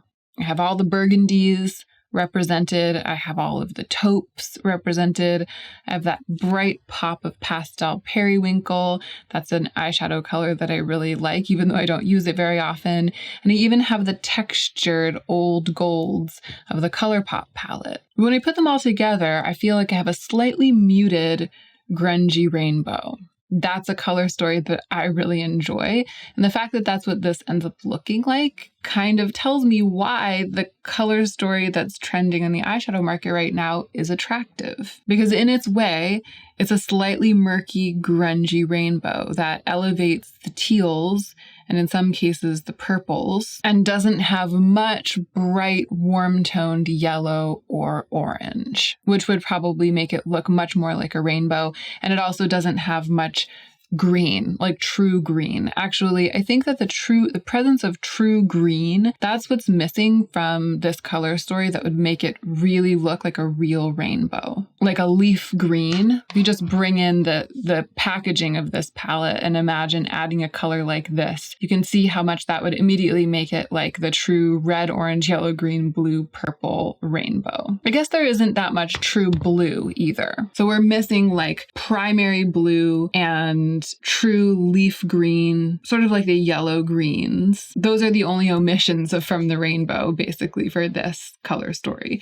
And I'm fine with that because I don't use those colors of eyeshadow very often. If I'm going for color, I'm definitely more likely to go to purple or teal. That's why I have more of those kinds of eyeshadows in my collection of singles and among my palettes. Basically, I've ended up with something that at first glance doesn't really look like any of these palettes. It doesn't look like the Byredo palette, doesn't seem to. It doesn't really look like the Nabla palette, the Hindash palette, the Natasha Denona palette. It doesn't look like any of them, but I could use it to get the looks that I would want to create with any of them, and I really love it. Let's swatch it out.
And that's it, y'all. There are 38 shades here. It's a 38 pan eyeshadow palette. I'm really excited to work with it. And I'm curious to know which eyeshadows are like jumping out at you as the ones that seem the most exciting. To me, this one, when I swatched them, some of them really came alive. This mustard right here, which I'm pretty sure is Dijon from the Natasha Denona gold palette, distinguished itself in the swatching. This like murky, blackened, creamy charcoal sparkle metallic really excited me when I swatched it. That is from an old Juvia's Place palette that I depotted a long time ago. That's that big round shadow right there. The purples I'm really excited to use. I surprised myself by being really excited to use those purples. And then I have to say the kind of glowing pastel periwinkle matte. That's a Lethal Cosmetics eyeshadow. That one is really exciting me right now too. And it might be because I just filmed my video about makeup trends that I'm excited about. And one of the trends that I'm seeing is like bright colors all over the lid, a simple wash of pastel on the lid, playful, joyful eyeshadow. And I feel like that pastel periwinkle is perfect for that kind of look. So I can't wait to dig into that one either. It's been a long time since I dug into my single eyeshadows and built a custom palette, and it's been even longer since I did it just following my nose. I've been doing a lot of duping the vibes, building palettes to satisfy a desire for a specific color story because of something that's new to the market. But today, I'm just going to play. I'm going to build myself, I think, a sort of tidy, edited palette, maybe nothing too complex, not too many options, something that I can keep on my vanity and use like every single day, especially when it's a little bit of a quick makeup day, a no makeup day. I think that that's what I'm going to be going for. I'm going to start by just opening these two palettes and pulling the eyeshadows that intrigue me the most. And I'm reminding myself now that I don't want it to be too many. I do kind of want to make a small custom palette for myself today. But let's see if that's actually what I end up wanting to do once I get in there.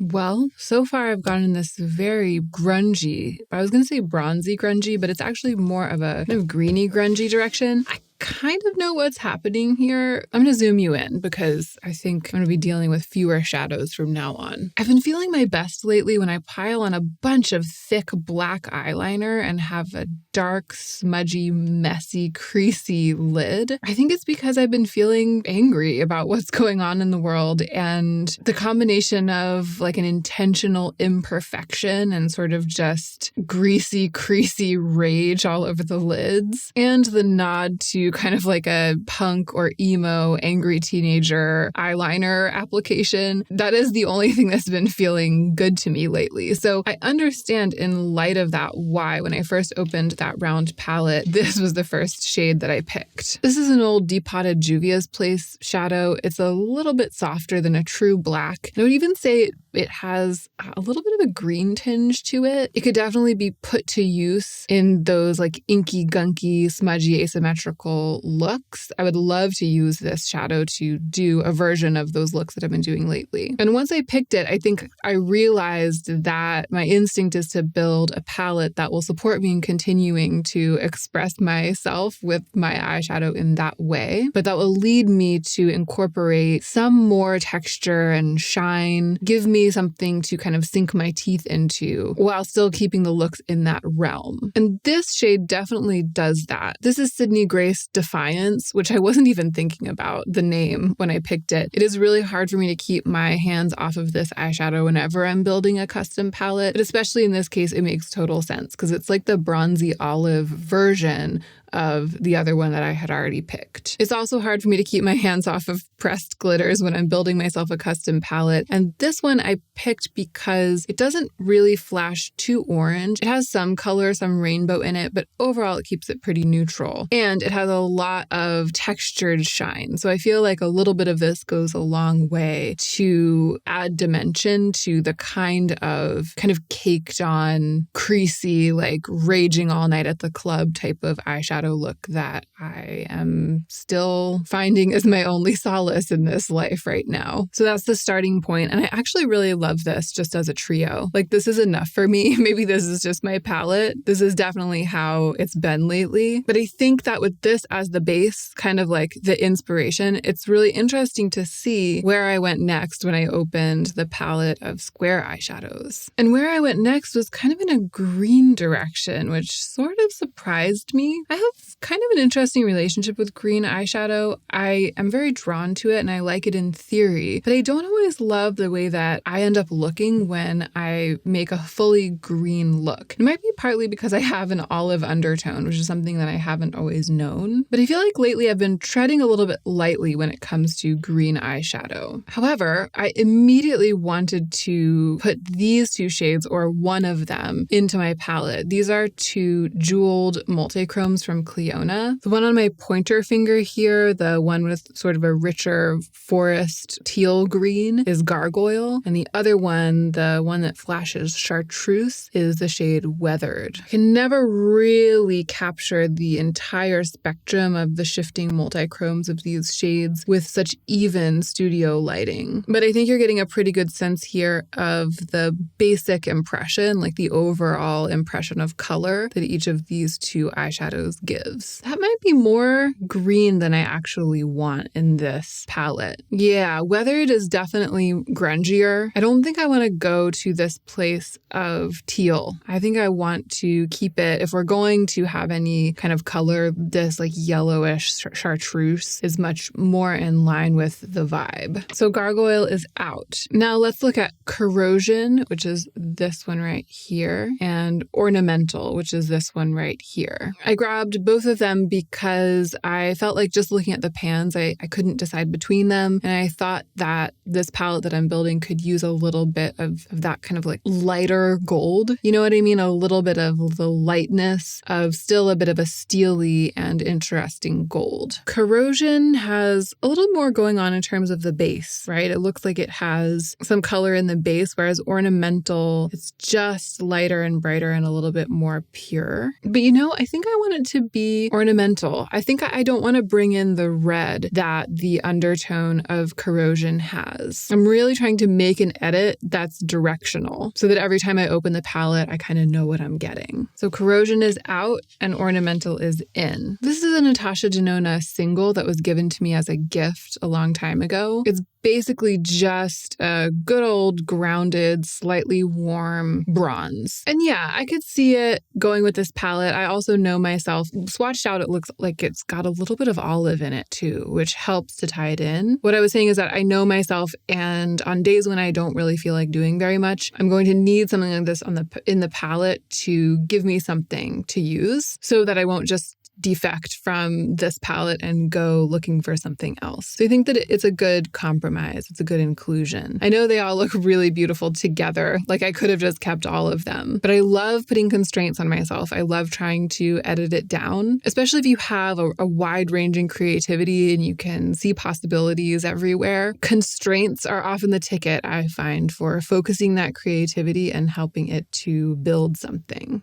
So here's what we have so far. It's a 6-pan palette, and maybe this is it. I think that what I need to do is just talk myself through the process of using these shadows to see if I think that I need anything else to supplement them. So let's say it's a Tuesday morning. I'm sitting down to create an eye look. I open up the palette, and what do? I could go straight into this eyeshadow or this one to put all over the lid. And that is frequently what I do first, right? I just take like the main shadow and I put it all over my lid. So I have 3 options to ground the look that way. I have either one of these two to build depth into the outer corner, or to kind of use to smoke out all over the lower lash line, upper lash line, and really get that grunge that I'm after lately. And there are endless combinations of those, right? This shade all over the lid with this one in the outer corner, this one all over the lid with this one in the outer corner, or this one in the outer corner, right? I could combine them in all sorts of ways. So that's exciting. And just with those 5, I think there are a lot of eye looks that I could build quickly, easily, and effectively. Then this glitter will provide a high impact version of something that I always like to have, which is a light spangling and reflecting textured shadow for the brow bone. It's intense and high voltage. It'll be hard for me to get a very soft look with this palette. I think it could be done, but it's not what it's going to lead me to do. But that's okay with me.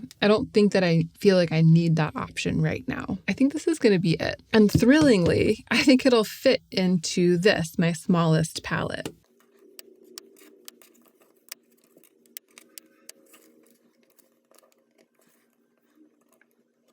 And I'm going to put them in there just like this. I know that it's not very designed. I usually like to put single eyeshadows, especially when they're different shapes and sizes, each on its own, not touching any of the others. I like to put them in rows that are spaced out. So they're kind of like, you know, paintings hanging on the wall in a gallery. But inside of this little palette, this big round shadow, it has to be touching some of the other shades. I can't really organize them that way. So I just push them all together and it's going to be fine. I know that when I open this palette to use it, I'm really going to be thinking about the eye look that I'm doing and focused on the use value of the shades rather than whether they're organized in a symmetrical way. Let's swatch it.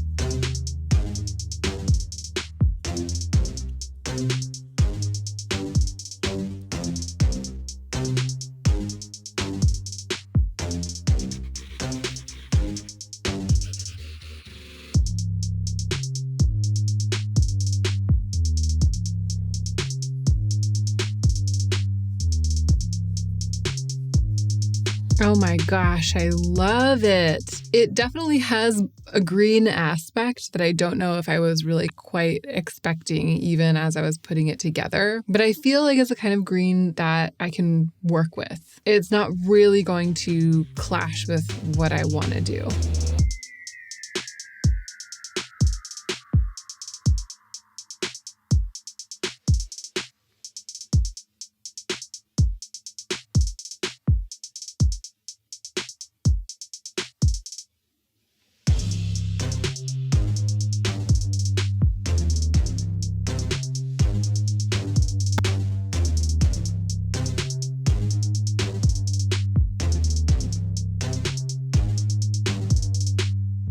Okay, I'm so excited about this, as always, as it always does. Doing this has gotten me more energized around not just using my own eyeshadows that I already own, but, you know, using eyeshadow in general. Even though, as I've mentioned, I have been using eyeshadow lately. I've kind of been piling it on, working out some of my feelings. I feel even more excited to do that and inspired to do it in a slightly different way, like to evolve that idea into a slightly different direction because of this. I want it to be small and I want it to be inspired by the Natasha Denona My Dream palette and the Huda Beauty, what's it called? Empowered? Is that what it's called? Is that really what it's called? The Huda Beauty palette that I talked about in new makeup releases that I feel like is very Natasha Denona My Dream. Both of those palettes are kind of leading the charge with this trend towards murky, smoky plum and gold going into fall. And it's a trend that I didn't think that I was into until I actively duped the vibes of the Natasha Denona My Dream eyeshadow palette onto my eyes and loved the look that I ended up with. I've been wanting to recreate that look, replicate that look, create variations on the theme of that look onto my eyes ever since I did that. And I've had to kind of hunt and peck among my eyeshadows in order to do it because they're not all compiled in one place. So I'm going to do that today, basically give myself the tools to mess with that color idea, that sort of color trend more easily. I just want to compile the tools to do that so that I can have them at my fingertips. The palette might end up outgrowing this little mini magnetic palette. If it does, I'll just use a different magnetic palette, but I'm hoping that I can keep it extremely edited.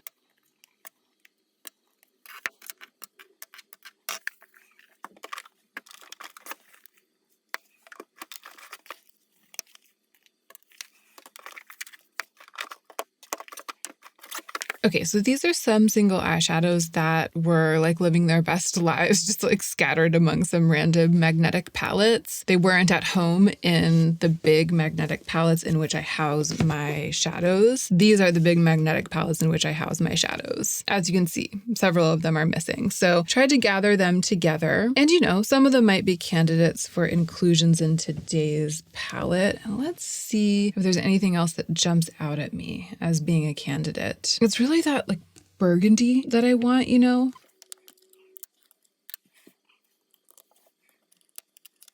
And even though I didn't play with gold when I was duping the vibes of that palette, I do feel like gold is one of the important aspects of this trend, and I think it would be a gas to include it in my palette.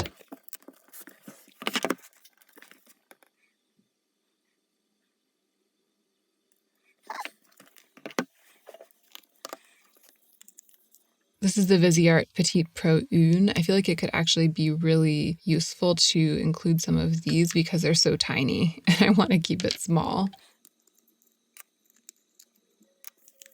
All right, I've pulled out this little Petites. It's the Viseart Petites Dark Mattes palette for the same reason. And yeah, there's some great purples in here. And weirdly, I'm kind of tempted to include this dark navy if there's room for it.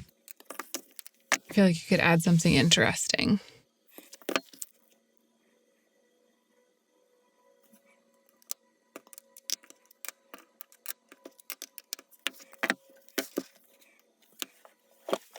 Y'all, I don't have my depotting tool handy, but I just can't go on without something. So I went and got this steak knife and I'm going to use it.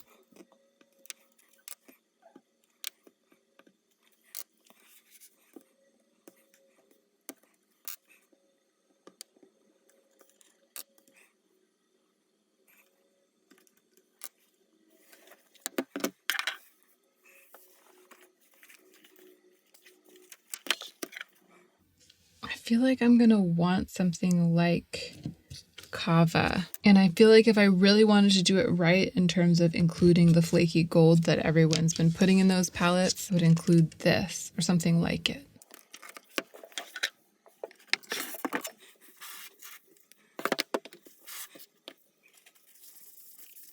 Okay, these are far too many shadows to fit in this little palette, but I feel optimistic that I might be able to narrow it down because there are definitely some repeats, and there are also some here that I didn't even select with this palette in mind. They were just the ones that were bumping around to begin with. Let's go deliberately. So I definitely want to include Kiln. Cleona Kiln was the base of the look that I built in that Duping the Vibes video. I mean, it was the star of the show. I basically built the entire look using this. And then I added a little bit of a sheer wash of sparkle and some, I think, dark brown or dark eggplant in the outer corner, and that was it. So this is going to be the star of my palette too. Wow, look at that. Someone recently told me that the way that you show a multi-chrome on camera is with a mirror, and it's totally working. Yeah, you can really see the flip, how it flips to like a mucky yellow, kind of like a mucky dark gold. So beautiful. And there is a little bit of a flash of green in that gold. I don't know if you're getting it even with this technique, but that's better than I've been able to do before. Amazing. So that's in for sure. And then we need that eggplant, right? We need that dark purple. And there are so many different versions of that here.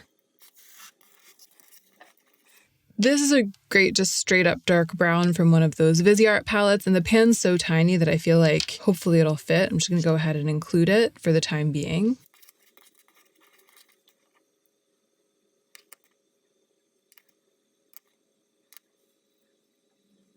Okay, here we have a ColourPop shadow from the It's a Mood palette, and then the 3 Viseart shadows. I really want to include this ColourPop shadow because I love what a dirty, like blackened grape it is. And then of these 3, I feel like this sort of wine-colored burgundy there is the one that I want. This last one isn't a matte, and it's looking a little bit desultory for me for this. I'm going to go ahead and include this one.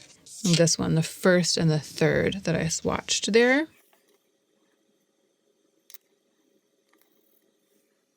And then we have, again, a Viseart ColourPop, and this is an Adept single from back when Adept was selling singles. That is, of the 3 of them, that's the one that I like the most, but it's really similar to the Viseart one that I already included, and the pan is much bigger, so it's going to be harder to fit them all in if I choose it. So I'm not going to pick any of these 3 because this is just a warm brown. This one's a little bit more red than what I'm going for.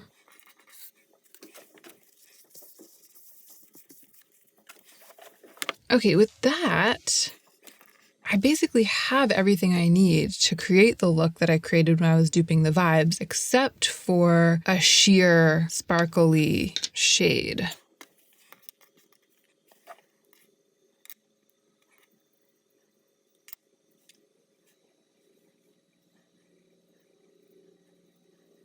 So these two are ColourPop glitters, and then that last one there is NATASHA DENONA Kava, which really used to be my go-to for making my brow bone look wet and blending out the edges of mattes. I've since acquired a couple of other shadows that kind of do the same thing. The ones I've been using the most lately are by Pat McGrath. And I actually don't anticipate removing my Pat McGrath palette, the one that I've been using the most, Moonlit Seduction, from my vanity over the next month or so. So I bet that I'll be reaching into it for this. Like for this kind of thing. And because space is at such a premium for this palette, I don't feel like I absolutely need to include Kava. But swatching these two is making me realize that one of these textured glitters might really belong in this palette. And I think that it would be this, like a dirty gold, because Get Lost here, even though it's really amazing, it's flashing more color. It's flashing like blue and orange and stuff. And I kind of want to keep it a little bit more monochromatic. So at least for the time being, I'm going to put this glitter, which came from the It's a Mood palette.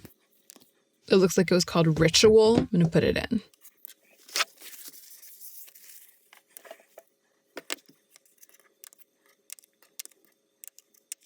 Wow, this is exciting. I feel like there's room for a number of other shadows.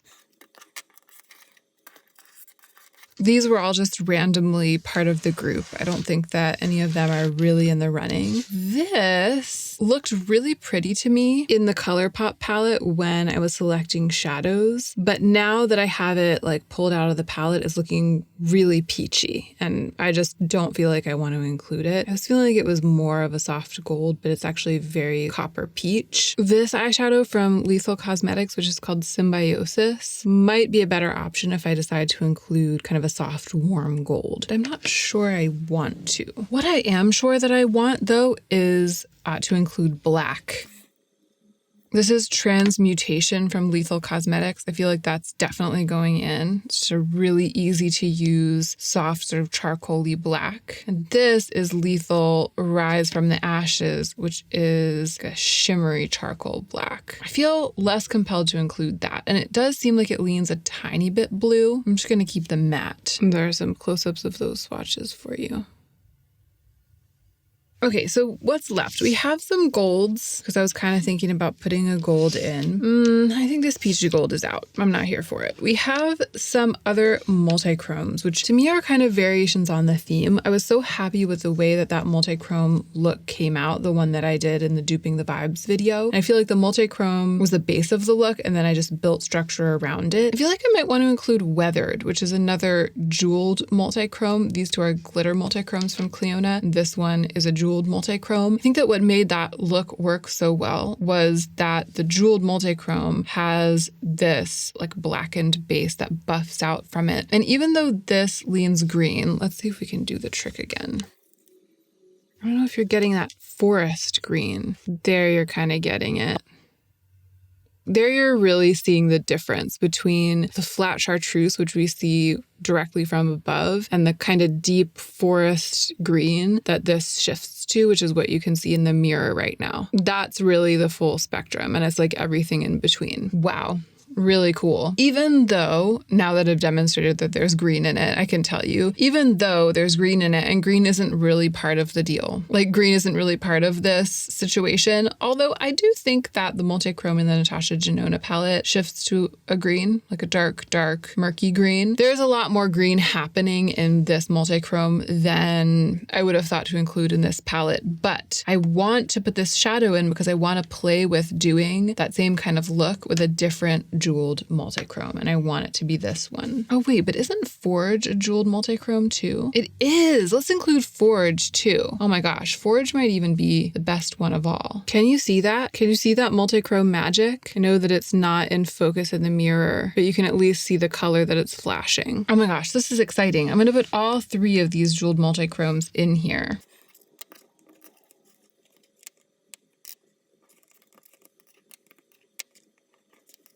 They are basically going to provide three different bases for that same look. And then we have the burgundy and the black to build structure. And the question just remains which others of these to pop in kind of for fun. Actually, I think I'm going to put this navy in there just because there's room for it. And you know, there's room for another Viseart shadow right there. So I'm just going to pop that little purple in there. And the question is just what to put here. It's like one of these, basically. I don't know. I'm tempted to use this bronzy gold because it's more in my wheelhouse. Like that's an easier shadow for me to use. But I think I want to sort of toy with the aspect of those palettes that doesn't work for me as well, like doesn't appeal to me as much, and see what happens. Yeah, I want it to be this rich kind of bumblebee gold from the Natasha Denona gold palette. I want it to be that. I might not use it, I want it to be in there. Or do I? Because I feel like if I did let myself include this one or Cleona Ornamental, this is too much of that sort of like limey gold. Yeah, no, I don't want that in there.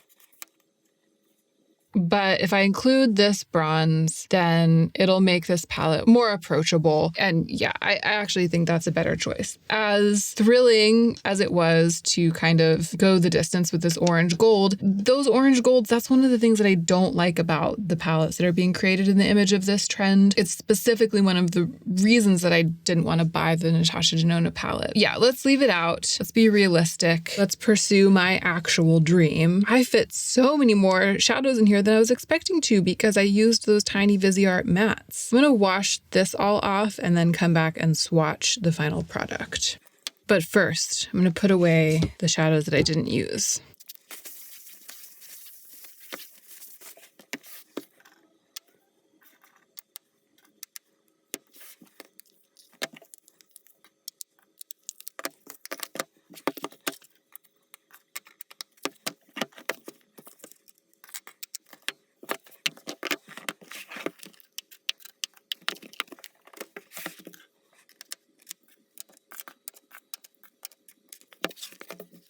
Okay, here we are. It's looking surprisingly colorful from this angle. You know, those multi-chromes on the eyes, they look a little bit grungier than this. Like you're just getting like a straight beam of color from each one of them. So I feel like it's giving the illusion of like a more colorful palette than it is, but it's definitely more colorful than I was expecting it to be, even in reality. It surprised me. It's like it's exactly what I wanted, but it also surprised me. I've been surprised by my own dream. Let's watch it out.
Goodness gracious, it almost looks like a rainbow palette. I'm absolutely shocked. But of course, there's red in there, and there's green in there, and there's sort of a peachy orange, and there's that yellow gold. Then there's that navy. So I thought it was just going to be plummy purple and maybe some grungy bronze, but we've ended up with red, orange, yellow, green, blue, purple, and grungy bronze as well. I think I'm still going to be getting those sort of like grungy, plummy, sort of monochromatic, smoky looks from it. But the palette itself really looks like a grungy rainbow. It's not at all what I was expecting. The Viseart mattes also swatched really badly, and I can't remember the last time I swatched Viseart mattes. I want to say that I vaguely remember having it be this way before. I do know that they perform really well on the eyes, and maybe there are some of those matte shadows that don't swatch the way that they perform. High quality mattes are sometimes like that. In my experience, they're really high quality, but you know, using the palette is what will tell tell the tale. Unfortunately, we're not getting as gratifying a palette of swatches as we would be getting if I had used other mattes that swatch better, but I'm definitely no less excited to use the palette because of that. And you can still get a sense of what it's going to be like. This is really furthering the point that I made in a recent video that the way that a palette looks is often not really aligned with the way that your eyes are going to look when you use that palette, because often there are more colors in a palette than you would put at one time on your eyes. So I don't imagine myself using this chartreuse and this blue together. I mean, maybe I would use them, but if I did, there probably wouldn't also be like red and peach in that look. I guess what I'm trying to say is that as a grungy rainbow, I'll have options that kind of run the gamut from a greenish navy chartreusey look through to a look that flashes red, all grounded in these plummy mattes. But I don't envision myself ending up with rainbow looks from this palette. It's just sort of a trick of the eye. And that's true whether you're forward engineering, like going from rainbow palette to the looks, or reverse engineering, which is what I was doing, kind of going from the looks that I want backwards to compile a palette that will allow me to create those looks.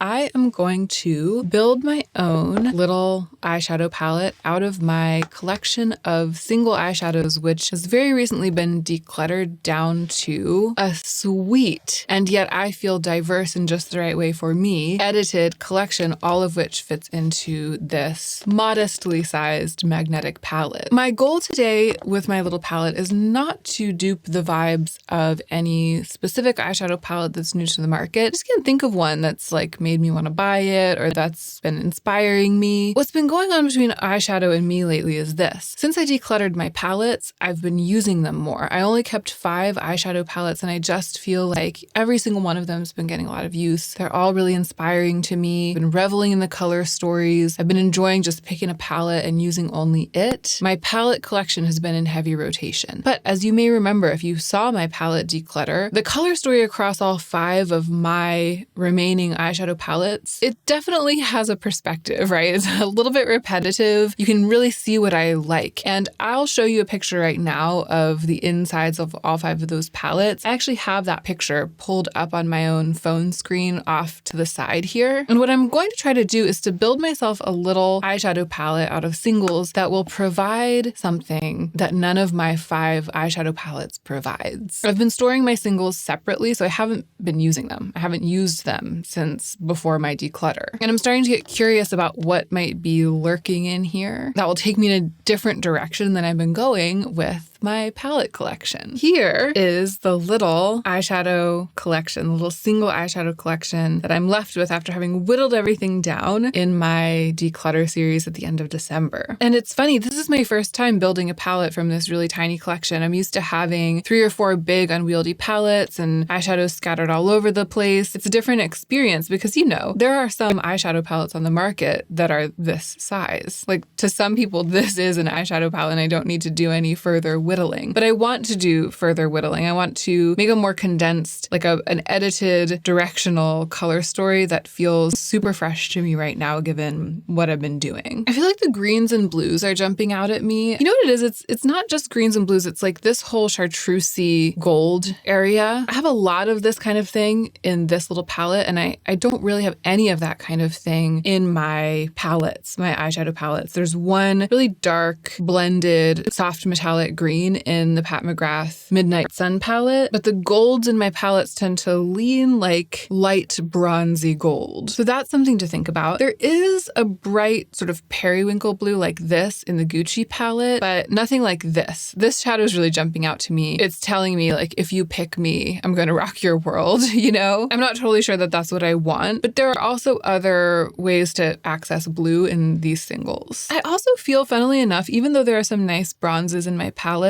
I have kind of been missing those like really creamy, satisfying, smeary, almost plummy, icky, sticky, not warm-toned bronzes. A lot of my palettes have some bronzes in them, but they tend to just lean a tiny bit more warm than I would like them to. So maybe pulling some of those. It might end up being, weirdly, a little bit of a basic looking palette, but just fresh to me right now. Also, the black in this palette is a blacker black than any of the blacks in any of my palettes. I could see myself picking that. I'm going to go through and sort of cull some shadows from here that fit the descriptions that I just outlined, maybe a couple others if I have a whim or two. We'll see what I end up with, and then I'll edit from there.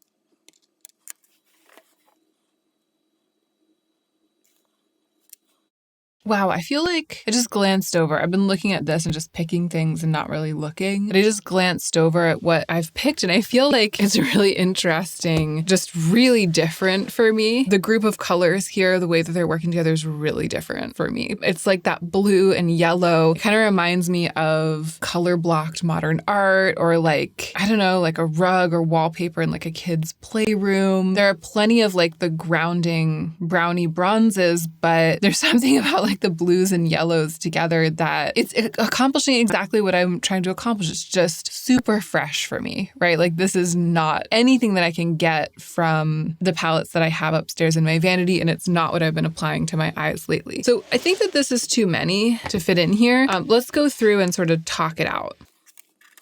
These three are the three shades that I saved from the gold palette when I decluttered it. And I kind of like the idea of having all three of them in a little palette and having like a little, it's like my personal mini gold kind of. I feel especially fond of this center shade. When I was deciding what to keep from the gold palette, I remembered how distinctively it sort of lights up a look to have this greeny gold all over the center of the lid. And it reminds me of the gold palette era. It pushes me a little bit in that green direction, which is no longer really my comfort zone. But because of that, again, there's none of it in any of the palettes that I have, the like chartreusey gold. Sort of the same with the mustard. This is a little more my comfort zone. And I think the three of them can work together, or I'll use this just on its own all over the lids. I think I might want to ground the palette in this gold palette edit. And given how delightfully they are working together, like how they're looking together, it's hard not to also include these two blues from Lethal. I don't know if I was necessarily thinking of including both of them. I was sort of thinking like one of them. I kind of picked this one in case I decided not to keep this one in. But there's something about the two of them, along with these chartreusey greens, that is giving me the kick that I was describing, like when I looked over and saw everything that was there. But is it practical? Like, I don't know if I could see myself mixing these colors, like making a yellow and a blue look. And that's the thing, even though it's visually pleasing in an artistic way, I'm building something that's going to be a tool, not a piece of art that I'm going to put on the wall. And even though it gives me a kick to see them together, I really don't think I will use like mustard and blue. Like I really don't think that I will. I could see myself using this more. This is Stargaze from Lethal, just because it's like an outer corner deepening shade, a layering shade. I could see it going with these and being a little muddy, but in like a grungy way that I love, but not so Surge over here, which is just like completely in control. Even though I was so delighted by the overall visual, I'm going to proceed without Surge and see where that gets me, just for practical reasons. I could see myself including it in this mini palette and then like literally never using it for the entire month or however long I keep this together. Funnily enough, I feel like the deep black was also part of what was making me vibe with the way everything looked together. It provides like a grounding element and also weirdly sort of an avant-garde element with everything, sort of this seriousness. I don't know. And you know what? This is Cliona Glimmer and it flashes blue.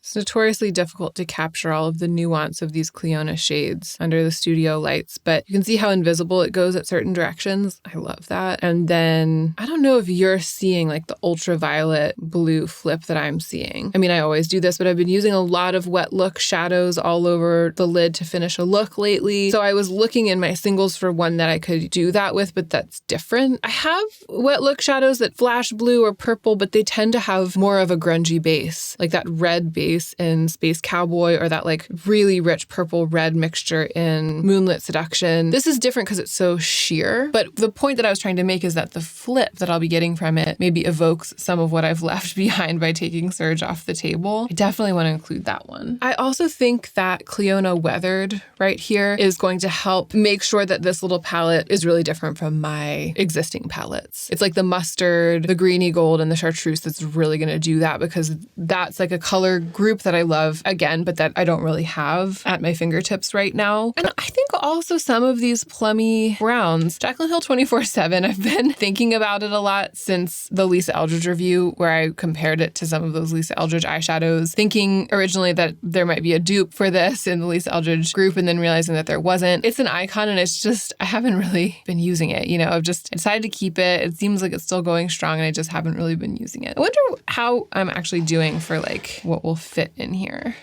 Or maybe I just want to keep it to a 9 pan.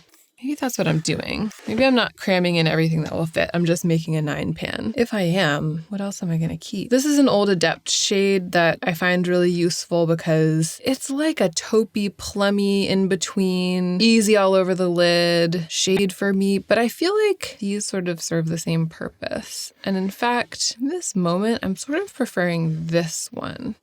And with that, which is a cool toned presence, I'm actually starting to get back some of that like little kids building blocks color, like the primary colors quality that I was so delighted by originally. I actually like that trade-off. I like taking out this slightly warmer bronze. So options are Urban Decay Lounge, a blue-brown pigment, which I just picked on a lark because I don't have any blue-brown pigment in my palettes. You know, it would be different. Sydney Grace Defiance, which is like a really mucky, dark, grungy olive. I feel like it doesn't vibe quite as well as Lounge did. And then, of course, I could include Surge. I feel like it's taking all the attention. I think it's going to be Urban Decay Lounge. I feel like what we have here, it's like a grungy blue and yellow palette. Like it's a blue and yellow palette, which doesn't sound like something that I would like, but is definitely fitting the brief. Like that is a departure from what I have. I don't really have blue in the palettes that I kept in my declutter, and I don't really have yellow in them either. So those are two color categories that I just haven't been using, haven't been considering because they haven't been at my fingertips. But like a straight, strong middle of the road blue doesn't appeal to me, and neither does a straight, strong middle of the road yellow. If I'm going to be using blue and yellow, I'm using these grungy mixed versions of them, like chartreusey gold, mustard, like a blackened, reflective blackberry, blueberry color. This as a blue, you know, it's just like a blue-brown pigment, and then a couple of murky neutrals to balance it out. A wet look, shiny glitter shade that flashes a little bit blue, and a really dark black. Yeah, this is the blue and yellow palette that works for me. So I'm gonna put it in here and maybe do a little reorganizing. We'll see. Oh wait, it might not fit. Oh my gosh. It's not even gonna come close to fitting. And no. Okay, I'm chickening out. I really got attached to my 9 pan, so I'm gonna switch to a bigger palette rather than editing it down further. I really went from like not knowing what I was gonna make to being obsessed with what I made and unwilling to compromise.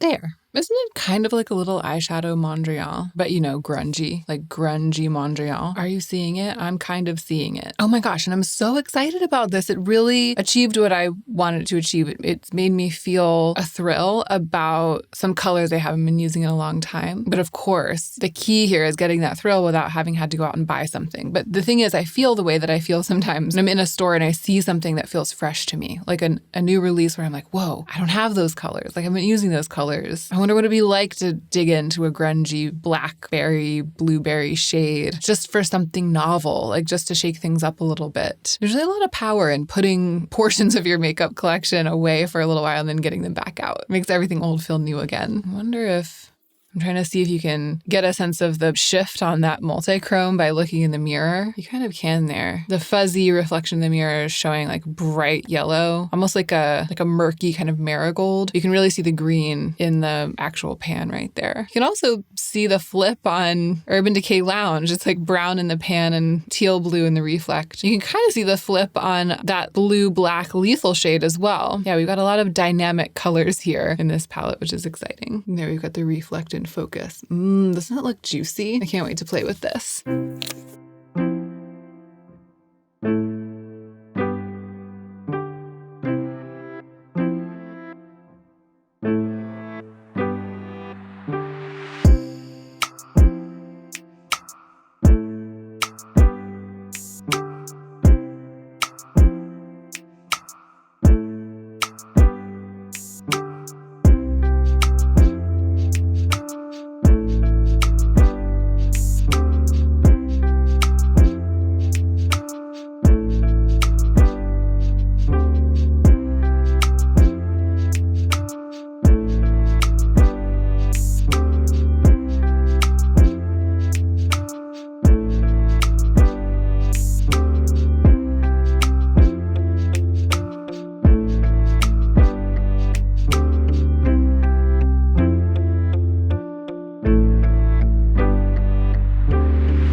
Okay, that is it. Thank you so much for watching this video. It was a bit of an adventure because this is my first time playing with my edited collection of singles. I feel like the video will end up being a little bit on the short side, but that was also because I was decisive. I gotta figure out what I wanted right away. Today, I'm gonna use the contents of this palette to build a smaller palette, like a curated selection of these eyeshadows that evokes a vibe that I am seeing across multiple new palette releases over the last couple of weeks. The palettes that I have pulled up on my screen that are inspiring me are the new release from BYREDO, the new Too Faced palette, the new Rare Beauty eyeshadow palettes, and this new release from Morphe, which is kind of interesting because it's in a different format than what we've usually seen from Morphe. It actually looks like a Too Faced palette. I'm not interested in buying any one of these palettes individually. I mean, I'm not at all interested in it. Like, I haven't even looked twice at any of them. But when I look at them all together, when I step back and look at this trend and kind of feel what it's implying, there is something there that I want to hold on to. And I think it would be foolish to follow that desire down the path that leads me to buy a new palette. I think I can recreate that and maybe create a version of it that I like better than any of these palettes using what I already have. So this is the little palette that I built the last time I built my own palette. I've been using it. I really enjoyed it, but I'm going to dismantle it and put all of the shadows back into the larger collection so that I'll be able to pull from my full complement to build something new.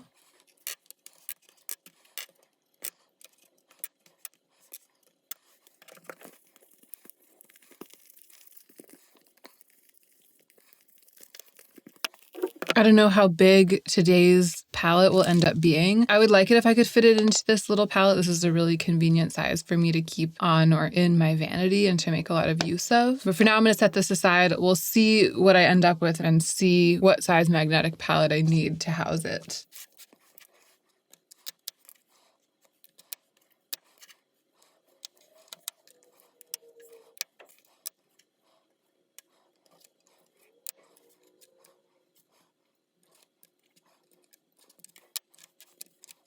Okay, so this is what I'm starting with today. It's a really edited collection compared to the former size of my single eyeshadow collection, but there's still a lot of variety here for me. And I find that when I build a smaller palette, even just starting with this number of shadows, which is like the size of some eyeshadow palettes that are on the market, I'm always surprised by how directional, how specific an edit can be. And I'm very curious about what I'll end up with today. Looking at my inspiration images all together, together. My first thought is that I'm actually a little bit surprised that I'm into it because orange eyeshadows aren't really my favorite, or actually it's not eyeshadows that have a strong orange identity. I actually don't mind those. It's the neutrals that lean extremely orange, the oranges that are kind of masquerading as browns. There used to be so many palettes on the market full of these warm neutrals that all just look incredibly orange, especially on me. And on top of the fact that it's not a very flattering undertone for me for a neutral, that kind of thing eventually started to strike me as just a little bit boring, kind of passé and done, because for so many years it was the main thing that we saw in eyeshadow palette releases. But it is like the warmth in these, that sort of harsh sun, desert shades warmth that is drawing me to them, that is kind of making me excited. It's more the rich kind of cinnamony rust tones though, not so much those like washed out orange leaning beiges, which are scattered through all of these eyeshadow palettes as neutrals. I don't really feel like I need to incorporate that. But the rusty, sandy, super saturated reds and oranges juxtaposed with extremely grungy, extremely textured color. So in the Too Faced, we're seeing some teals and some purples. In the Rare Beauty, we're seeing bronzes and some like dusty roses. In the Byredo, we're mostly seeing kind of washed out peach, but some burgundy. And in the Morphe palette, we're seeing a pop of strong orange. It's the juxtaposition of those that I think is what is making all of these hang together for me. So I'm looking at my collection here and I'm seeking that neutral backbone of super saturated, warm shadows and some pops of color to balance it out. I think I'm going to go ahead and pull everything that I think might work and then see what kind of effect I get when I start editing it down.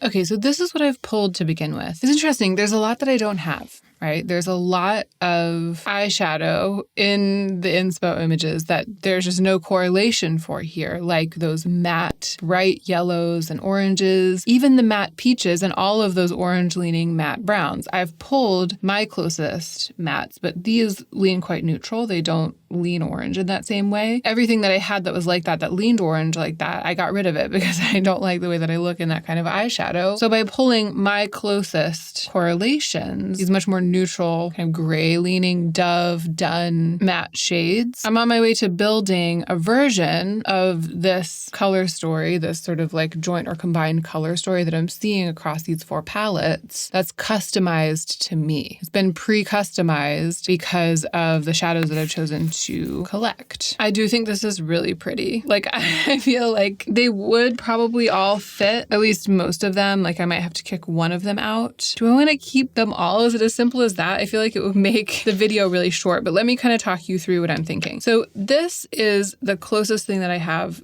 by far in my collection to the rusty mattes and terracottas that we're seeing in these palettes. Again, I don't have a super bright orange. I don't have a bright magenta or burgundy. I don't even have like a matte ashes of roses like we're seeing across a bunch of these. But of all of those colors, this is my favorite. Like, I like this the best. This is a lethal shadow. It's like if there's gonna be just one, there's gonna be one eyeshadow that does this thing, like this is the one I want. It's like a real terracotta clay, really rich. And you know, Lethal makes these really lovely, soft shadows. So I'm very happy with that. I'm happy with the one that I have. I'm happy with that as like the backbone of my palette. And then I grabbed these two lighter shades because there are just so many eyeshadows in this tonal range, like these sort of pale washy shades populating all four of these palettes. Again, mine are more neutral than the ones that I'm seeing in the imagery, but I like them better for that. And I have been so into lips lately, like lip makeup. I've been wearing really strong lips and nothing on the eyes. And seeing these again made me realize that I might enjoy starting to put just like a little bit of a very pale neutral, matte neutral into my crease on those days when I'm wearing a strong lip and not very much else makeup. It kind of reminds me of the Terry Barber eyeshadow looks that I was really into a couple of years ago. These are the kinds of colors that I was pulling to make those Terry Barber inspired like dishwater tea bag looks, you know? I'm actually much more excited than I expected to be to include these two shades, like this kind of a shade in the palette that I'm going to be using over the next month or so. And apart from this dark brown, this is the last matte that I included. It is from the Natasha Denona Gold palette, which I just kept a few shadows from when I decluttered. And you know, there aren't very many of these mustard shades across these palettes. There's one that's a little bit of a deeper, more brown mustard in the Too Faced palette. There's one that's kind of like this, but it's a little bit textured in one of the Rare Beauty palettes. But once again, not only is it the closest that I can come from my collection to these bright lemon yellows in the Morphe palette, for example, I also like it better than them. It's my version of them. It's not just the one that I happen to have. It's what I would get if I tinkered with some of the shadows I'm seeing on my screen to make them suit me better. So I really like having this as representation of yellow in this palette. And then this is the last matte that I included, and I kind of just did that for good measure. There aren't very many dark browns up on my screen right now, but looking over what I had selected and thinking about the looks that I might do with these shadows, I realized I would appreciate having a dark brown. So then I went looking for texture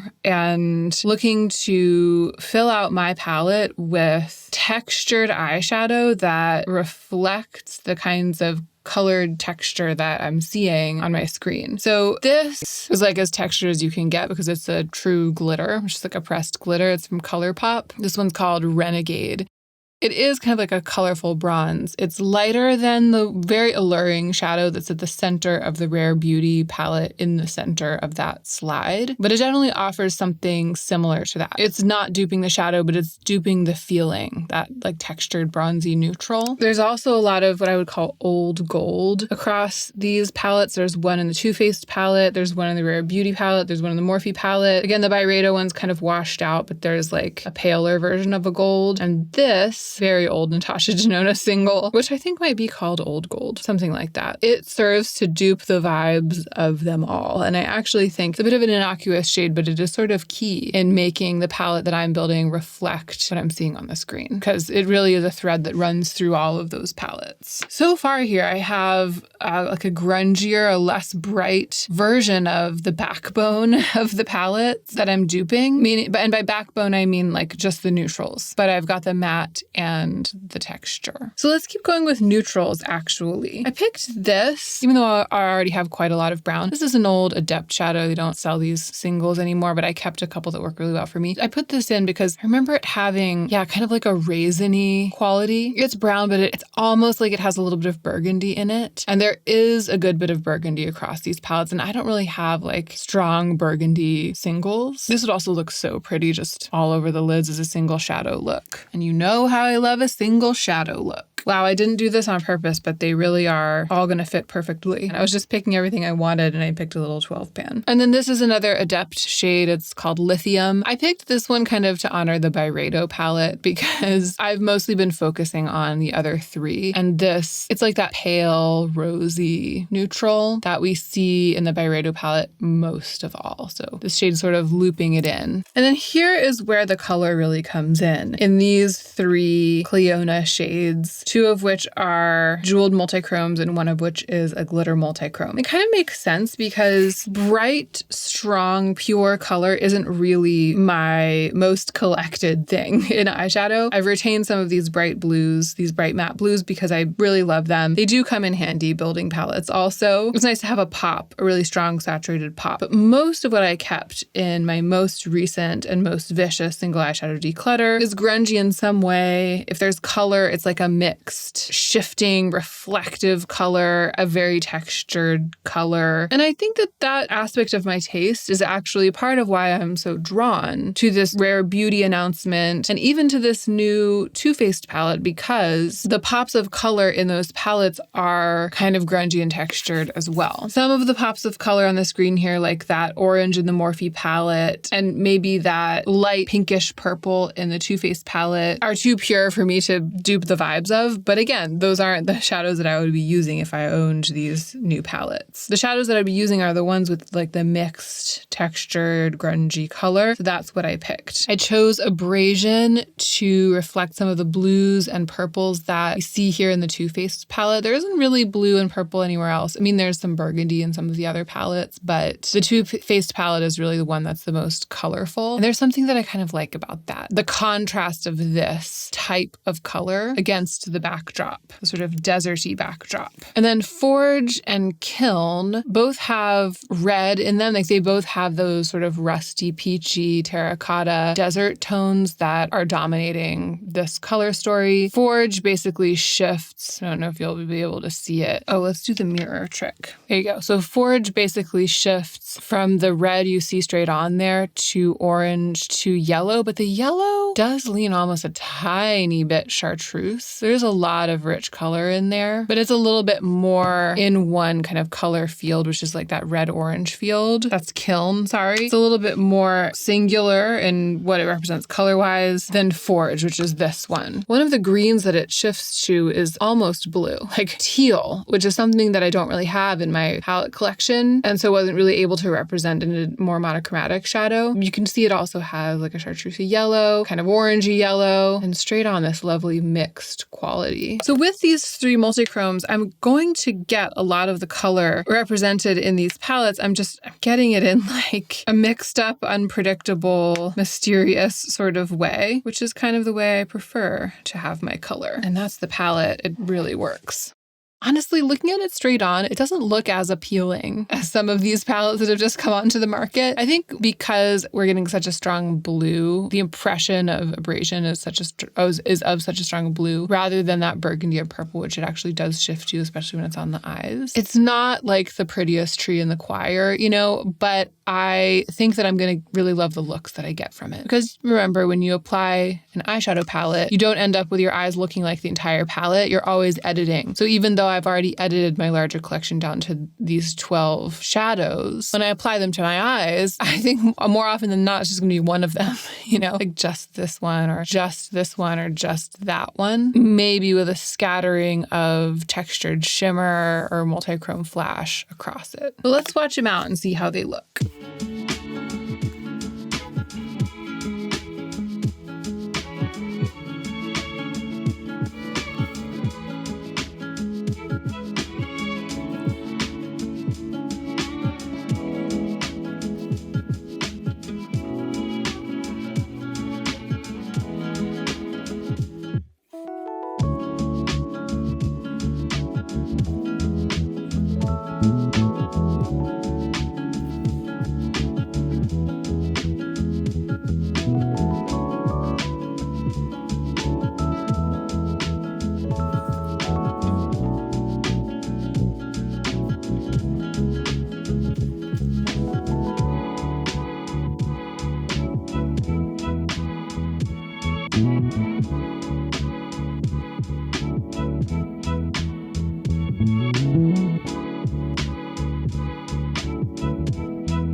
You know, I actually think that this is a palette that looks better swatched out than it does in the pans. And it's partly because you can really see some of the colors in these last three shades. Like the swatches are really drawing them out, especially when they were on my fingers. You could really see some of the nuance and just how much color is actually added to the palette by those. But even the matte part of the palette and, you know, these neutrals, I just feel like they look richer and more sophisticated when they're swatched out, and they kind of hang together a little better than the palette itself does. So swatching it out has actually made me even more excited to use it. And I do feel like I've successfully duped the vibes of my inspo palettes, but also done it in a direction that's more usable for me, more realistic, more aligned with the way that I do my eyeshadow on a daily basis, and more inspiring for me than any one of these palettes new to the market would be. And of course, the formulas are all really great. I've handpicked each one of these individually and decided to to keep it through declutter after declutter. Every single one of them probably would outperform any one of those Morphe shadows, for example, and maybe even the Byredo, Too Faced, and Rare Beauty as well. So it came together incredibly quickly. I just picked 12 without even counting, popped them all in the pan, and now we're ready to go. But it was totally gratifying for me, and I hope that you enjoyed it as well. Thank you for being here. Again, check the playlist in the description box down below if you'd like to see more of this kind of video. And please don't forget to take extra good care of yourself so that you can be the most effective version of yourself as you do your work in the world.